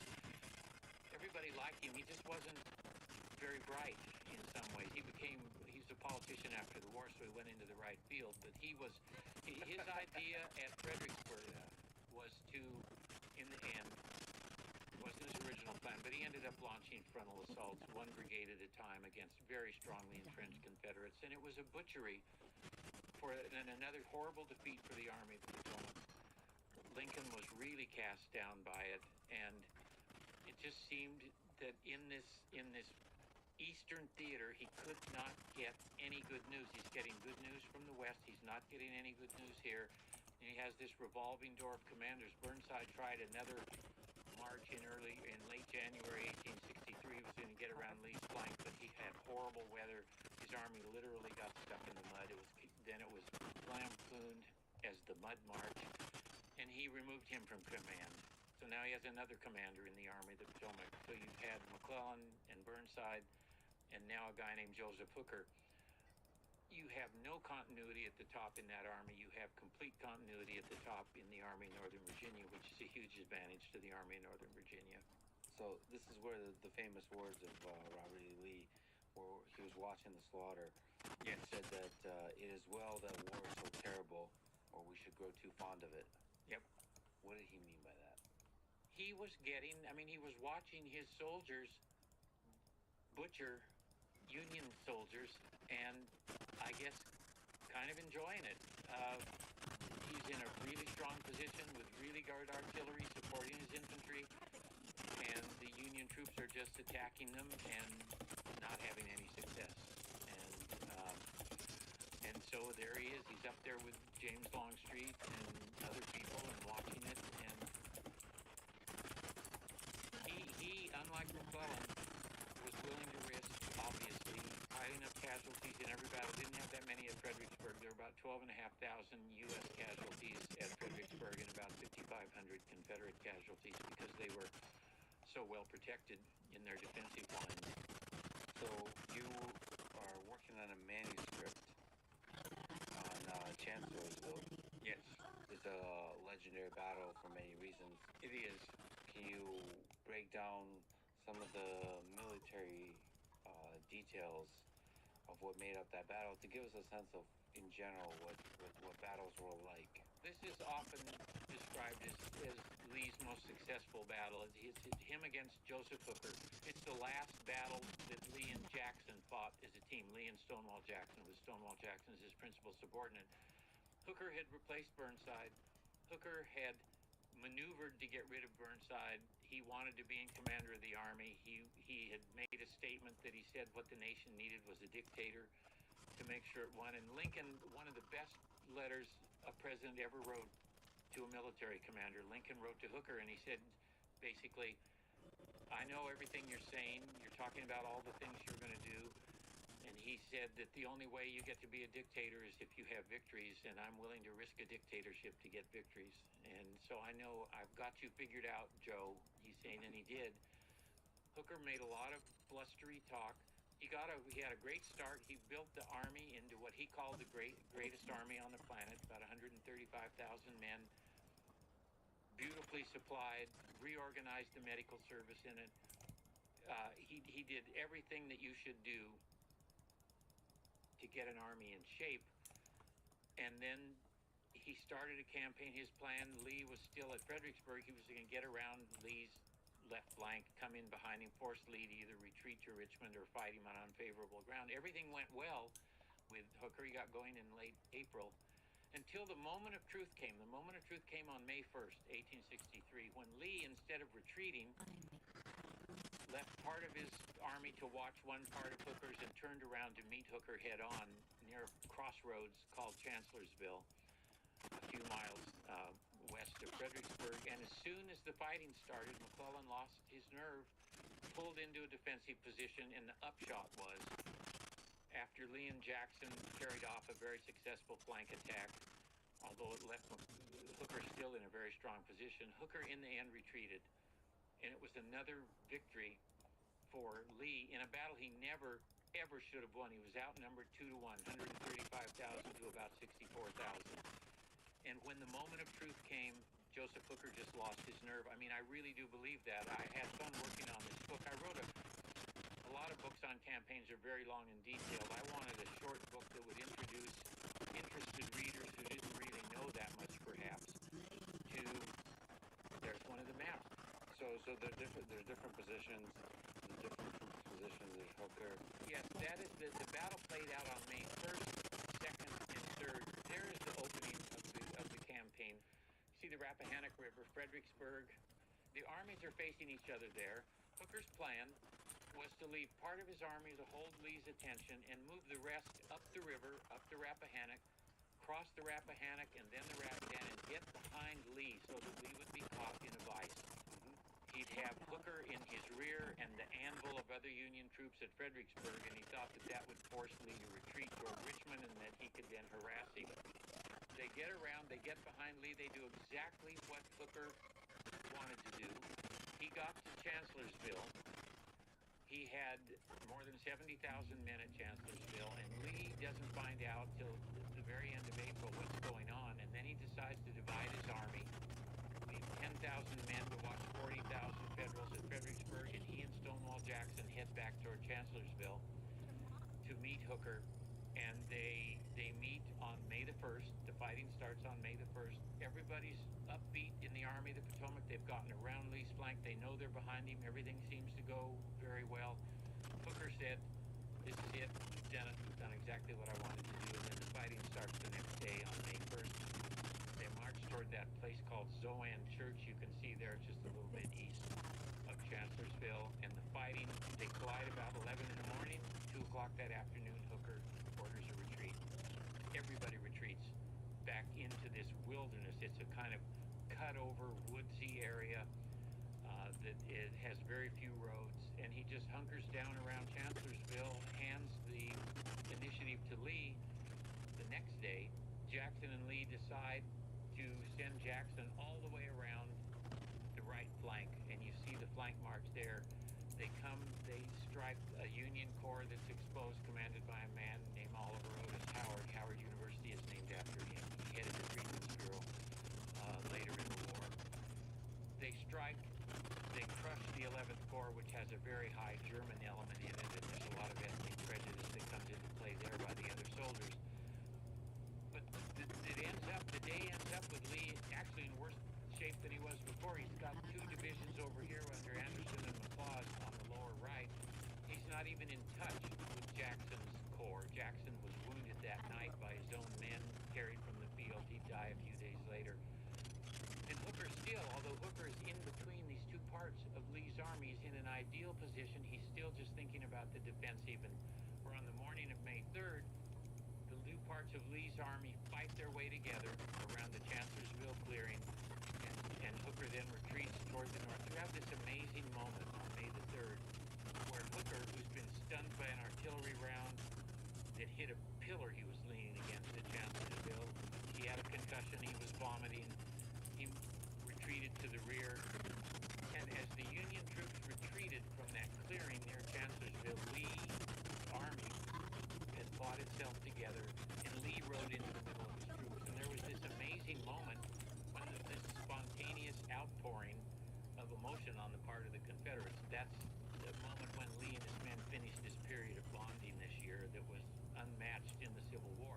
See, there's no way Lee should have won this battle. There's one more day of action a little farther to the east, but in the end, Hooker retreats. He never should have retreated. He was in an impregnable position, but he did retreat, and Lincoln was absolutely beside himself after this. He just couldn't. Everybody knew what the numbers were. The newspapers had talked about it, that Lee had only half as many men as Hooker, and once again, the Army of the Potomac, the largest and most important army of the Republic, has been defeated by this smaller army.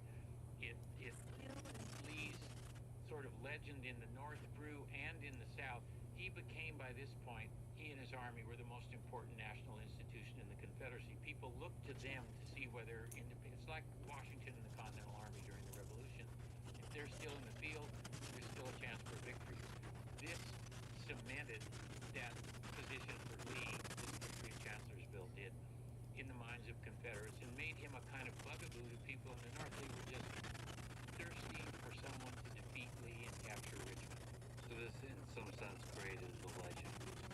It certainly helped to it. Yes, it did. It went a long way toward doing it. A long way. You write about, the difference between reality and memory. How does the North remember this battle, and how does the South remember this battle? It's really fascinating. The North remembers this battle by not remembering it very much. They sort of airbrush it out of their memory of the war. The Confederates, in the iconography of the lost cause, Lee and Jackson had their last meeting ever here just before the fighting on May 2nd got going. And there was a famous painting of that done by an artist named Giulio that was then reprinted as a lithograph that hung in innumerable homes and offices and courthouses in the South. It's Lee and Jackson at high tide, kind of. Gettysburg hasn't happened, never mind Appomattox. These are they're the two greatest Confederate soldiers at their greatest moment of success. It became hugely important in the lost cause telling of the war. On the Union side, they didn't want to talk about Joseph Hooker that much. They'd rather talk about other things. Yeah, it's probably one of the most humiliating battles of the war. I think it's amazing that Hooker lost it. It shows the complete dominance of one personality over another personality, in my view. So Stonewall Jackson was shot By his own men out trying to reconnoiter and keep the battle going and exploit his successes, carried back to the rear, and he died. He died on May 10th. Died 8 days later. So what impact did that have of Stonewall Jackson's death? Well, there was unbelievable mourning across the Confederacy about that.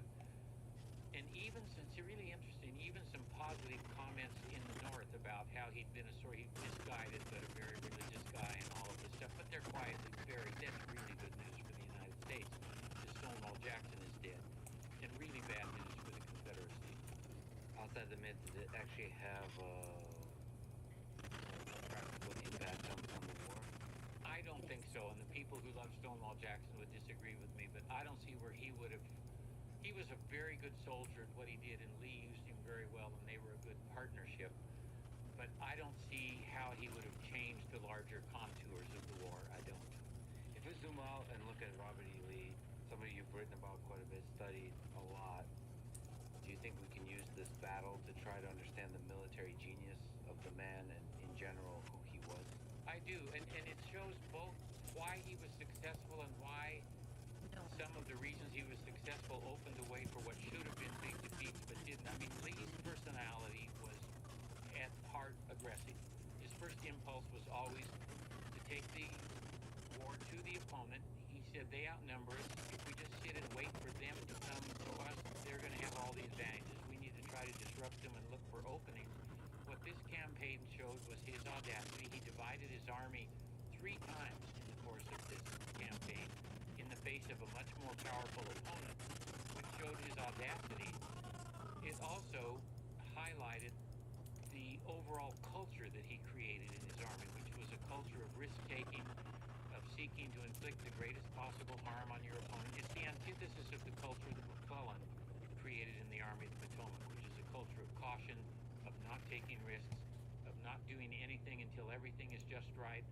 Any adult knows everything is never just right, so if you're waiting for that, you'll never do anything. It's the two cultures are absolutely antithetical to one another, and in the end, it shows Lee and how what he had accomplished. He had created an army that was willing to absorb casualties because it won all the time, and they realized that was, they believed, making it more likely that their whole war effort would be successful. Solving mysteries? What about working with a team? How about helping people? As a medical laboratory technician, I do all of that. From collecting. There are only a few times during the war where you get a scene like you got on May 3rd, where this whole army sees the old man ride into their midst, basically, and just has this. I think they decided at that point, the soldiers, that he was always going to win, and Lee looked at them and thought, they can do whatever I ask them to do. I think if you want to understand Gettysburg, if you want to understand Pickett's charge, you need to look back to May 3rd at Chancellorsville, when Lee just decided that his infantry could do anything he wanted them to do. But also from the infantry perspective, they believed in... You asked me earlier about what did the soldiers' letters say. The letters from Lee's army, they absolutely didn't even contemplate losing to the Army of the Potomac. I mean, they just didn't think they would lose to it. What do you attribute that to? Is that Robert E. Lee to him? It's to Lee and the fact that they won these victories under Lee and that they took these chances and everybody thought, and they always knew that they were outnumbered and yet they were still winning. The closest the numbers had ever been at the 7 days when the armies were about the same size, but after that, Lee is always at a significant disadvantage in the numbers, and yet he seems to be victorious. So Lee's aggressiveness, like you've mentioned, produced also staggering casualties. Staggering casualties. He lost 13,000 men here, and Hooker about 17,500. A much higher proportion of Lee's army than Hooker lost in his army. But this should have been a disaster should have crushed Lee, but he didn't. So there's two cases. Lee's audacity being the South's best hope of winning the war, but the other case is he was actually bleeding the South dry. Yes, and historians have criticized him for not just being on the defensive all the time. I think Lee understood, better than many of his critics now understand, that the key was Northern civilian opinion. He said it more than once. If we win victories, it will depress their morale. If their morale is depressed, the Democrats will do better. If the Democrats get into office, it's good for the Confederacy.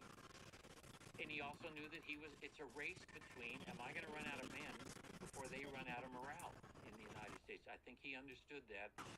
And I think that was the best chance for the Confederacy to win. And in the end, I'm very happy to report, the Confederacy ran out of men before the Union ran out of morale. And so the war went the way it did. But I think Lee was very perceptive in that regard. He understood how important politically what happened militarily was. Much better understanding of that than a lot of people had at the time. And better understanding, I think, than a lot of historians have now. And this is a horrible time for the U.S. because behind the lines, people are enraged. Democrats are unhappy with the Emancipation Proclamation. Just 2 months before this, Congress passed the Conscription Act. Democrats are very unhappy about that. They're saying that Lincoln is a tyrant. He's forcing people into a war that's not the war they wanted to fight anyway. Union morale is very fragile. Civilian morale at this point, and this makes it much, much worse. The draft riots in New York City, the first draft numbers were pulled in New York City in July. The draft riots come right after Gettysburg, but that is symptomatic of what morale. Desertions went up in the Army of the Potomac after the Emancipation Proclamation. So at this point, the Confederacy is arguably very close to winning the war. I think this is one of the more optimistic points for the Confederacies in the late spring and early summer of 1863. Yes, I do. If Robert E. Lee is correct, and that it's all about morale, which seems like a valid argument, then this feels like very close to breaking the morale of the Union. In the Eastern Theater, I think it is. But in the Western Theater, we have our boy Grant, who's operating against Vicksburg at this point. So there are two big campaigns kind of going on at this time, and Vicksburg is the other one. Can you speak to Vicksburg? This is 63. Yeah, this is 63, and Vicksburg is the last major Confederate citadel on the Mississippi River. They've already lost New Orleans. They've lost the river. It's not a Confederate river anymore. But they still have a strong point at Vicksburg and another one at Port Hudson in northern Louisiana. Grant has been operating against Vicksburg since the winter of 62, and he's finally, through a series of trial and errors and failures, he's finally found a way that he thinks he can get to the city. He takes great risks. He crosses the Mississippi River after having the Union Navy run past all the batteries, the artillery batteries there at Vicksburg, and he invests the city from the east. He's laying siege to Vicksburg while he's just getting his campaign to do that started when Hooker is at Chancellorsville. In May, he invests the city and begins a siege that will end just as the Battle of Gettysburg ends. And it's one of the most impressive campaigns in U.S. military history, Grant's campaign against Vicksburg. Cuts loose from his supply lines. Nobody understands what he's doing. Sherman doesn't get what he's doing. Lincoln doesn't get what he's doing. And in the end, they go, oh, that's what you were doing. And it worked. And in the end, he captures Vicksburg, which surrenders on July 4th, 1863. And if you don't think that a kind of religious people didn't read divine intervention into having that happen on July 4th, 1863, you would be incorrect. That's the same day that Lee retreated from Gettysburg. What? Really? God's not putting a thumb on the scales here? Huge victories in the West, huge victory in the East on the anniversary of the Declaration of Independence. Well, that takes us to Gettysburg. Here we are at Gettysburg, which everybody knows, Lex, is the turning point of the Civil War. Or is it? No. Short answer. Well, let's first, before we analyze its role as a turning point or not, what is Gettysburg? July 1863. Okay. Walk me through the 3 days of Gettysburg. So Joe Hooker retreats across the Rappahannock. Lee is frustrated because he hasn't dealt more damage to Hooker. And this is what he decides to do. He decides to move north for a second time. His army is strengthened. He builds it up to 75,000. This is his army at its absolute apogee as he gets ready to go north. It's confident, it's well supplied, well led, and so they head north second week in June. And here's what his goal is. He has two main goals. He wants to take the war out of Virginia so that the agricultural sector isn't subject to the presence of the army, so to let agriculture recover a little. And he wants to provision his army off the rich Cumberland Valley in Pennsylvania, siphon fodder and food and animals while he's north of the Potomac. And he wants to stay up there for a long time to keep the war out of Virginia. He doesn't want to, he has no, the movie Gettysburg, he says he wants to capture Washington. No, he doesn't want to capture Washington. He knows it's too strong. He has no idea of doing that, but he knows he'll pull the Union Army after him and simply reorient the war. And he knows it'll be bad politically for Lincoln if he's actually operating in the United States. So off he goes to the north. He gets north of the river. His cavalry under Jeb Stuart is not doing its job because poor Jeb, who is a very good cavalryman but has a sort of adolescent streak where he has to be praised all the time, fights up the biggest cavalry battle of the war near Culpeper, Virginia, Battle of Brandy Station on June the 9th, and he almost loses. And it hurts his little feelings. And so he decides that he needs to do something dramatic so the newspapers will love him again. And he decides to ride all the way around the Army of the Potomac, which he did when McClellan was in command. It's easier to do it when McClellan's in command because he's never moving. He decides he'll do it again here. And just as he gets east of the Army of the Potomac, the Army of the Potomac starts to move north. And so Stuart is trapped and he can't communicate with Lee. So Lee doesn't know what's going on because his cavalry isn't doing its job. He spreads his army across southern Pennsylvania and then finds out from a sort of civilian spy, a guy named Harrison, that the Army of the Potomac is actually following him and is much closer. And Lee, at the end of June, orders his army to concentrate near Gettysburg and not to bring on a battle. And they concentrate. Most of them come together. There's a little clash on June the 30th, but on July the 1st, the armies make contact to the west of Gettysburg. In a meeting engagement and more troops coming on each side, it builds into what turns into the three-day biggest battle of the Civil War. Not something Lee had planned, and it wouldn't have happened if his cavalry had been doing its job, but they weren't. And so here they come, and there's a battle that goes for 3 days. Lee takes the tactical aggressive every day. He does the attacking. The Federals do the defending. Lee's army's 75,000. The other army's about 85, 88,000. And famous terrain, Little Round Top, Devil's Den, the Peach Orchard, all these famous places. And it ends on the third day. Lee comes close on the second day. A huge victory for the Confederates on the first day. Third day, Lee's frustrated, and he just decides to let his infantry take care of it for him. And the result is what most people call Pickett's charge. Pickett was just a part of the charge. 12,500 infantry in a direct assault, and it fails completely. And he retreats the next day. Looking for a student loan that suits your needs? Imagine a loan that lets you repay at your own pace. I think you can draw a straight line between May the 3rd at Chancellorsville, when his infantry fought their way together, and July the 3rd at Gettysburg. He admits it to us. He writes letters to both his wife and Jefferson Davis saying, I asked too much of my infantry. No fault is on them. All the fault is on me. And he was right. All the fault was on him. He and Grant are alike that way. They accept responsibility, not like McClellan. His first reaction is, it's not my fault. To pick a general at random who did this. It's not my fault. It must be somebody else's fault. Lee took responsibility.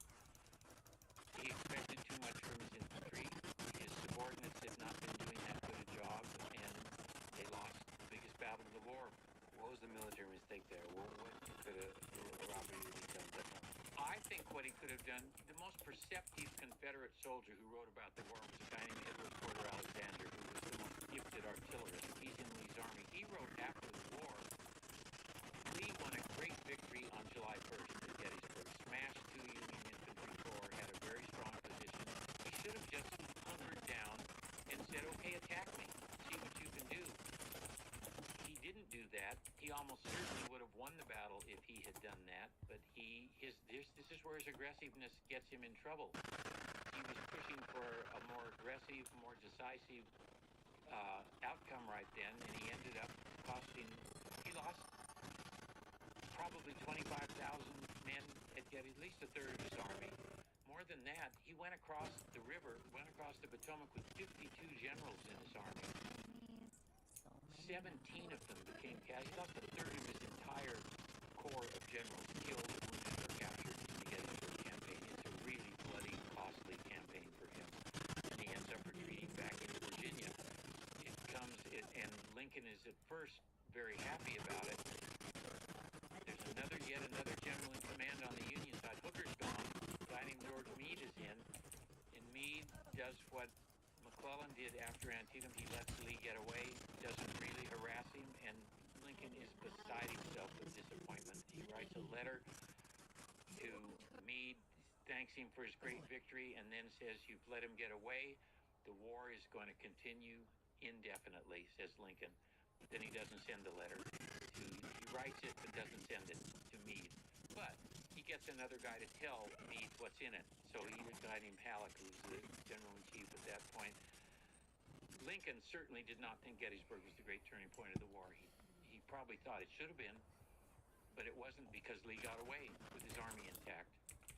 And after the battle, Lee said, he said, they lost a lot too, and there's not going to be another big battle. He said they'll be as quiet as a sucking dove for 6 months. Yeah. And in fact, it's 10 months before there's another big battle in the Eastern Theater, till Grant gets there. Yeah, so how does Grant come from to change the theaters from the Western Theater into the Eastern? So Gettysburg's a really important victory for the United States. Yeah, but it's not the turning point. No, and it's not as important as Vicksburg, because Lee gets away. Grant captured an entire rebel army at Vicksburg. Pemberton's whole army surrendered. And that's the second time Grant had forced an army to surrender. He forced one at Fort Donelson back in February of 1862. His victory there are no equivocations about it. It's a victory. The Mississippi is now all controlled by the United States Navy, but Lee got away, so that puts a little cloud over Gettysburg at the time. Grant wins one more victory in the West after this. He wins the Battle of Chattanooga in late 1863. And that then puts him in position for Lincoln to decide that he not only should be in charge of everything in the West, he should be general-in-chief. And that's what brings Grant to the fore. And in March 64, he's now general-in-chief with the new rank of lieutenant general. He's got 3 stars on his shoulders now instead of 2. And then where does that take us? That takes us in 64 with the Overland Campaign. That story plus Atlanta, Sherman's March.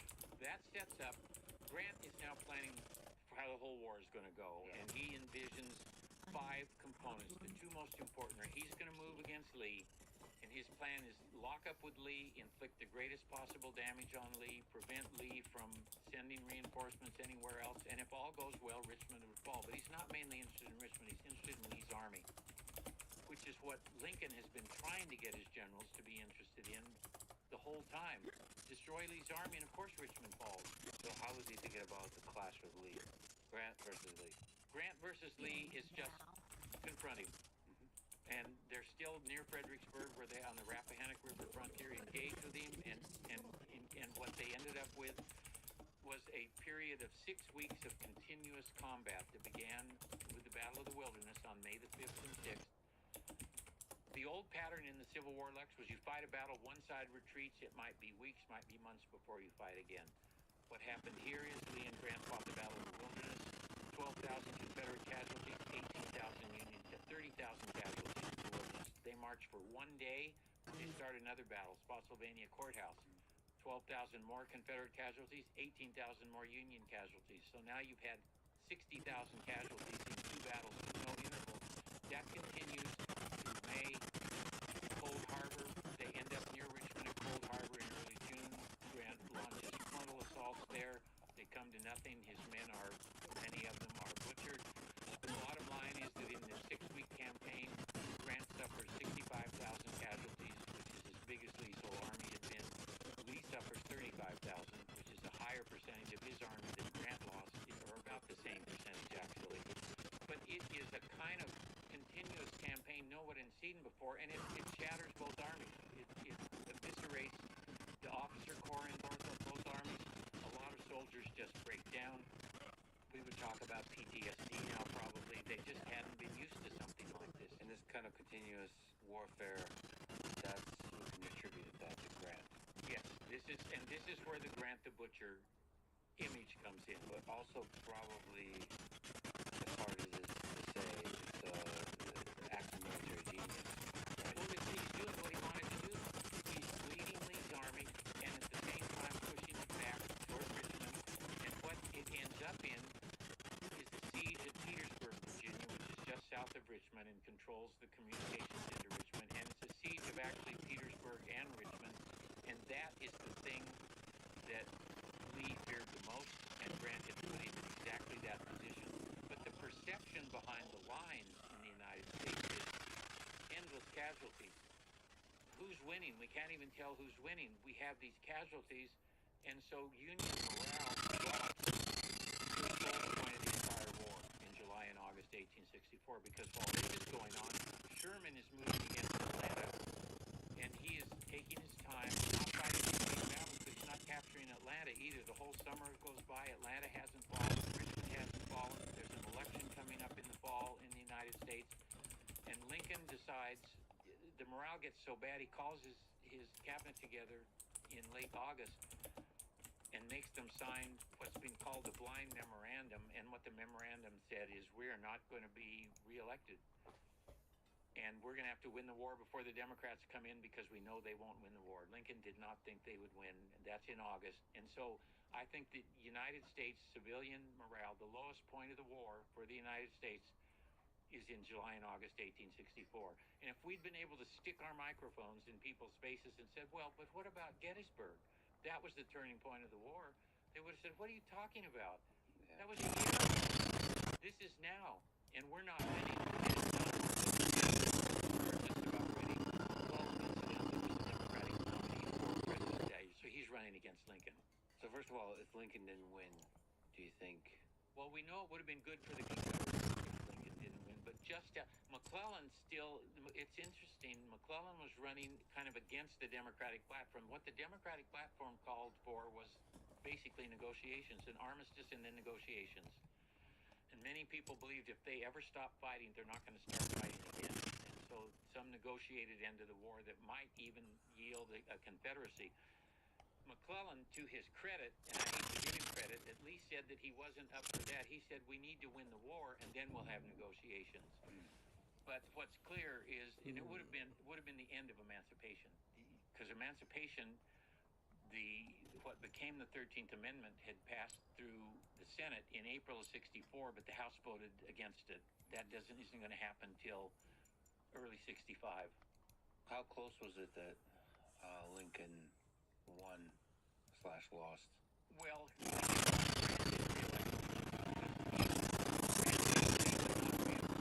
But other things that Grant, part of his overall plan, his general chief, Sherman captured Atlanta in early September, and that just changed everything. That was the real turning point. That was a huge military turning point, and then on the heels of that, Philip Sheridan won a series of crushing victories in the Shenandoah Valley, the last of which came just before the election, and it was Sherman, and to a lesser degree Sheridan, that reelected Lincoln, and not just Lincoln, but huge Republican majorities in both the House and the Senate in 1864.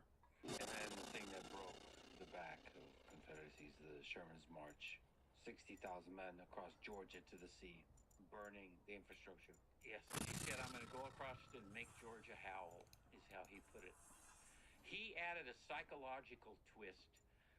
What Grant envisioned his doing, and Sheridan actually did it in the Shenandoah Valley before Sherman did it. My calculator is ready. An agriculturally productive area, burn the mills, kill the livestock, destroy the crops, lay waste to it so that it can't be logistical support of the Confederacy anymore. Sheridan did it in the Shenandoah Valley, and then Sherman did it in Georgia. But Sherman said, but I'm also going to break them psychologically. That's what he did. And I'm going to show them that my army can go wherever it wants to go, whenever it wants to go, and there's nothing Jefferson Davis can do about it. He said, when they decide that, they'll give up. didn't exactly work that way, but that's what so he marched first to Savannah, and then the final campaign for Sherman was up through the Carolinas. He went up through South Carolina and into North Carolina. And Grant laid siege to Lee, and the siege lasted 9 months, the siege of Petersburg and Richmond. And finally, Grant broke Lee's lines on April 1st, 1865. Lee started a retreat. Grant just gave him no pause, and he ran him to ground at Appomattox after about a week, and Lee surrendered. We pretty much take it all. Fridges and dishwashers have weekly packages, same-day notice for 3 weeks in advance. It's good to know you're like making a difference. Instead of just throwing this stuff in the dirt, you're actually making sure it goes where it needs to go. All you have to do is point. Book online today. 1-800-GOT-JUNK.com.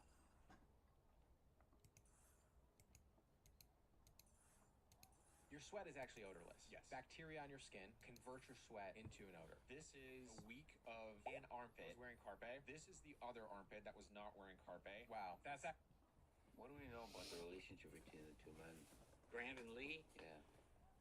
Well, it's really interesting. I mean, they basically operated in totally different worlds. They were both in the war with Mexico, but they weren't with each other in Mexico. And they had some awkward kind of small talk at Appomattox before they got down to business. One said he remembered the other one said he didn't remember him at all. And it's so...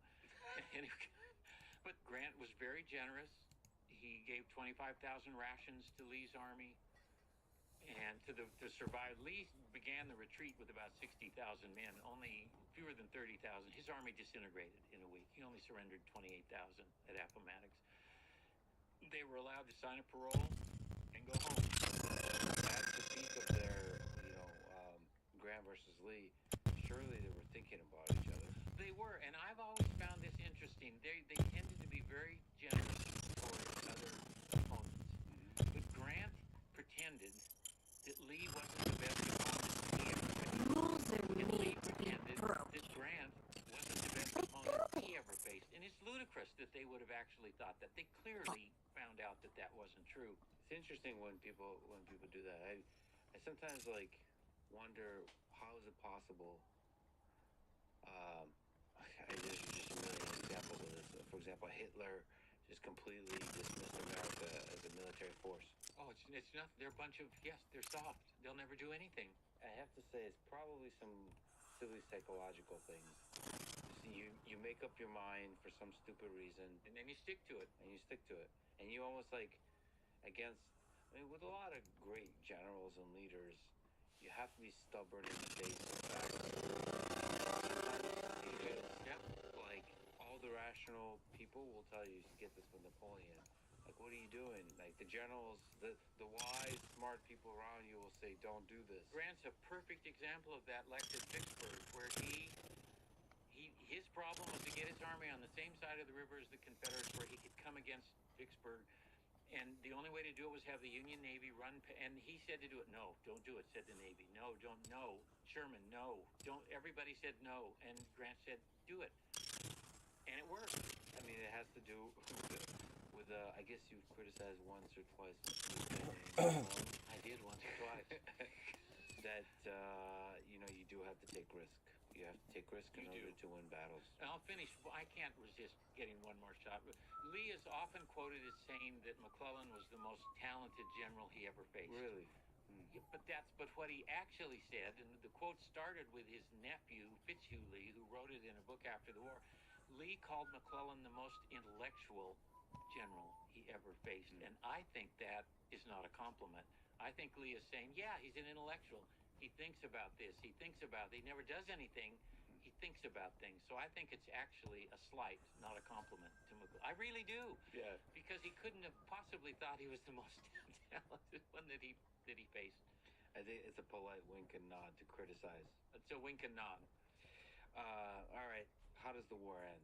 So clearly there's the turning point with Atlanta and Sherman's march. And the election of 64 that drives the dagger into, there's no question but that the war will be pushed to the end because Lincoln and Grant are in charge and they are not going to take their foot off the pedal. They're going to push it. So it's a question of time. It still drags on another 6 months. Lee surrenders on April 9th. They lay down their arms on April 12th. There are still tens of thousands of Confederate soldiers under arms in different places, but it's a measure of how important Lee and his army were that for everybody virtually on both sides, that's the end of the war. Lee surrendered. There's no reason to push this any farther, and other surrenders came pretty quickly. Jefferson Davis was one of the few people who didn't figure that out. He thought something was still possible, but it wasn't. That was the end of the war. The final surrenders are over in June, and that's it. And everybody gets the same terms that Grant offered to Lee. His friend Sherman tried to do more, and they had to rein Sherman in and say, you can't, no, you're a general, not a politician. You can't do this. So can we talk about April 9th? I mean, this is a really important moment of what Grant did in terms of how he treated the opposing army. As I said earlier, he treated him the way that he knew that Lincoln wanted them treated. And it may be that Grant thought exactly the same thing.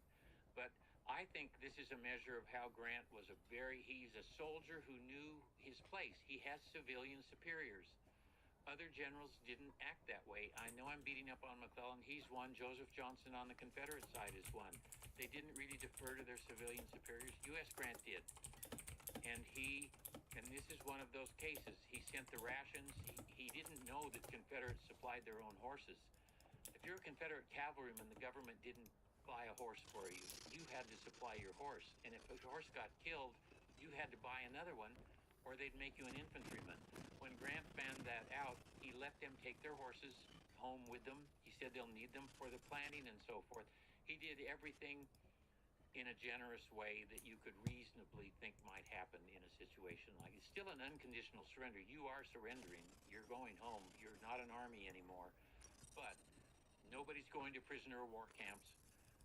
Nobody's doing those things. You lay your arms down, you lay your flags down, you lay your ammunition down, but that's it. Yeah, but there's certain symbolic actions like this that can lay the groundwork for long-term peace. Yes, he didn't demand that Lee give him his sword. He didn't do that. None of those kinds of things that you could have done. Sorry to linger on it, but there's certain elements of humiliation that prevent long-term peace. I have to go back to Hitler and what Germany experienced at the end of World War I. You mean Versailles, the terms from Versailles, no question about it. Some of it is economics, some of it is geopolitics, but some of it is just on the basic human level of humiliation. Yep. And people are just not good with humiliation. They remember it. No, and they can turn that around into something you don't want it to be. To get back national pride. But Lincoln's bottom line was, the point is to put the nation back together, and the good way to start that is not by imprisoning tens of thousands of Confederate soldiers. That's not the way to do it. Send them home, make them accept the terms, but then send them home and leave them alone. The president wanted to go after Lincoln's death. Andrew Johnson wanted to go after Lee, and Grant said, I'll resign. Because his term, we extended the terms. He's abiding by the terms. You can't change the rules here. But by the way, it should be said that that's not easy to do. You have just fought an extremely bloody battle. There's hatred. There were lots of people who wanted Davis to swing and Lee to swing. Kill them. Execute the rebels. They're rebels and traitors who almost destroyed the nation. Why are you being so easy on them? Thaddeus Stevens was on board that train. Lots of radical Republicans where you need to punish them for what you haven't punished them enough. You're not punished them. Yes, you took slavery away from them, but that's not enough. They should be punished more for what they did. Confiscate their lands. Take their wealth away from them. So what happened next in terms of reconciliation? Well, Lincoln got assassinated just a few days after Lee's troops laid down their arms. Can you talk to the assassination? He was shot 5 days after the surrender. Yes, he was. So who was Booth? Who was John Wilkes Booth? Why did he assassinate Lincoln, and what impact did that have? Well, he was the youngest of the most famous acting family in the United States. Junius Brutus Booth and Edwin Booth, his father and older brother, were very famous actors. And he was a very successful actor, too, John Wilkes Booth was. He was good at jumping around the stage, and he was very athletic. And an ardent pro-Confederate. That's the more important. Yeah, not ardent enough to put on a uniform for the Confederacy, but ardent enough to, argue for the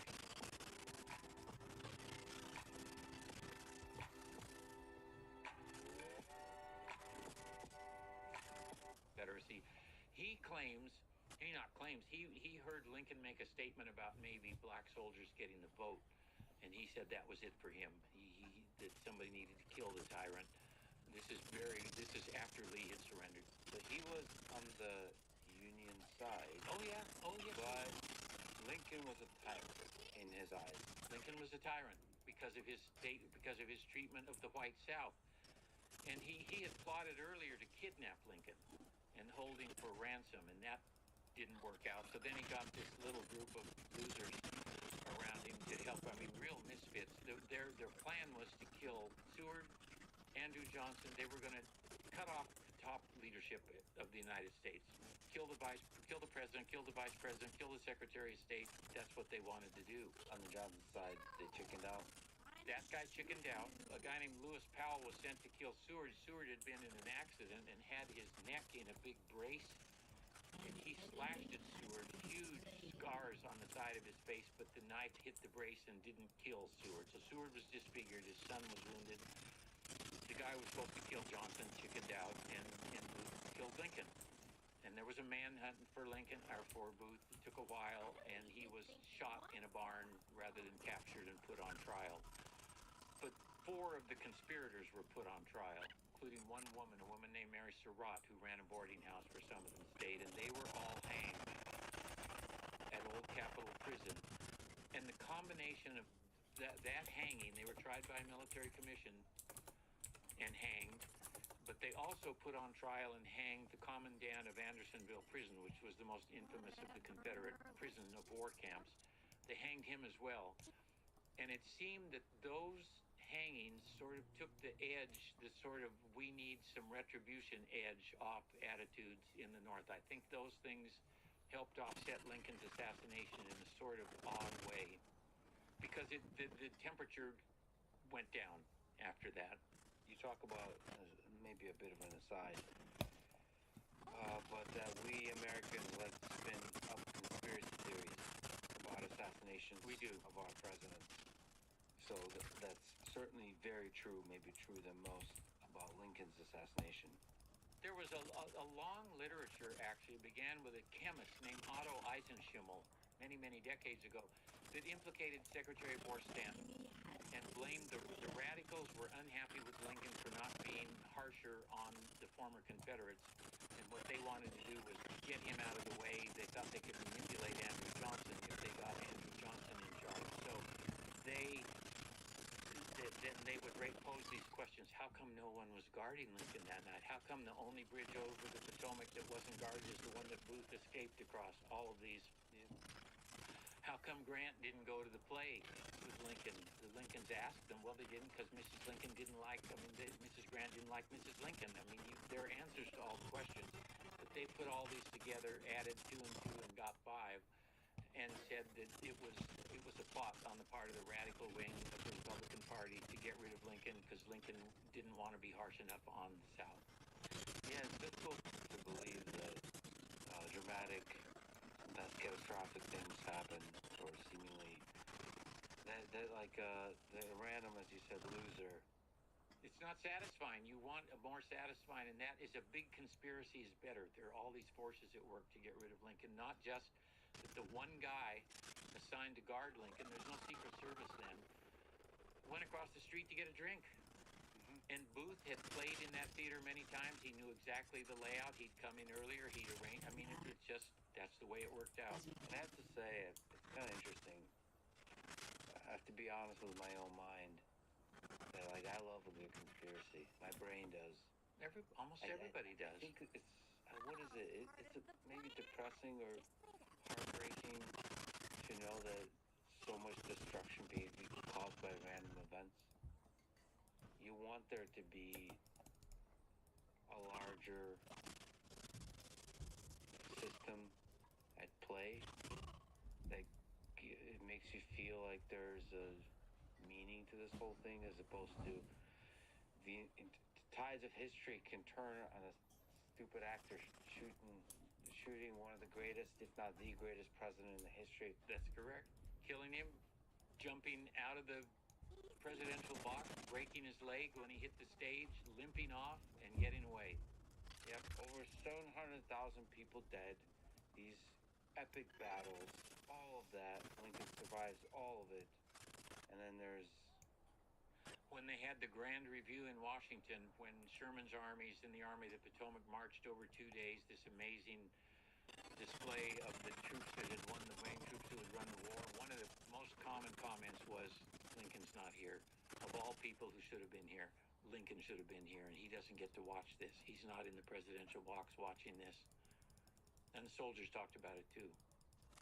It's heartbreaking, really. Especially, I would have loved to see his evolution as a leader, as a human being. And the words he may have found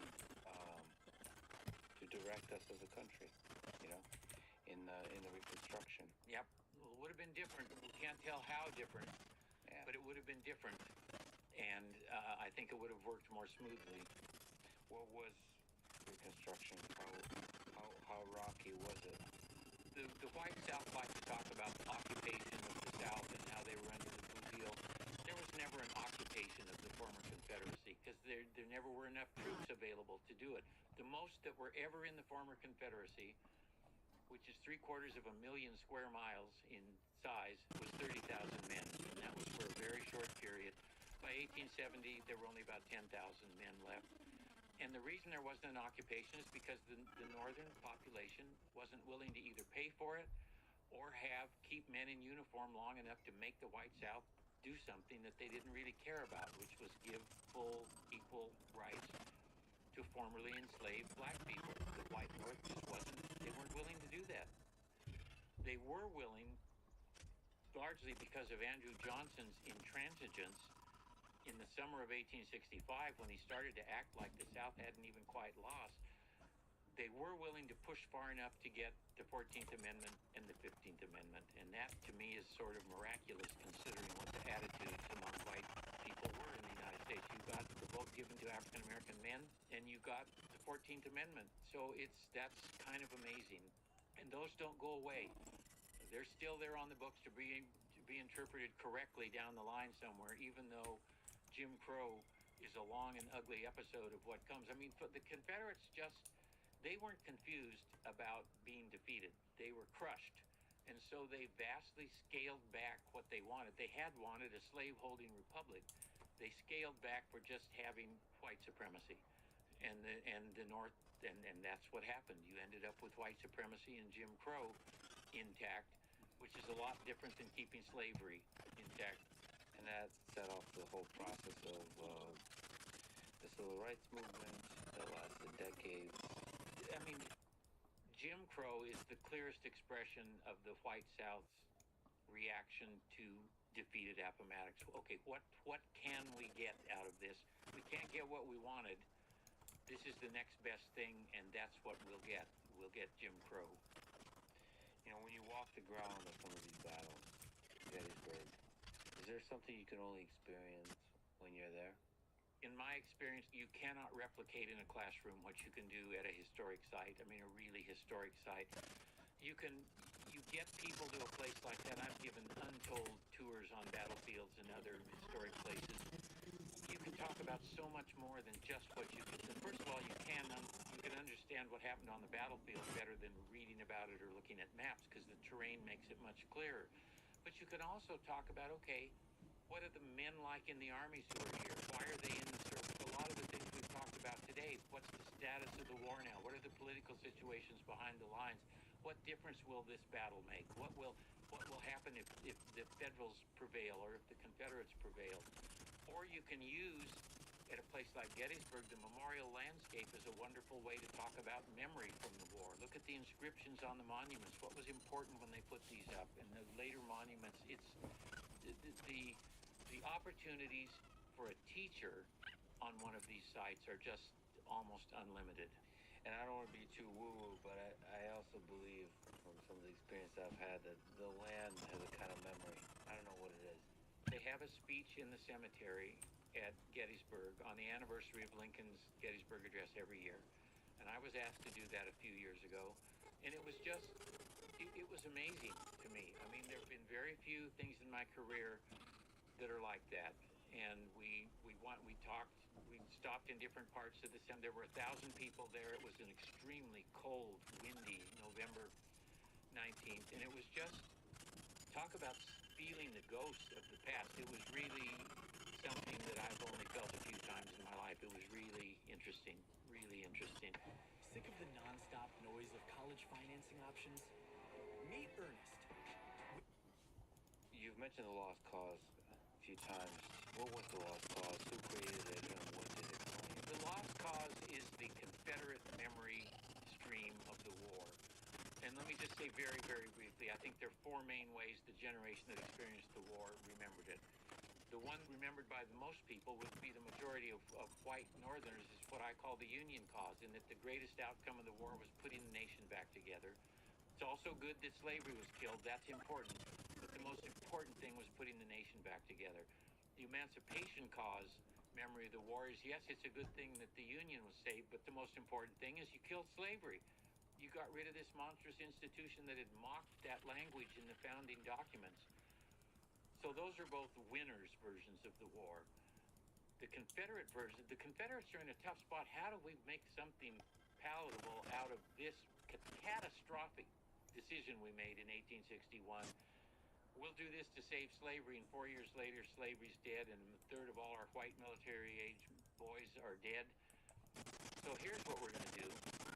First of all, it wasn't about slavery. Let's pretend it wasn't about slavery. It was about high constitutional principles. It's about state rights, as opposed to central authority oppressing people. Right.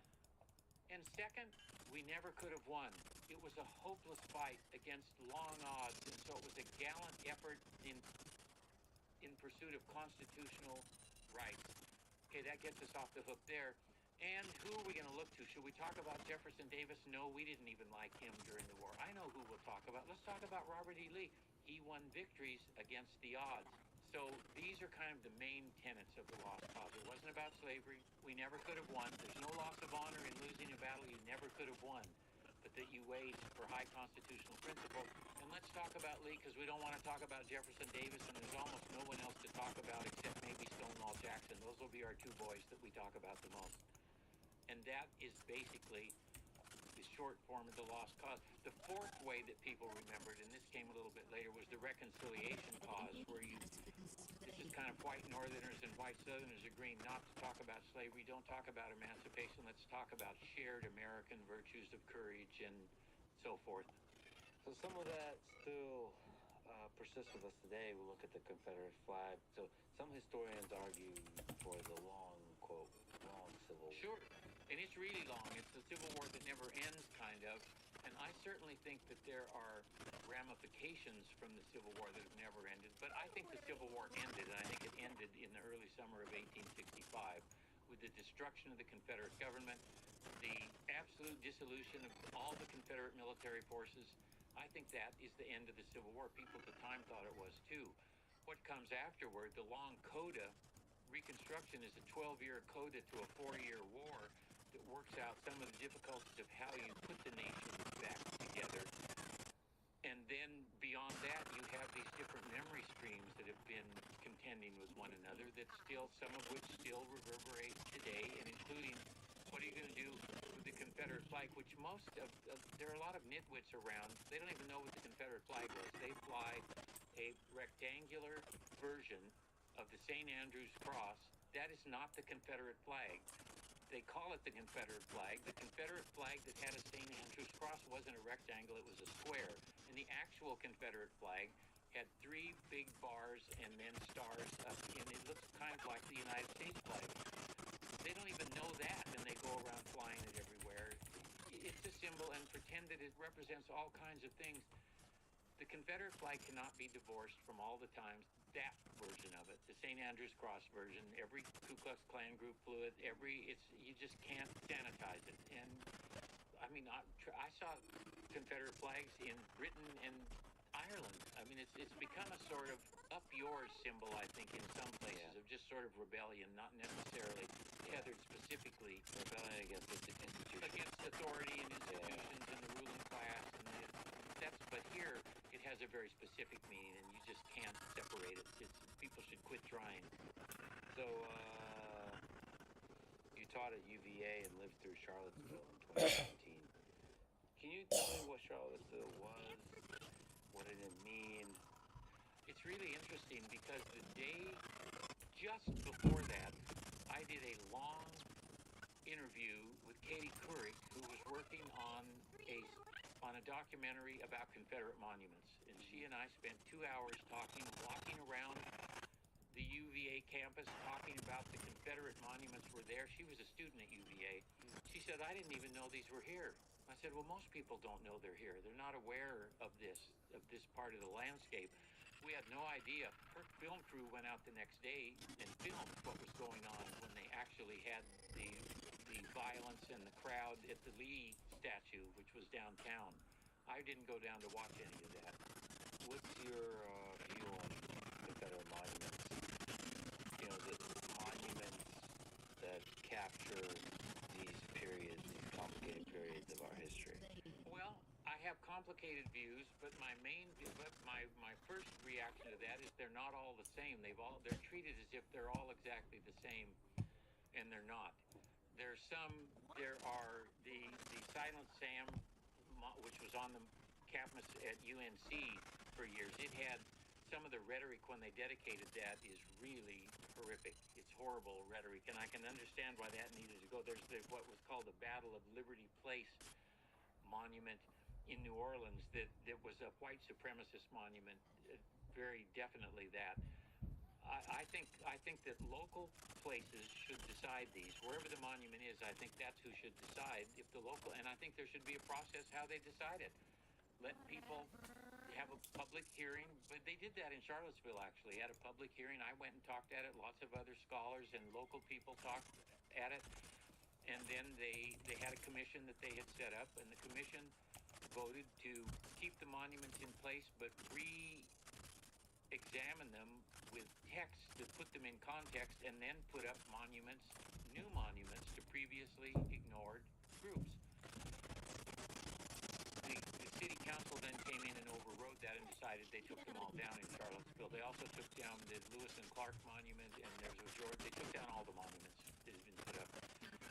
I think many of the Confederate monuments, the kind of ones on courthouse lawns and so forth, that were put up by the Confederate generation, that is, the veterans themselves and the women who were alive during the war, tend to be monuments to the common soldiers that this kind of lost generation of young men.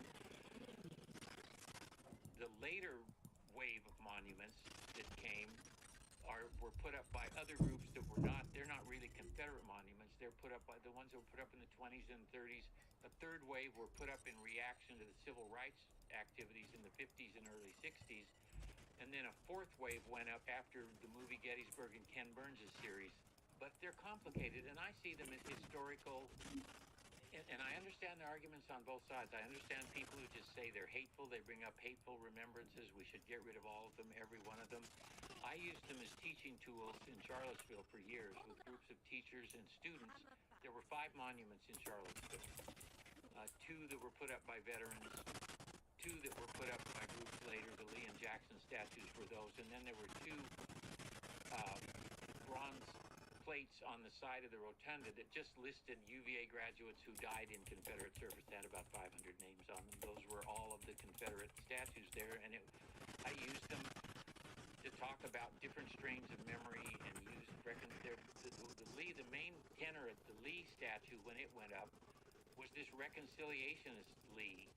Lee wanted the nation back together. Lee at Appomattox, that kind of stuff. Didn't have anything to do with Jim Crow or white supremacy, although all the people who put them up probably would have, clearly, we would consider them racist. They were in favor of white supremacy. But you don't need statues in the post-war South and the Jim Crow South. You have the police force, state law, local law, state troopers. That's what enforces white supremacy, not statues. The historian in me likes to use them as part of the historical record, interpret them, use them to explain different parts of U.S. history. That's how I use them. Having said all that, I did and still do believe that it should be a local issue. If a locality decides they don't want them up anymore, then don't have them up anymore. I think if we ignore history, we're going to be doomed to repeat it. I think that's, we should never censor books. We should read books. We should read Mein Kampf. We should read capture a certain moment in history, even if it's a hateful moment in history, even if it's a destructive moment in history. We need to understand. Or have them read texts written at the time that have language that we wouldn't use now. It helps you understand the time. There are a lot of hard edges in the past. There are a lot of nice edges too that make you feel good, but there are a lot of really hard edges in the past. And if you're going to be serious about coming to terms with history, you need to accept that and deal with them and talk about them and not just try to erase them, I think. There are a lot of books that people won't read now. I taught a graduate seminar at one point on foundational 19th century texts, and one of the texts I was going to that I assigned in the class was Huckleberry Finn. And a lot of the students said they wouldn't read Huckleberry Finn because they knew it had language in it and they didn't want to see those words. Even just reading about slavery, American and otherwise, is hard. It's really difficult, but like, we're capable of that. We humans are capable of that. And it doesn't somehow go away because we agree for it to go away. We always can return back to that, maybe in other forms, in other ways. We can do evil things onto each other. And I personally believe all of us are capable of doing evil things onto each other. And the dark reality of that is we too readily convince ourselves that we're doing good. Yeah, because if you're doing good, you can do anything, and it's justified if it's good. Yeah. If the end is good, all bets are off. You can do anything that you want to do. And reading history to realize that we need to think deeper and more critically about our actions, and also that history is complicated and there's a bunch of different forces. Is really important. And also to realize that individuals can turn the tides of history, can lead to progress, can stop evil doing when it's happening. All those things, like the power of the individual is immense. Yes, I mean, coming back to the monuments for a minute, it's also worth talking about that even at the time there were people, a lot of Union veterans were against putting up Confederate monuments. Frederick Douglass had a problem with the Emancipation Monument that was in Emancipation Park on Capitol Hill and talked about the reasons why he had problems. Why is this the image that you chose for that monument? Union veterans, they had a hard time with Confederate monuments, and I just think that it is, almost everything can be a teaching tool, but it bothers me that certain books would be proscribed because they have some language that might bother somebody, and you need to, I mean, the language should bother you. Yeah. So I think history truly should bother you. It should be difficult. It should be a painful process to study human history.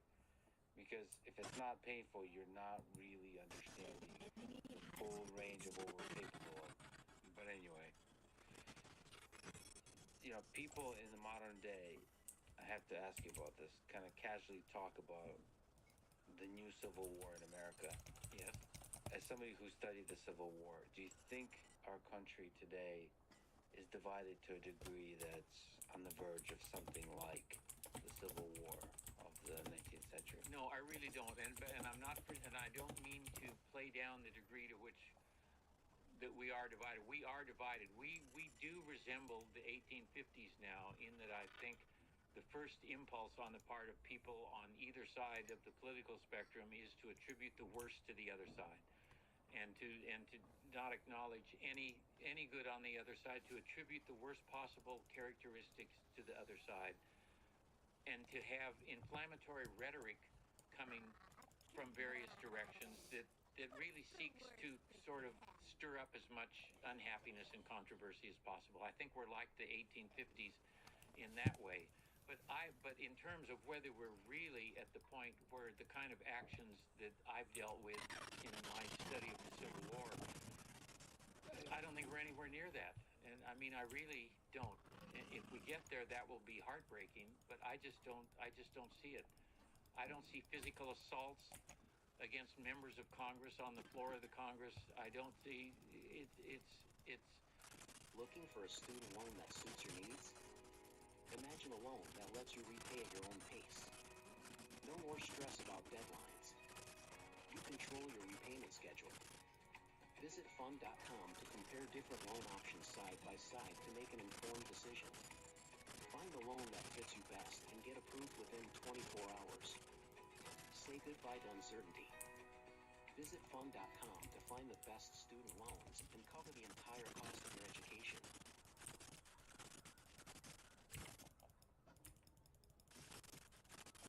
At Wawa from 2 to 6 p.m., get any size icy or Coca-Cola Freestyle drink for $1. Any flavor, every afternoon. The sips you're craving, just $1. Only at your all-day drink destination. Gotta have a Wawa. States talk about seceding if things don't. Texas talked about seceding when Obama was elected. California talked about seceding when Trump was elected. But you know what? Neither one of them called a secession convention and had delegates go to it. When Lincoln was elected, they called conventions, they voted to secede, and they left the nation. So that's different to me than talking about it and threatening it and posing different scenarios. Are there genuine structural parallels between that time and now? If you can linger on that. Well, I mean, the states, structurally, a state can call a convention if it wants to, and to talk about whatever it wants to talk about. So I suppose that structure is still in place, but I haven't seen any serious movement toward doing something like that. Yeah, and I think there's a real cohesion and resilience to the union, as we've talked about. I think people are, despite the discourse and the bickering, there's a real love of nation that maybe is not often expressed explicitly, but there is a sense that we're all in this together, and that we're yelling at each other, kind of like you have a family at Thanksgiving dinner, where there's very passionate yelling and arguing, but there's a kind of assumption that we're still family. At least that's the hope. You know, one of the questions that the Civil War asked is, what is America? So I have to ask you, from over 50 years of studying the Civil War, like, what do you think? What is this country? What is this union? What is the core that makes us who we are? Well, I think in a lot of ways it's much of what it was in the mid-19th century. I still think it's a magnet. We're far more diverse now as a people than we were during the Civil War, because we continue to act in the same way as they did in the Civil War, only they're not Germans and Irish. People come from everywhere here now. I mean, they literally come from everywhere here now. And everybody doesn't find a nice, easy road here by any means. And there are lots of things wrong with the United States, but I still think the United States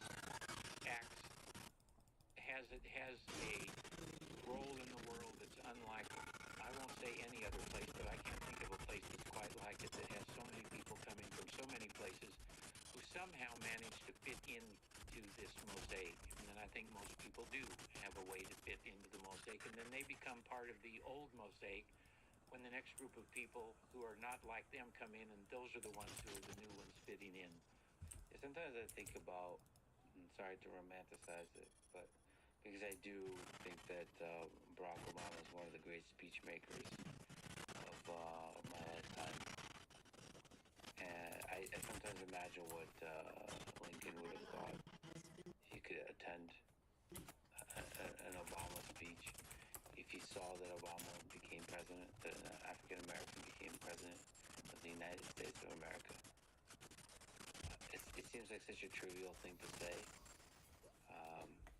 but I think it's not trivial at all. It's one of the great accomplishments of our country. I think one of Lincoln's great attributes was his humanity comes through so many things that he wrote. His real appreciation for people who faced long odds, worked against the odds, didn't begin with advantages in their favor and so forth. I think he, and his ability to grow, I think he would have handled that actually pretty well. Much better